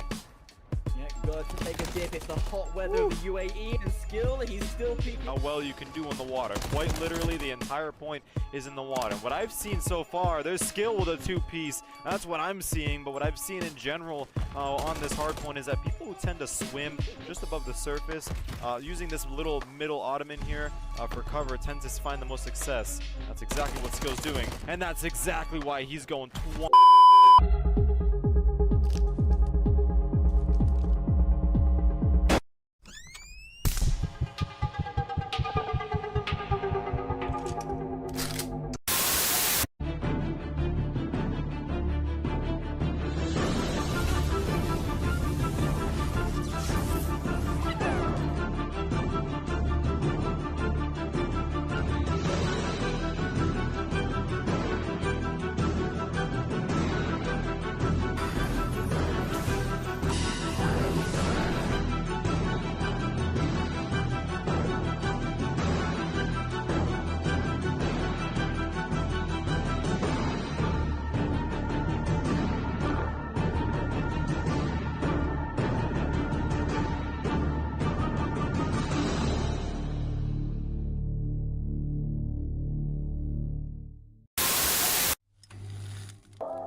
On the hill, careful though. You can see everything, but everything can see you. And Legacy going big as Uizzy goes for the defuse. Almost got it, but Underworld sneaks it away from him. It's a 1v1. Doesn't see him in the smoke, but is able to get the turn and burn in Underworld. Fine for 3. Swag check. Finds a two-piece of his own. And that could be the break able to play his life. Take care of. One left to deal with. He has the cruise missile. SGP wants to put this thing away. Oh my God, Swag onto the 7. They're gonna have to continue to go massive.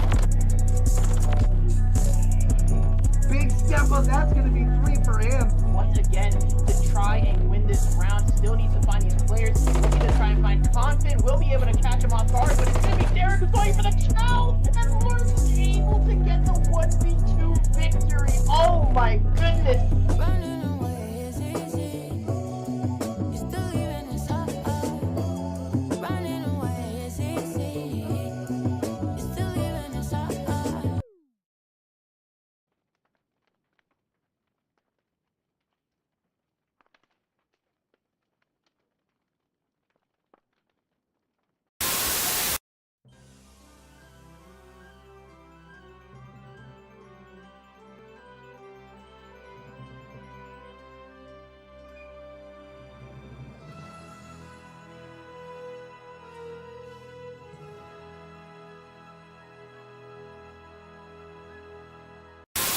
In 9.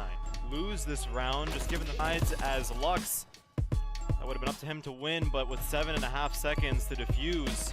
So here we go now, going into round number 3. Pick again is going to be in. Yeah, nobody checks it except Lux might have gotten this. Almost did, getting that 2-piece to begin the round. There's Alex, and then he gets the. But that is, again, surely going to be a valuable return on investment as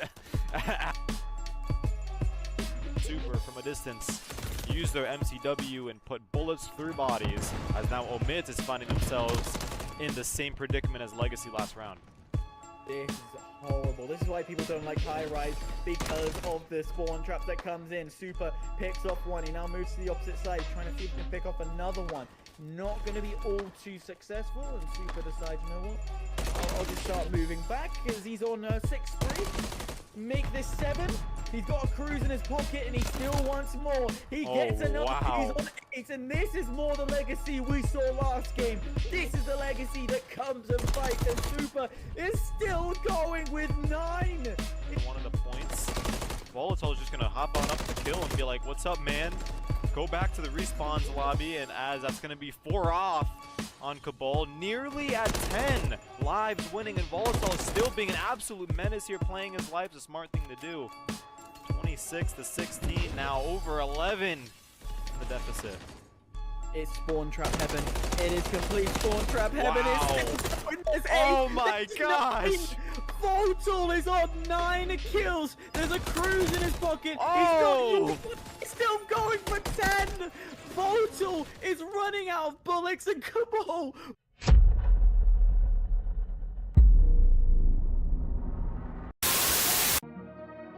U18 Esports is here with our friends at GamerX Society at the LA Tech Week event in Santa Monica. We're going to be playing some games, having some fun, and giving away some prizes in a special 1v1 showdown event from our friends at GamerX Society.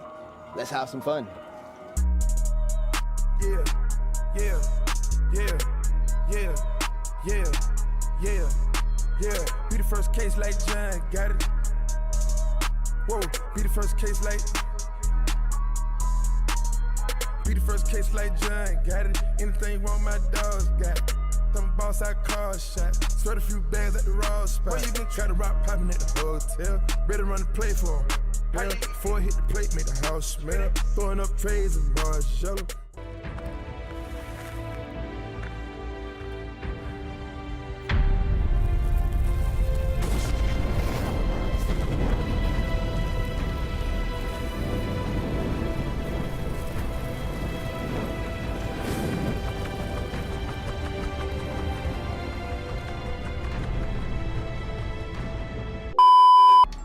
Yeah, they do have to find something different, but Encourage is going to get that opening peak, and now he's got a little bit of control over to that B site. What he's going to try and do here is a delayed track tactic. Try and whistle out as many of the Unity players as he can. He's doing a fantastic God. job. Yeah, got to take a dip. It's the hot weather of the UAE and skill. He's still peaking. How well you can do on the water. Quite literally, the entire point is in the water. What I've seen so far, there's skill with a two-piece. That's what I'm seeing, but what I've seen in general on this hard point is that people who tend to swim just above the surface, using this little middle ottoman here for cover, tends to find the most success. That's exactly what Skill's doing, and that's exactly why he's going 20.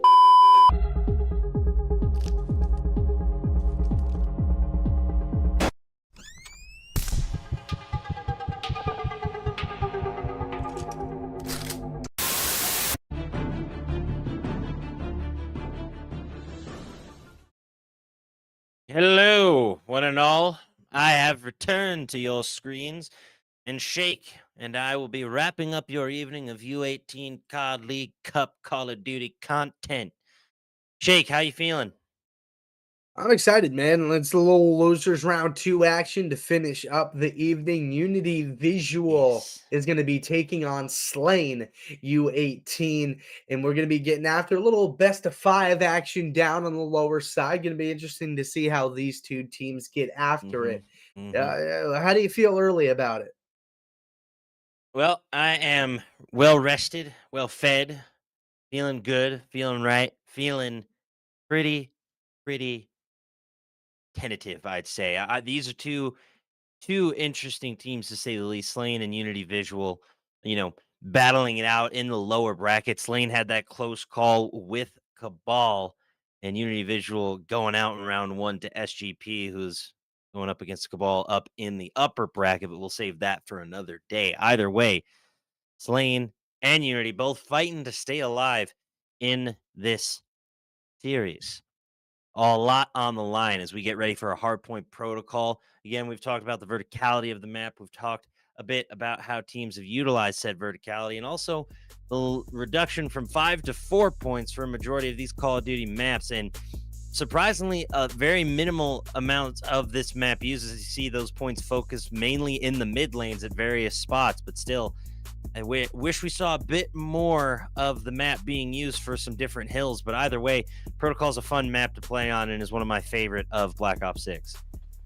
Absolutely. It's a mixy one, back and forth. You do still have that dastardly hill down middle, but P1 is quite out in the open. A lot of mixiness, a lot of Overwatch you got to look out for. Slain. First touches on the hill. Unity Visual looking for a break on in. Critical Sick finding the couple, gets traded out. Clicks able to find another one, but still no time on the side for Unity Visual to start. Yeah, unfortunate there. Slane set up exceptionally well here on the offset of this matchup, popping off for a couple of kills. Mythical at the 3-1, so on a bit of a tear. Unity able to clear off the P1 at least for the moment. Quickly contested though. Either way, Univisual grabbing their first couple of points, and couple is an understatement. So far, just 12-2 after the P1.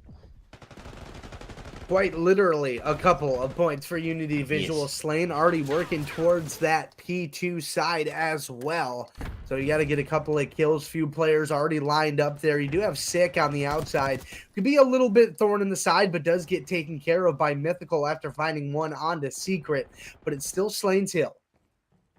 Yeah, all Slane so far on the hard point as they take around a 30-point lead. Secret here hanging out on the hill as finally Univisual able to grab some more points. Wandale with the Striker 22, but unfortunately it's a no-go. 3-piece in the feed for JC and company as they lock down.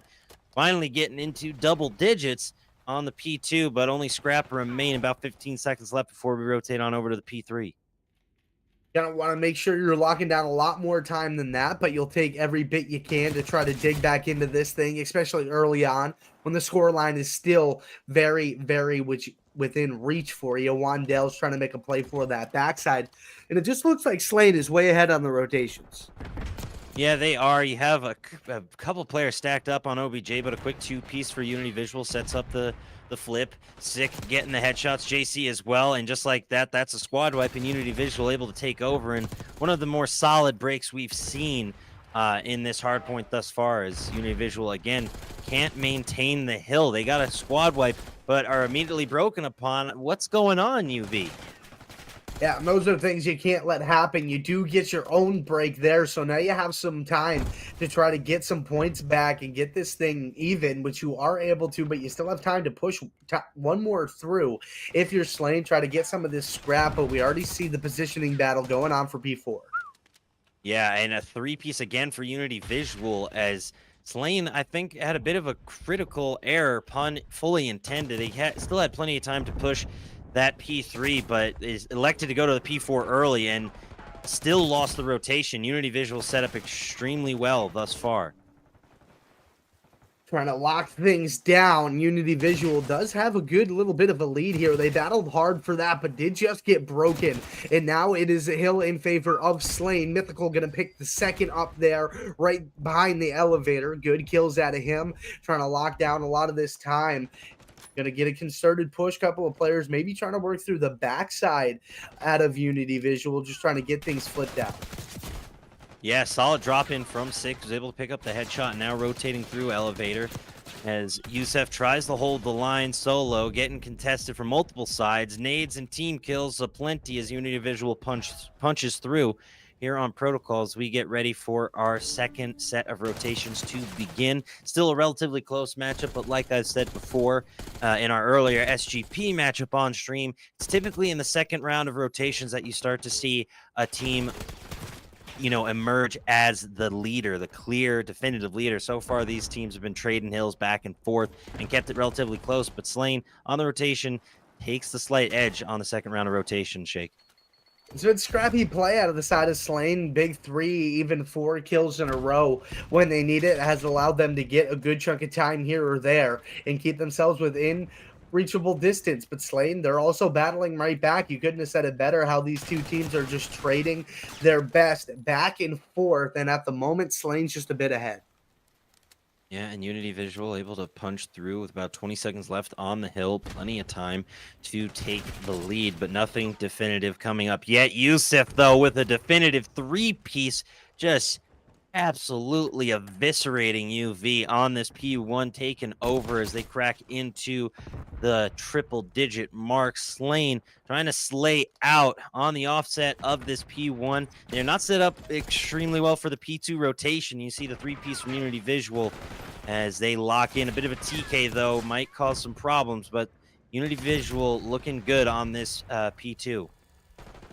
Locking it down so far, Critical, the lone man on the hill, does get some reinforcements around him finally, and that's a big gunfight win out of Sick on the Mythical. A couple of kills do come through for Wandell, who does not get traded out. Yusuf finding a pair, and that's going to be the hill open for the moment for Slain, looking to get the lead right back.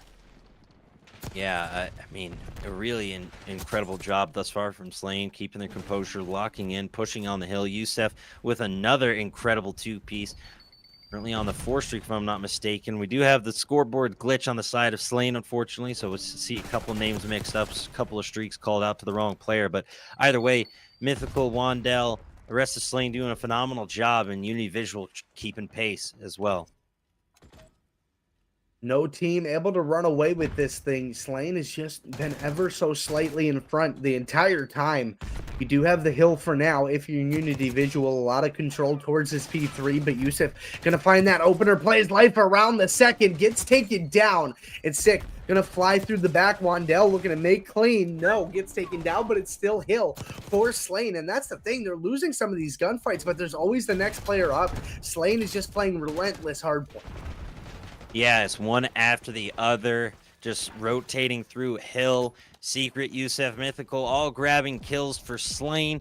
20 seconds left on this one, as it looks like Secret and company still trying to set up for the P4 rotation while maintaining that scrap time on P3. Mythical holding the spiral staircase, trying to stay up. JC down below, trying to set this rotation up for Unity Visual. Slain taking a slight lead, but nothing too major. Unity Visual only down by about 10. It's just been not too much separation. No team can get comfortable, but trying to get set up is Slain right now. If they can get some of these gunfight wins, Secret steps up, is going to find that first. His teammate is going to find another one on the other side as well. 155 to 129 in the moment and counting for Slain. JC trying to make a play through the front now. Critical does get taken down, and that's going to be a two-piece out of Wandell. JC trying to make something happen, gets shut down by who else than Wandell, and now Slain looks like they're finally getting comfortable. Yeah, and exactly. That's where you see on the second round of rotations, right as it wraps up, took a little longer. Secret with the, oh my goodness, no secrets there. A squad wipe in the spiral staircase, and a beautiful job down below to lock in on the P4, setting up for the P1 rotation. Slain just slayed the bleep out. Wandell on the 9 streak, looking for the 10, can't quite get it, but what a phenomenal play right there.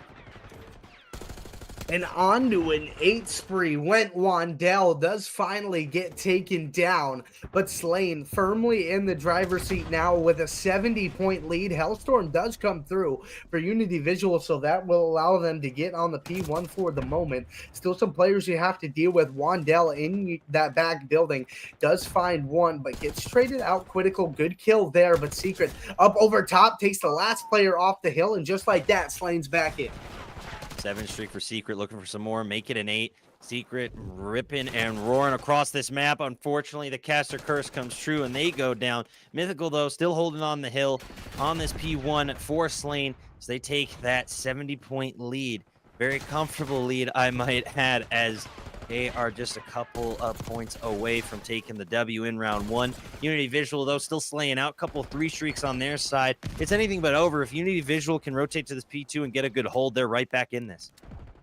Yeah, that Hellstorm being called in might make things a little tricky for the side of Unity Visual. We'll see if that actually amounts to anything. And it amounts to 2 team kills, so not too much for Slain. You are still on the hill for a moment. Just need find a couple more kills. But that 2-piece by the Hellstorm on your teammates, that's going to cause some problems. Yeah, and you see it here. Unity Visual is able to take over, but just like that, Slain punches through with a 3-piece of their own. Sick looking for the fadeaway, couldn't quite find it. Now rotating up on the side steps, couldn't get nothing done. 230 now, 20 points away. They might be able to finish this on this hill, but that's if Unity Visual does not contest or break, and they did get that. So I think Slain, if they finish it out here, they'll be at 249, but it's all but over for Unity Visual at this point. Yeah, just need a little bit of a love tap on P3. Unity Visual, they are here first, and maybe they can pull up a 100-point comeback. But I'll tell you what, Slane wanting to have something to say about that. Wandell finds one, not able to get out with his life, so Hill still is in favor for Unity Visual. 2 seconds needed for Slane. They need just 2 more. Unity Visual trying to fight and hold on for their dear lives, trying to find anything to get this defense stacked up, and it looks like they're doing just that. 2 seconds is all that separates Slane from the W, but Unity Visual's not giving it up without a fight, Shake. No, absolutely not. They will fight to the bitter end. Up to 180 and counting now. Our Unity Visual just need to try to fight ever so slightly longer. I'm just going to lick your wounds and go towards P4. JC trying to get some timing. Finds one. Can't get the second. Does get traded out. Finding another kill. So you are in a good spot to end it. But you get the tail end on the P3. Slane clutches up. Gets the map one.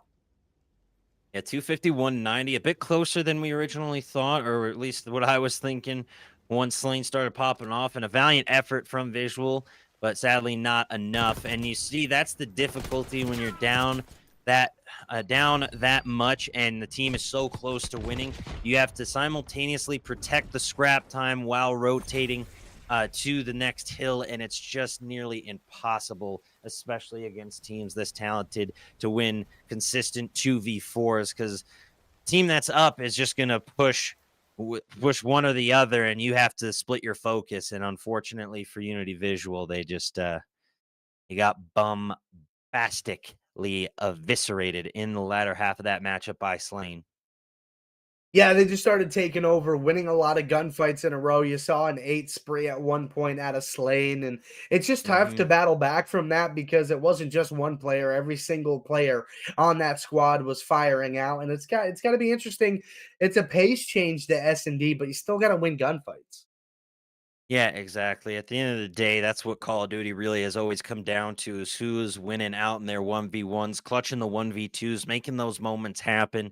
It doesn't matter the game mode. If you don't have your SMGs and your ARs firing how they're supposed to, you're going to lose the match 9 times out of 10. Sometimes you get a lucky streak going. Sometimes you're in that flow state like we've talked about a bit earlier in the stream. But either way, you're the one slaying up and slaying out like Slane Gaming has. Gonna take the W, and we saw it right there. We're gonna get set up for search and destroy, and I'm still leaning towards Slane, just with how efficiently they were running the streaks they got on. They seem to be in that flow state, so I'm leaning towards them to take the W here in the lower bracket. Got to go with them as well, to be honest with you, to go up 2-0 here and see where they could take it in the control. But I think they've just been playing too well. And it's not just that they've been thriving off of that respawn ability. They've just been frying out and winning a lot of 1v1 gunfights and streaking when they need to, as you mentioned. And, it's just going to take something special out of Unity Visual to stop that. Yeah, I mean, Slane took Cabal to the limit in that round 2. Just losing out in the search and destroy, but that's just the way it goes sometimes. We'll see if they can bounce back into the upper bracket, but we still got a long way to go till we get there. In the meantime, we got Vault, Search and Destroy coming up next. It's my bread, my butter, my sugar, my cream, my everything when it comes to casting. I'm excited to see these two teams go at it, as Slane rotating up, looking for that aggressive alpha push to start things off. Yeah, pretty typical. You get aggressive towards that A site, make sure no one hits out towards bottom vault on defense, and then you get that bomb plant down. Pretty standard strategy on the A site. Try to get that numbers advantage, win some gunfights, and now you have a 3-piece to start. 1v4 early. Yeah, Plix in a very tough predicament, able to rotate to enemy spawn, but unfortunately can't get a flank, and Slane opening up with a flawless round.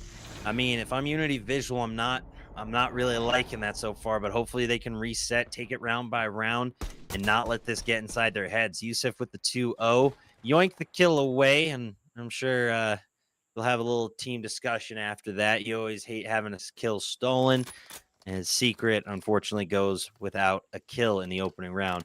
Do a quick gun inspect, maybe spin a Rooney, quick tea bag, swap to the knife, YY, and all that good stuff as we get ready for round 2 to get underway. Can't let a team get too hot. We saw it in the last matchup. The team got 6-0'd, was never able to get their footing, and it just got worse. Unity Visual looking to make up on that offensive side, getting aggressive towards the A, but so is Wandell. It's like a lot of that pressure is towards the top side of A. That's good positioning here out of Slain as Secret is able to get that first blood. Yeah, Secret and Youssef now making it a 4v2 Unity Visual with their backs against the wall early. Wandell rotating in around Alpha, trying to protect. Now Plix left again in a 1v4, sliding out on the palm tree, spotted out, and another flawless round from Slain, back to back. And Unity Visual is struggling here, to say the least. If you cannot score a single kill after 2 rounds, something's got to be looked at in your search and destroy gameplay. I mean, you got to catch at least one of these players out in 2v1, get a quick pickup, try to score that early first blood and set the numbers in your advantage. But this is not looking good for Unity Visual at all, as they have lost all visuals on the map, it seems, and can't tell left from right, up from down, and their shots from their knives, I guess. It's all sorts of confusion for me. I've never seen a 2-0 like this before, Shake. Oh, it's just outright dominance out of Slain in the moment. They're just flying up, getting aggressive, getting kills that they want and that they need. And there's another first blood out of that side. Aggression towards A. Secret just going to lay down on that top truck. Good positioning there to try to get a couple of shots. No kills, but does get information towards his team. Wow, Secret from the underground taking down Plix. And finally grabbing a kill. Stick picks up the first kill for Unity Visual halfway through round 3, but it's still a 3v2. Critical and Sick now trying to clutch up, maybe get some more than just a single breadstick. Critical here on the rotation, trying to get Catwalk. Mythical taking down Sick, and now a 1v2. Critical all alone on the palm trees, able to pick up the headshot though. Shake. Tough round, Shake. Tough round. Yeah, it was the best position they'd found themselves in so far. A 2v3, definitely a clutchable situation, but then you're left alone in a 1v3. And, Critical was able to find the first, but gets traded out immediately from the pool, and it's just more of the same. Slain has just ripped off 3 rounds in a row. Clinical, clean search and destroy.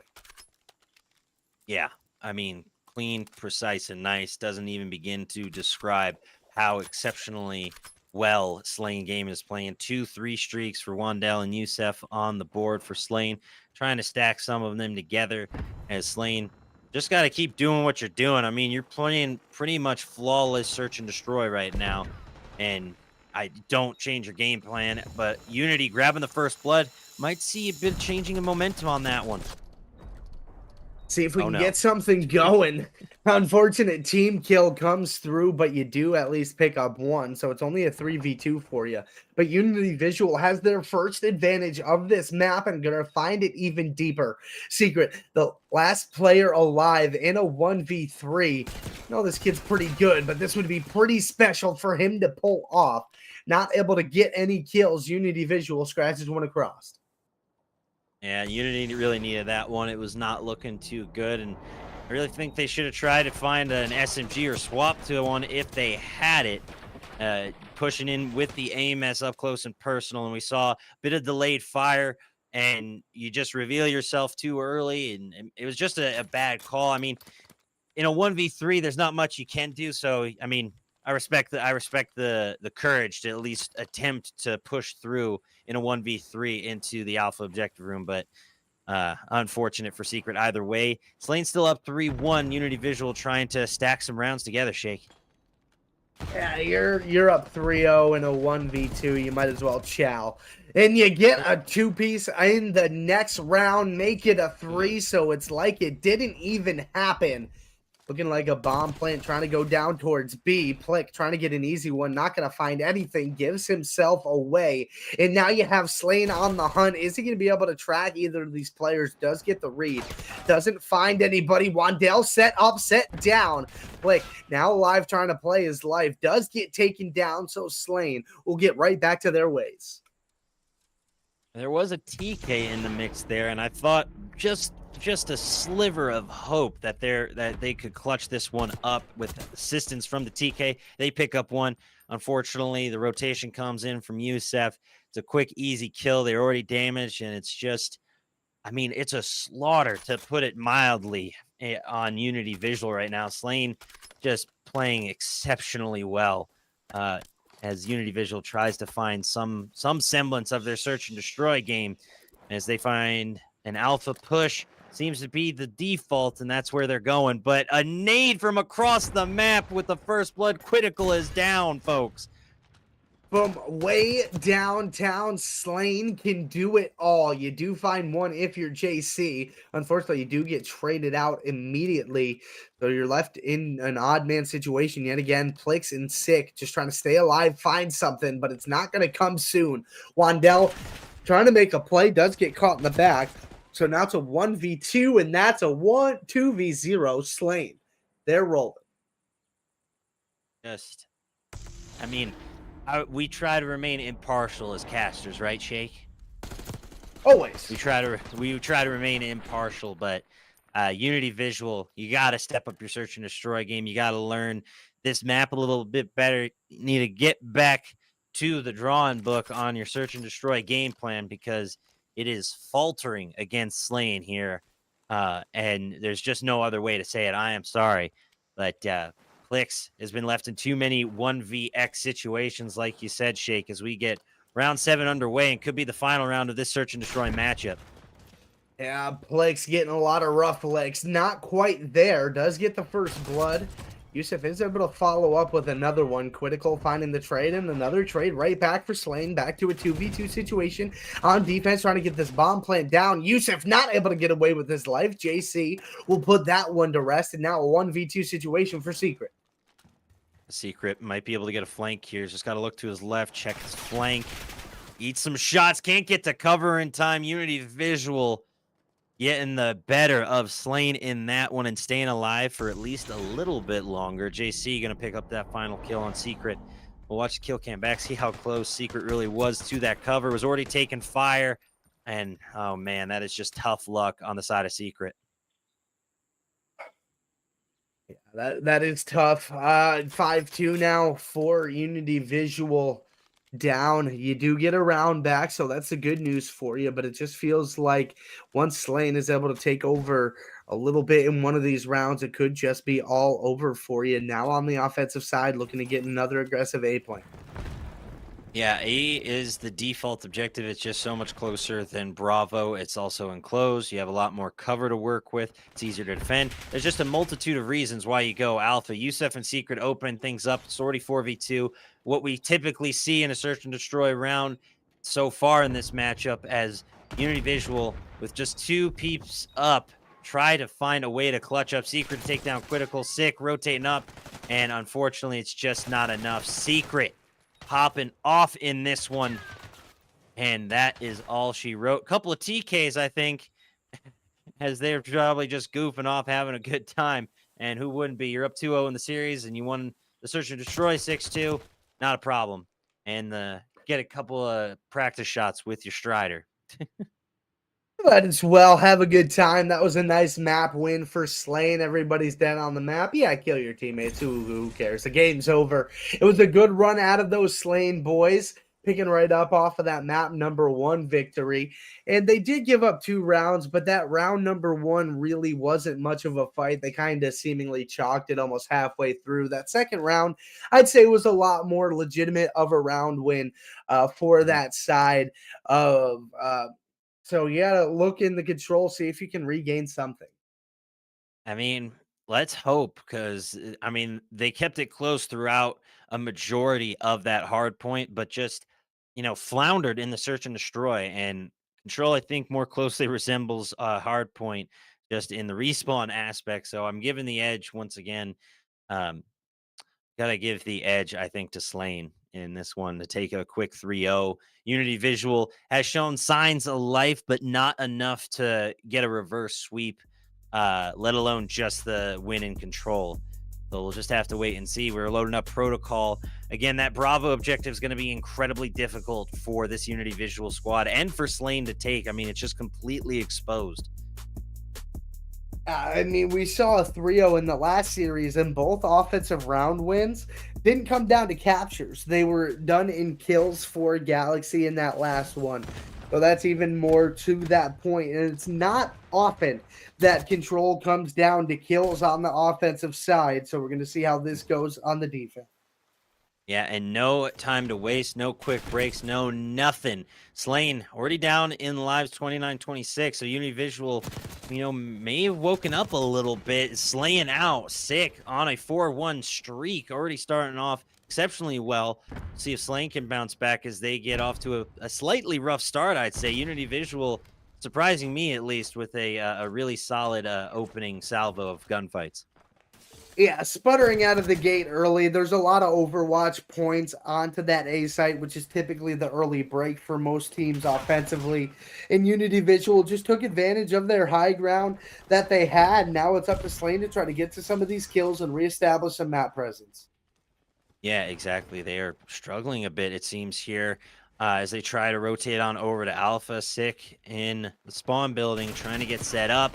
Gets a couple. JC and company clearing off Alpha. JC with the 2-piece. And now 22-14 in lives. A defense-heavy mode, but Unity Visual just taking full advantage of this game mode and doing a really solid job thus far in their opening round on defense.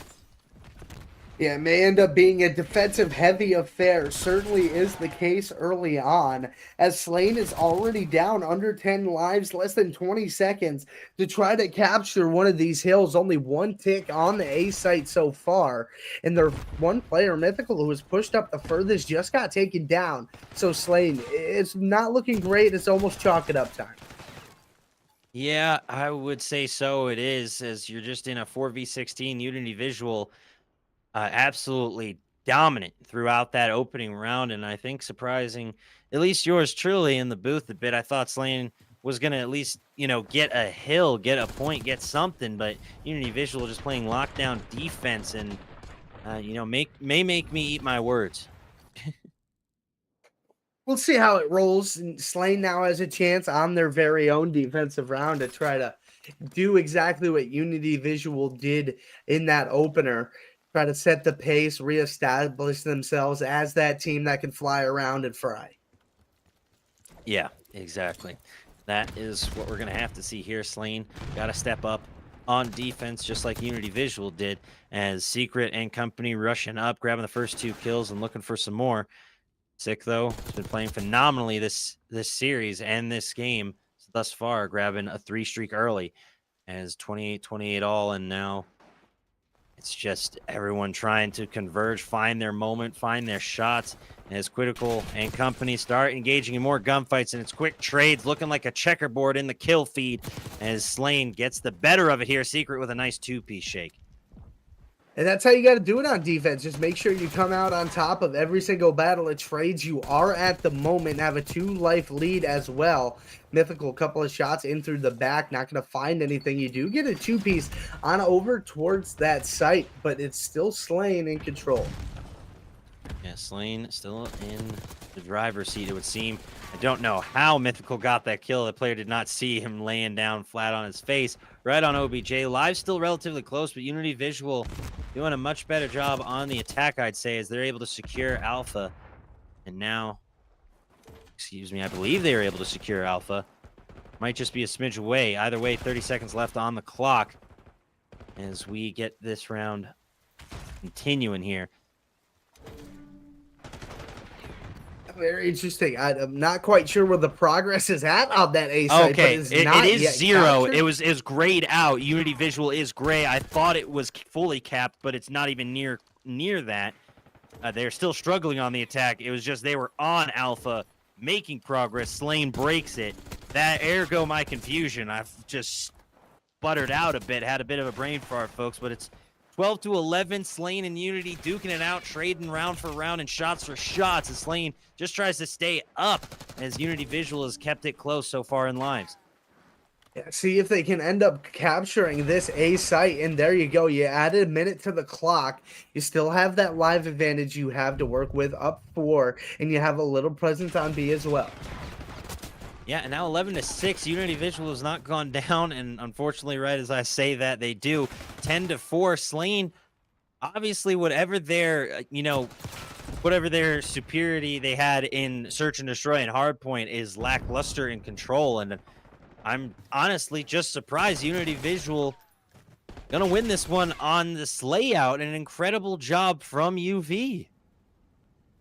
Completely different ball game now that we have here. It's a 2-0 lead for Unity Visual. Don't want to go down 3-0 in the losers bracket. You want to show you have some fight and be able to extend it as long as possible. And Unity Visual, they feel right at home on protocol control. Yeah, it seems to be their map, their mode. They're locked in. They're playing well. Comms must be electric. You know, you're finding that confidence. You're regaining some momentum after losing the first two games, but we're going back to Hardpoint after this, and I still got to give the advantage to Slane, but Unity Visual showing up and showed out in control. At least there is some hope after all, but they're going to need a lot of work on their Search and Destroy game, I think. Absolutely. If we even get to that map 5, map 4 still in question for the moment. Unity Visual trying to make that a little bit clearer for us. Find a big early 2-piece on that defensive side. We'll maintain trades for the moment. Critical finding the 2-piece, but able to get that trade is Slane. So that can work up that map, maybe touch A. Yeah, and maybe we can't count out Slane just yet. They are making some progress towards Alpha. They're keeping lives close, not allowing too big of a deficit. 2-piece in the feed for Yusuf and Mythical. Trying to stay up on the hill. Plix gets a 2-piece of their own, though. Able to clear all that progress. So basically a full reset for Slane as JC and company push up towards their spawn. Need to be able to keep fighting and getting these gunfight wins, and all that gunny we're starting to see go to the wayside now for Slane. What was so reliable for them in those first 2 maps has kind of turned to an issue. Now they're getting gunned down and lives are a problem every round. Yeah, that seems to be the struggle so far for Slane, just carelessly throwing their limited lives away. Not able to get any significant amount of progress for them either. Not a single progress bar has been filled. They get on over to Alpha, but Critical quickly clearing it out. 17-12 now in lives as we get ready for the next round, folks. I mean, Unity Visuals should be able to put this one away, barring any crazy plays from Slane, as we continue here in control. 15 seconds left on the clock, Shake. See if they can work this thing down, but you do stop it for the moment with some pressure on A. 1 player left. Can he stay alive long enough? Mythical is going to get gunned down. That's going to do it. Unity Visual takes it 3-0 in the control and sends us to the map number 4. And a really, really solid job from both of these teams, showing us their strengths and some of their weaknesses here. Slane shows that they aren't unbreakable. They can be defeated. We can take them down. The Unity Visual may have a bit of momentum going into this one, but I think the hard point is just a very different mode and in terms of control. And I think Slane still has the advantage there. Definitely. They looked really good in that map number 1. So you're going to look to them to have more success here. That map just wasn't theirs. It got away from them early and they weren't able to regain footing. Slane was just pretty on the back foot the entire time. Unity Visual finally had a bit of confidence and had that gunny flowing. And it's just going to be important to try to carry that forward and make sure that you keep this Slane team in check, because we've seen them before drop maps and drop series. They are a beatable team. They're also a very good team and will take advantage of mistakes. Yeah, exactly. That is what we saw there. Unity Visual really just able to exploit Slane, unfortunately. I mean, my goodness, we were not expecting that at all. At least yours truly was not, Shake, as Unity Visual popping off. We're going back to Vault, though, for the hard point. And I think what Slane has got to do here is just compound their rounds, not let Unity Visual get inside their heads. Like I've been saying, take it round by round, shot by shot as we get this hard point underway in map 4. Here we go. Let's see if these gentlemen have what it takes to extend it to the map 5, or will Slane shut things down and continue the dominance we saw through those first 2 maps early. It is Unity Visual throughout that kill feed, but a couple of trades do come through, but JC does answer with 2 of his own. So Hill is here for Unity Visual at the moment. Have control of the mid map as well. Slane went for dead. Now they're trying to regroup. Yeah, an unfortunate start for Slane. Unity Visual seems to have found their footing, at least for the moment. But this is exactly how the first hard point started off. Unity Visual got the first couple of points, and then once we got into the second wave of rotations, it was all Slane Gaming. As we see them able to get on the P1, now trying to set up for the P2. Mythical on the outside. Solid shots, can't quite get it, only hit markers. But a solid start for both squads. We'll see how it all plays out. Sick with a nice double shake. We got ourselves a bit of a matchup here, I think. These two teams are duking it out. Similar to what we saw early on in the map number 1, just trading blows back and forth, but eventually Slane was able to pick up and run away with it. Unity Visual looking to rewrite that story from the map number 2. Do have control of most of the back, but Wandell trying to make a play. Yeah, Wandell tries to make that play, but unfortunately, nothing really coming of it. Unity Visual able to get onto the hill, but only for a second. Critical with the double. JC able to lock in the small pool area as Slane tries to get reset up for a push, but I think might just try to focus on the P3. And it looks like that's what they're going to prioritize their lives and their shots for. Wandell just holding the rotation, trying to catch someone on the flank. Oof.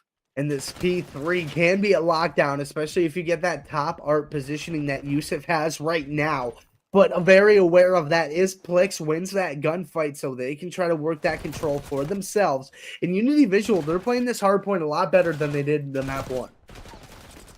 Yeah, a really, really solid job from Unity Visual thus far. Slowly expanding upon their lead. A 3-piece for Plix and Critical. Wandell all alone, unfortunately, but either way, Unity Visual locked in.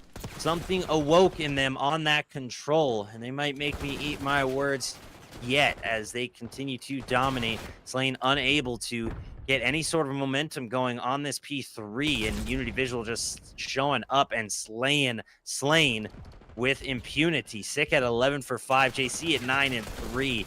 Those are your gunnies going to work, Shake. And with that big 4 dead that Unity Visual was able to get, it put Slane a little bit on the back foot trying to get towards P4. But you did have Secret work through that backside, get a big kill on the flank that Unity Visual had found towards the P3. And now you're looking in at one of the biggest money hills in this title. Yeah, a really, really much needed hill here from Slane. They're able to get the rotation. Can they maintain the hold, though? Find some semblance of the team that we saw. They punch to about a 10-point differential. Should be able to take the lead here as Critical goes down, trying to pick up the flank now. And a solid job from Slane, not letting that deficit get to them. They now take the lead, and Slane bouncing back in a big way, I think, here. And we could see the collapse of Unity Visual, but I'm not going to confirm or say that just yet. It's just a potentiality. A little too early to tell, but it certainly looks like Slane has found a little bit of a rhythm again, now trying to work on that mid-map so they can get the P1 to chain right to it. But Unity Visual, they are there first and able to hit the setups they want to be in. Yusuf and Secret are going to find a couple, leaving one player up by himself on that hill. Critical able to find the opener, does get traded out right back by Yusuf, who's going to find a second. Fancy gun work there as Slane looks to extend the lead. And what a turnaround from Slane. Found themselves down by 30, now up by 40, and a complete opposite of the start. Unity Visual, unfortunately, all in behind here. McQueen is fading, folks. They get on the hill. Mythical now rotating up, trying to punch through. Plix and company grabbing all sorts of kills. This is a really, really fun vault hard point as Plix gets set up, trying to wait to peek on the catwalk up there. Critical trying to protect the flank as we set up for a P2 rotation that's sure to be hotly contested as the rest of this matchup has been. Early Unity Visual does have the spawns. All 4 players in that P2 area, one on the hill. And that's going to be Plix, who's going to be locking down, trying to block those spawns and stay alive. So if Slane is able to get a couple of kills even onto the hill, they're not getting the benefit of those close spawns. And already getting to work early is Plix, finding that first kill on that rotation. Unity Visual set up for a hold. Yeah, and that is what you like to see. Unity Visual, again, keeping it close. Now they find themselves on the reverse side of things, trying to play catch-up. Critical trying to hold the line, quickly getting contested from multiple sides.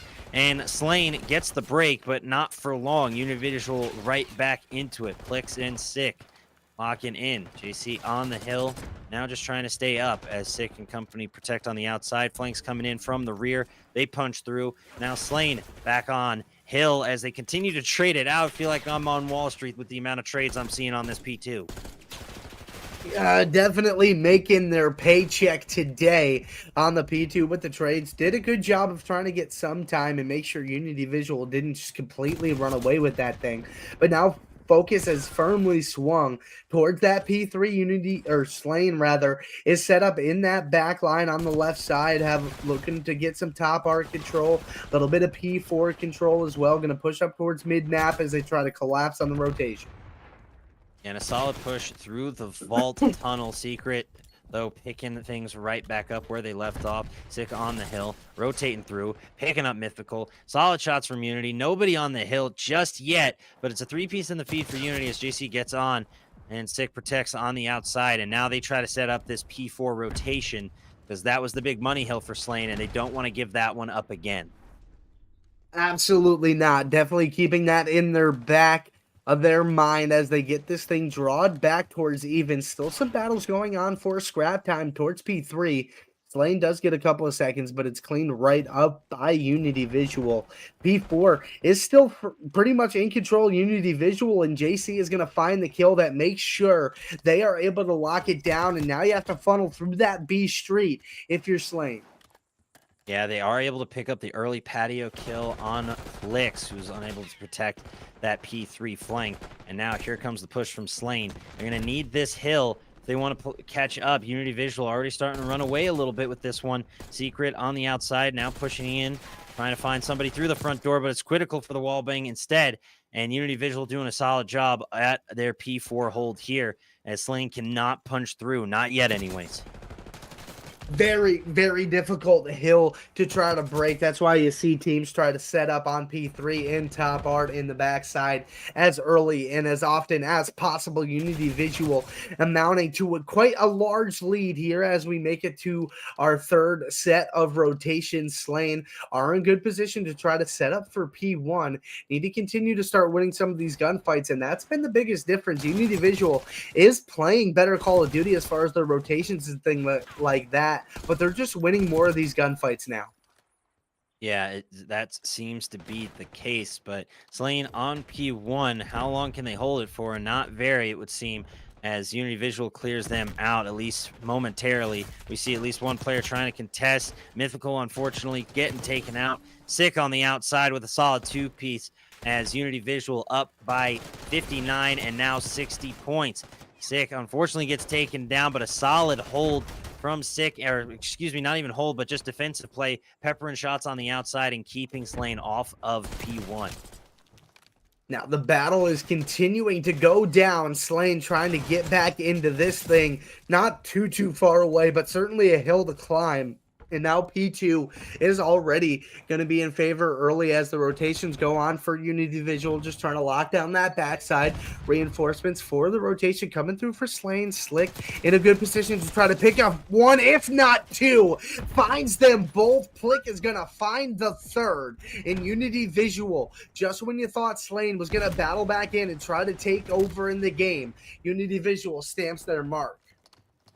Yeah, that was a huge hold from Unity Visual. Even if it just lasts for a few short moments on this OBJ, Unity Visual doing a phenomenal job as they crack into the 200-point mark. And Slane just looks like a different team. The comms, the rotations, the compounded hills are just not there for them as they continue to get eviscerated outside this P2. They finally get on there, but are quickly taken off of it, just as they do. Unfortunately, only 20 seconds left on the hill. They won't be able to make a significant dent in their deficit, but it's better than nothing as we rotate on over to the P3 with Critical already on the outside. And it's going to be a tough one for the side of Slane to try to dig back in this one and get the victory. P3 just popped critical on that B Street, does find one, and now you got the back line being worked on by Unity Visual as well. Flix, he's going to find his way towards top art, try to get that overwatch. You do get a couple of kills for Slane in a moment onto the hill, but there's still someone on the backside you're going to have to worry about working through that flank through mid, and you deal with him. So this should be at least a couple of seconds for Slane. Yeah, this is just the problem with P3. There's so many different angles. You're exposed from too many sides wherever you are on the matchup. A three-piece in the feed for Unity. Secret able to get one, but Unity back on the hill.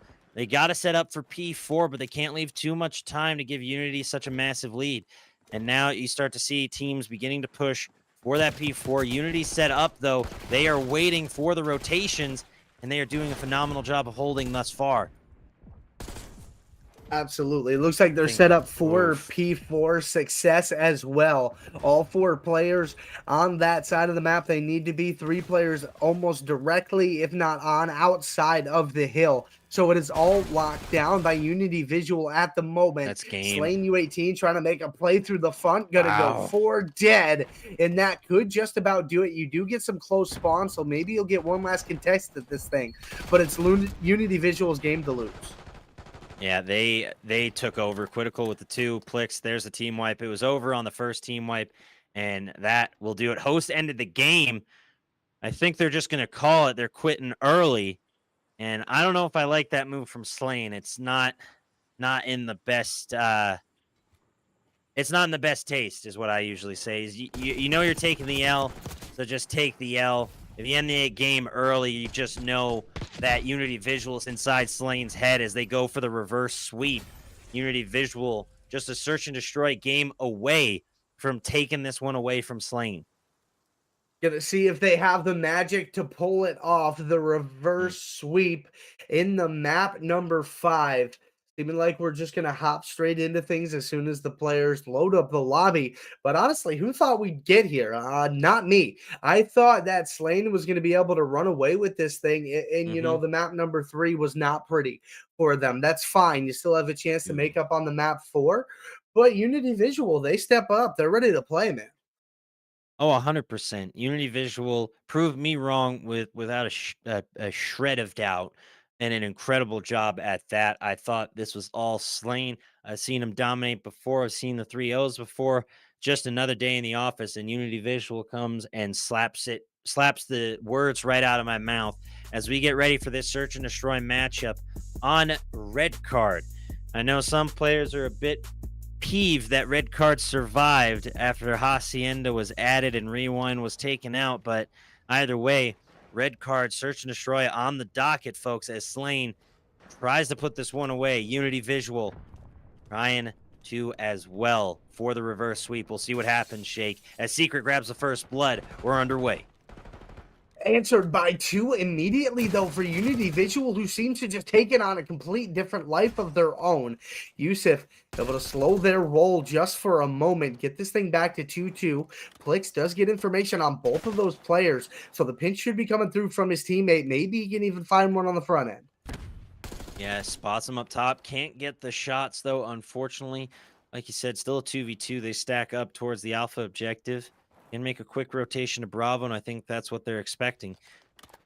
Coming down the escalators now, Sick and company pushing through. Shots early, quick shots from Secret and Yusef. Make it a 2v1. The re-peek, it's a little bit of back and forth whack-a-mole through the double doors, but Plix able to stay alive in the 1v2. And that bomb will finally go down towards B.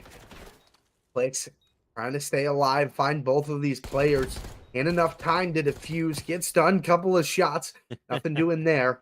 And it's just going to be a lot of this. Both of these players just going to hunker down in this B site. It's up to Plix to try to chow out and win an excellent gunfight. Finds the first slides and can't quite find the second. Slane got the 2v1 on the B site and just laid right in their sight.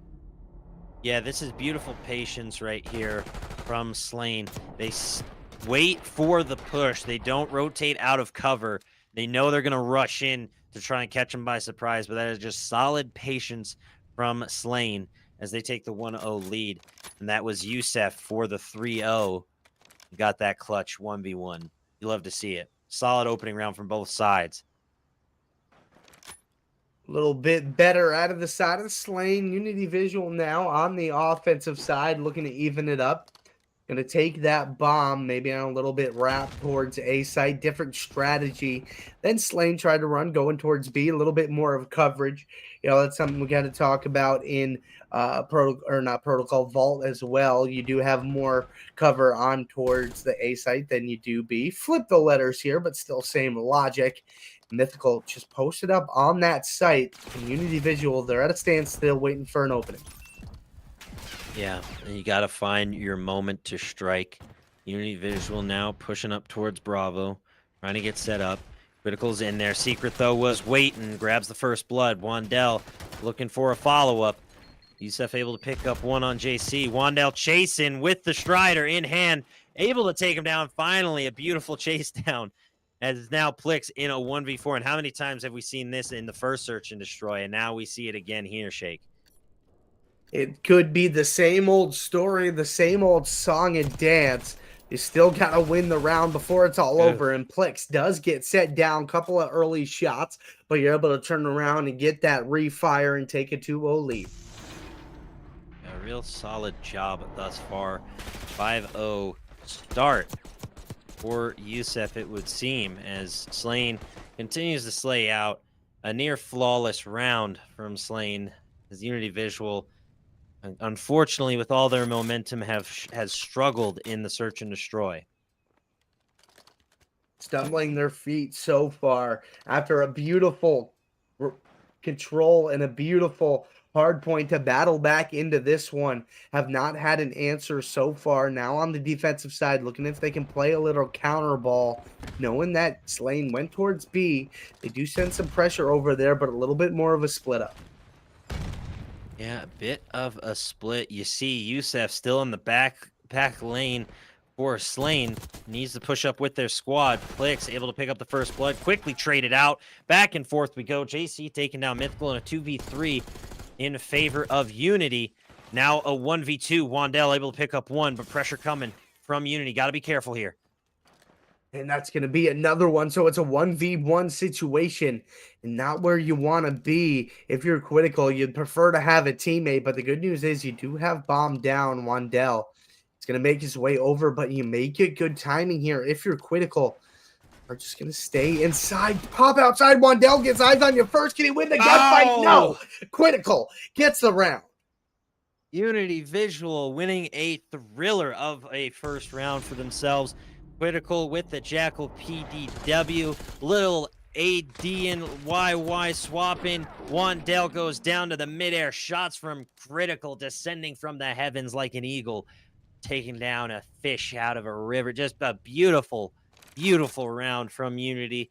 Let's see if they can gain some momentum, force around 11. Give us a thriller of a conclusion to this series. Either way, sending us to sleep with happy thoughts of more Call of Duty content to come as Slain tries to bounce back in round 4. Shake, here we go. Get back to their winning ways. That's the mode here. Slane's just going to back up. A lot of presence towards the B site. You got a 2-2 split. Little aggression towards A. Trying to spot somebody, get some information. Secret thought he might have had a B, but top window. That's going to be Plix with that first blood. Yeah, Plix has been a really effective player for Unity. Just either the last player up or grabbing the first bloods. Plix done a really good job of keeping this Unity Visual squad, keeping their morale up, I should say. And now a 4v3, Unity has the man advantage. Mythical pushed up a little too aggressively, and now start to see some of those mistakes Slain was making in the earlier matchups seep their way into the Search and Destroy. Secret, though, able to pick up Plix, and now 2v3. They're set up on Bravo, but pressure is going to be on Slain. They should be able to get this bomb planted, no problem. Does go down indeed. You find yourself a man advantage now with that benefit of just being locked into that VIP lounge, knowing that Slain is going to take some huge chows and some huge gunfight wins. Looks like they're going to group up, try to get some team shots, do it together. Yeah, and you got to push in together. So you're just going to find yourself caught out in a 1v3. Yusef time in the nade. The trophy system was there. It's taken down immediately, and so are they. And Wandell is quick to follow as Unity Visual ties things up at 2 apiece. All right, we got a map 5 on our hands, ladies and gentlemen. Back and forth, the pendulum swings. Unity Visual gets a couple of rounds in a row on their own, and certainly battling back in the search and destroy, using that pace of play to their advantage. Yeah, a really, really solid job thus far for Unity, keeping things close with Slain. Unfortunately, Secret and Mythical dropping a couple of donuts. If Secret and Mythical can start getting their gunnies going, that will be all right. And unfortunately, there's a scoreboard glitch, so they may not exactly be 0-3, but still, you need to step up for your team here and now in a round 5. You got to find something as Critical grabs the first blood. Once again, Slain finding themselves at a disadvantage early.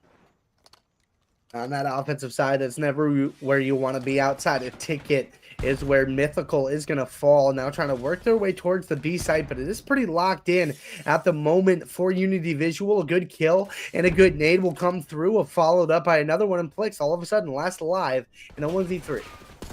Yet again, it's all up to Plix. Gets in some good shots. Can't quite get the 2-piece they wanted, but is able to pick up one.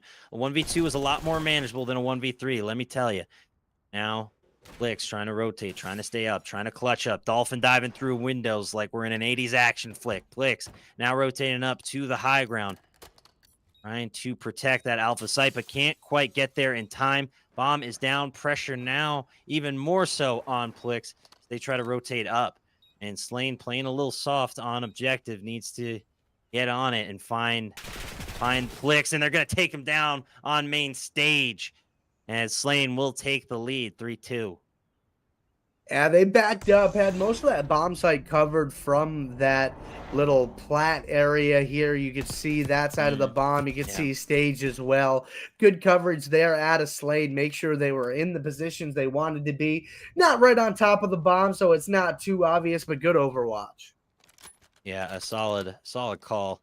Thank you for correcting me there, Shake. You do have the coverage. I just thought they needed to be way closer, but I was mistaken. I'm man enough to admit when I make my mistakes, and hopefully these teams can realize that they've made some mistakes in this series. We got to a map 5 because of that. And Slain now tries to take a 2-round lead, and they're going to need it. I think Unity Visual is hungry for the win after clawing their way back from a 2-0 deficit. They do not want it to be all for naught here, Shake. Absolutely. You did such a good job getting those 2 rounds in a row. Can't let that go to the wayside. You can win around here, even it up at 3 apiece. You're right back in the saddle in a manageable position. Blake's going to throw some shoulders and loses the gunfight. But good trade there out of JC. Make sure the round doesn't go completely out of your way. Sick, able to find another one onto Mythical. So that's good work out of him, and they have the man advantage. Yeah, Wandell here on the flank. Might be able to pick something up. Trying to track down these players. Breaking a lot of glass, making a lot of noise. Now taking the high ground. Should be able to get set up. Spots one. Picks one. Tries to get the turn and burn. Couldn't quite do it. Yusef here in a 1v2 now. And unfortunately, for Slayin, Unity Visual grabs the round and ties things up at 3 apiece. Tied it back up. We are battling, folks. It's definitely a map number 5. It's 3 apiece now. Sick. You'll see that good timing he gets on the slide. Nice, easy kill shots in the back to put that round away. And this is a juicy series.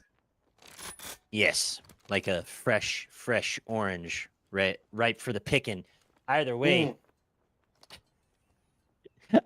round 7 about to get underway, folks, as both of these teams look for an advantage, trying to find anything and everything to get the W here as they continue to go round for round, shot for shot, body for body. Big push coming out of Slain towards Bravo. They got to be careful and watch their left flank. They are going to be completely exposed. They take over objective room, now pushing in. Check behind the bar. Mythical takes them out. Nade time perfectly. Does Critical go down? I think they're able to stay up, but already Slayin having the advantage. Should be able to get this plant and put the pressure on Unity even more so. That's kind of been missing, in my opinion, for Slane's gameplay is just some of that grittiness, some of that I'll chow you and get after you early and make you react to it, and it pays off for him there. Sure, it can be a risky strategy just throwing your body out there, but sometimes it pays off, and it seems more often than not that's where Slane finds success. Yeah, you can find your rhythm in risks. Big risks offer big rewards, but can be costly. But Slane's luck has not run out just yet. Unity Visual, gonna need this round to tie it up. We don't want to see a 5-3.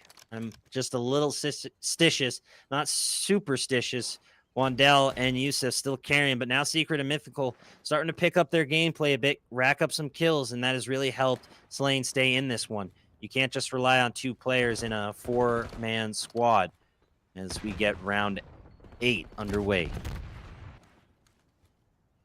Starting to trade a little bit back and forth, and Slane starting to feel more momentum in their wings. Only 1 player towards the B site, while 2 for Unity Visual are going to make their way. And unfortunate timing comes through for Wandell there, as he is going to be the first player to fall for Slane. But you still have numbers and can converge on the retake. Yeah, 3v2 pushed together. I'd say wait for Mythical. Secret now pushing up, doesn't spot him.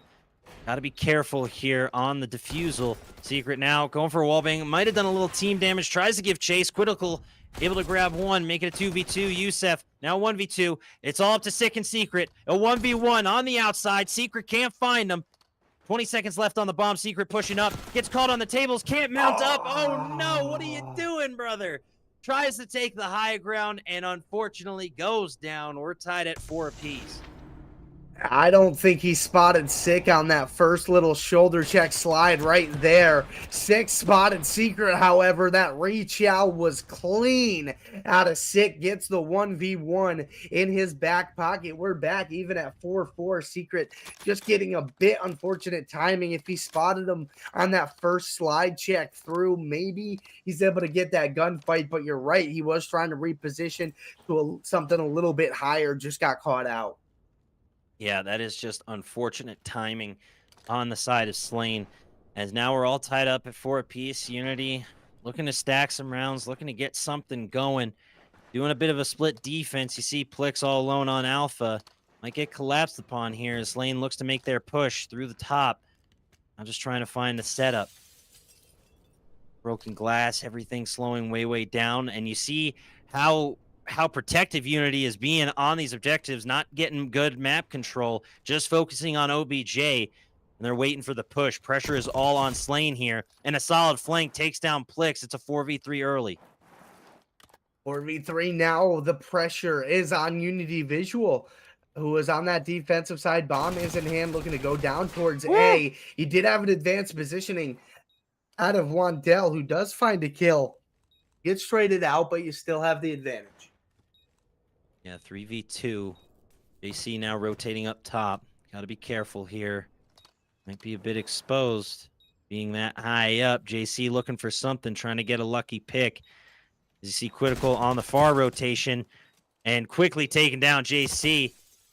Critical picks up 1. It's a 1v2. Yeah, 17 seconds left on the clock. Dolphin diving and sprinting towards OBJ. Going to be left exposed with the Strider and unfortunately goes down. Slane taking it 5-4. Yeah, unfortunate situation there to be left in a 1v2 with so little time. You do have to kind of run out there, and you do just get caught out. Critical, unfortunate. Doesn't even get a bullet off with the Strider off of the slide. Just a tough situation. Good job out of Slane to manage the clock and the lives. Definitely. Playing patiently, waiting to strike, and doing an exceptional job at it. I mean, Yusef dropping a 12-4 game is really hard to counter if you're Unity Visual. When you get going and mowing in Search and Destroy, it's really hard to stop that momentum. But Unity Visual has to stand up to Yusef and the rest of Slane as we get this round underway. Sick with the first blood, and that is a huge pick as Mythical goes down. You're going to see Slane just back on up on that defense. No need to lose any more lives. Gain as much information as possible and try to regroup. Maybe find a pick. Spread it out across along the 3 lanes you have to run through Rewind. And this is a good setup after losing a first blood at a Slane. Yeah, that is huge. Unity Visual trying to rotate up. They're not playing too aggressively yet. Still, inching their way forward, checking their corners, being smart, being safe. Yusuf here on the outside. Got to be careful. Shots coming in from the mid lane. Sick. Got to be careful on main stage. Might be a bit exposed. Mythical goes down. It's 2v4. Unity Visual collapsing. Now 1v4. Looking for a flawless round. Can they get it? Wandale, the only one up for Slane Shake.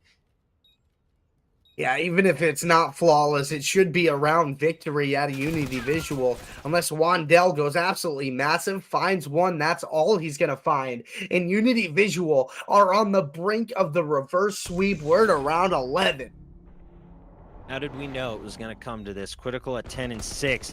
Not quite matching the 12-4, but a phenomenal job from Critical and the rest of Unity Visual to fight, persevere, and potentially get the reverse sweep. It is one round that will determine everything. Who's moving forward? Who's out? Only one team can go on. It's time to find out in this heated round 11 here on Red Card. Well said, my friend. First bloods tend to be a tale of success. Who's going to reach out and find somebody first? Yusuf, couple of shots traded between him and JC, but neither are going to fall. Just going to back on up a little bit. Play your lives. No, you can't throw anything away too easily here because there's nowhere else to go. Yeah, exactly. You got to be careful. You got to be smart. Sick. Crawling up to be silent. What a play to get the first blood. And now Sick trying to cause all sorts of panic as Secret gets the trade. It's a 3v3 as everyone descending onto Bravo and now rotating back. Unity Visual here losing all that map control, but might just don't go for the alpha plant as Slane here is just expecting a massive push that may never come. You see Mythical protecting that alpha objective skill from the high ground, but Critical with the shots gets an amazing pick. What a headshot from Critical and making it a 2v3. Wandale and Secret now in trouble. Unity Visual going for the plant. Here we go, Shake. No! Oh my goodness! The two-piece in the mid lane on the rotation. Unity Visual with an insane reverse sweep in round 11. Search and destroy. Ice in their veins. Who else but Plix in so many 1vx situations to get the final 2 kills to get their crowning moment. Couldn't clutch all those 1vx's, but it doesn't matter. You get the two-piece to polish off an incredible comeback as Critical with an 11-6 performance does the rest. Stick at 9-6. I mean, what an effort. What a game. What a series out of Unity Visual. Battled all the way back. We were writing them off. We didn't even think they were going to win the map number 3, but they won 3 maps in a row. Completely flipped the script on the side of, oh my God, that was just unbelievable. What a game out of the side of Unity Visual. Just unbelievable out of those boys battling all the way back. Slane, that's a tough one, but we'll see you in the next one. Yeah, absolutely. I would like to apologize to Unity Visual for doubting you. I was not familiar with your game, Unity Visual. That was impressive. Well done, UV. A solid GG's to Slane. This is the first of many cups this year with U18. My name is Big Rich X. The X marks the spot. And my commentary is the treasure, but you don't need a map to find it because you're already here, folks. I've been joined by the sensational, the sexy, and the absolutely phenomenal Shake and Bake in the booth, baby. It has been a blast to cast with y'all. Shout out to our producers and a huge shout out to our sponsor for this cup, Gamer X Society. Cabal, thank you for hosting this one. We'll be back with more Call of Duty content soon, so be sure you're following the stream. But in the meantime, y'all have a wonderful night. Stay safe out there, and we'll catch you in the next one. Night, everybody. U18 Esports is here with our friends at Gamer X Society at the LA Tech Week event in Santa Monica. We're going to be playing some games, having some fun, and giving away some prizes in a special 1v1 showdown event from our friends at Gamer X Society. Let's have some fun. Yeah, yeah, yeah, yeah, yeah, yeah, yeah. Be the first case like John, got it. Whoa, be the first case like. Be the first case like John, got it. Anything wrong, my dogs got it. Them boss, I call shots. Sweat a few bags at the raw spot. Where you been? Try to rock popping at the hotel. Better run the play for him. Well, before I hit the plate, make the house smell. Throwing up trays and bars, yellow.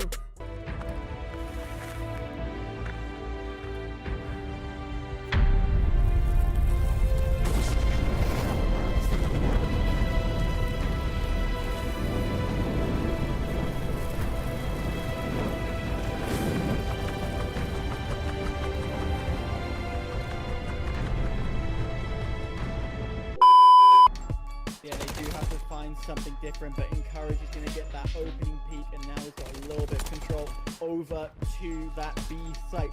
What he's going to try and do here is a delayed track tactic, try and whistle out as many of the Wow. Unity players